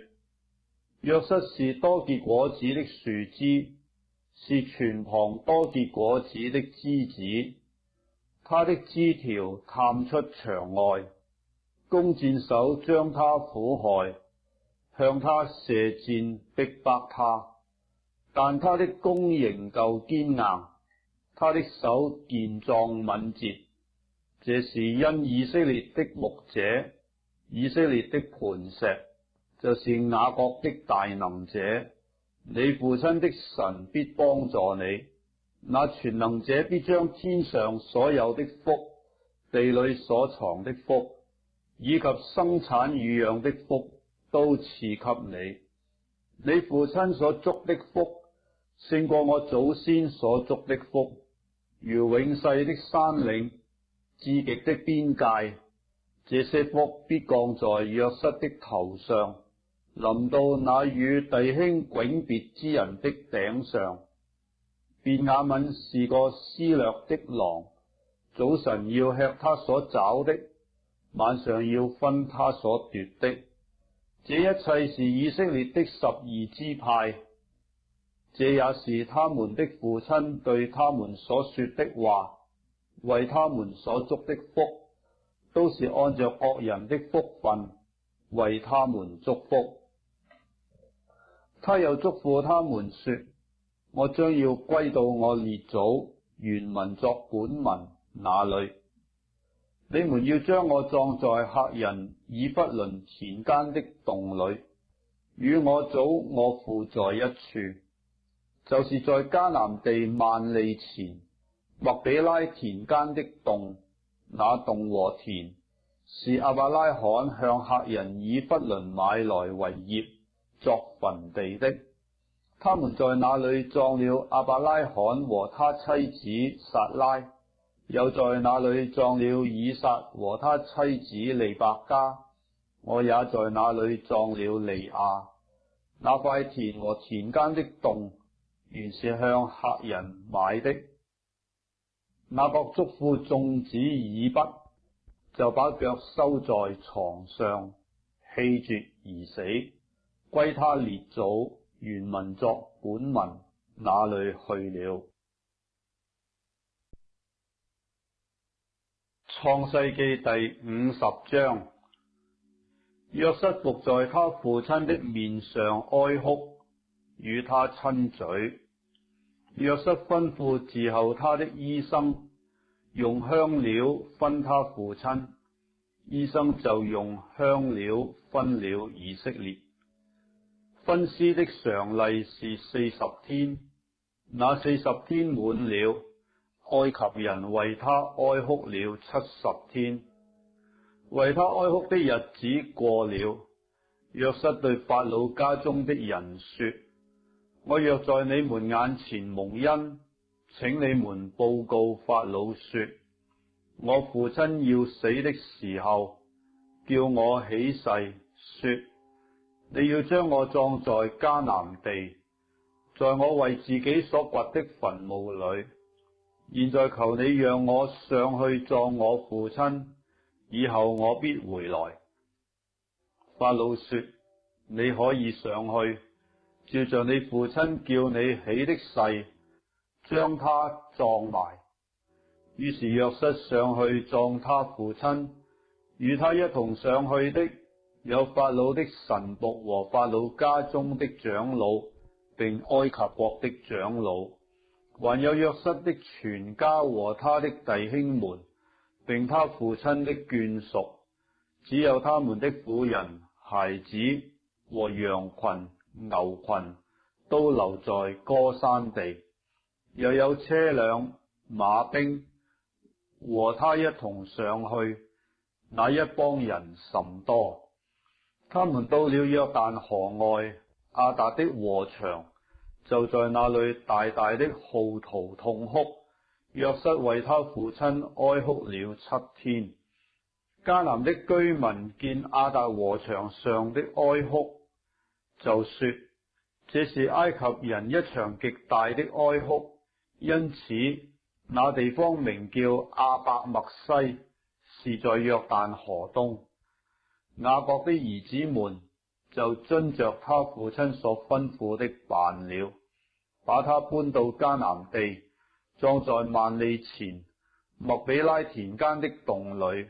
那洞和田是亞伯拉罕向赫人以弗倫買來為業作墳地的。約瑟葬了他父親以後，就和眾弟兄並一切同他上去葬他父親的人都回埃及去了。約瑟的哥哥們見父親死了，就說：或者約瑟懷恨我們，照着我們從前待他一切的惡，足足的報復我們。他們就打發人去見約瑟，說：你父親未死以先，吩咐說，你們要對約瑟這樣說：從前你哥哥們惡待你，求你饒恕他們的過犯和罪惡。如今求你饒恕你父親神之僕人的過犯。他們對約瑟說這話，約瑟就哭了。他的哥哥們又來俯伏在他面前說：我們是你的僕人。約瑟對他們說：不要害怕，我豈能代替神呢？從前你們的意思是要害我，但神的意思原是好的，要保存許多人的性命，成就今日的光景。現在你們不要害怕，我必養活你們和你們的婦人、孩子。於是約瑟用親愛的話安慰他們。約瑟和他父親的眷屬都住在埃及。約瑟活了110歲。約瑟得見以法蓮第3代的子孫，瑪拿西的孫子瑪吉的兒子也養在約瑟的膝上。約瑟對他弟兄們說：我要死了，但神必定看顧你們，領你們從這地上去，到他起誓所應許給亞伯拉罕、以撒、雅各之地。約瑟叫以色列的子孫起誓說：神必定看顧你們，你們要把我的骸骨從這裏搬上去。約瑟死了，正110歲。人用香料將他分了，把他收殮在棺材裏，停在埃及。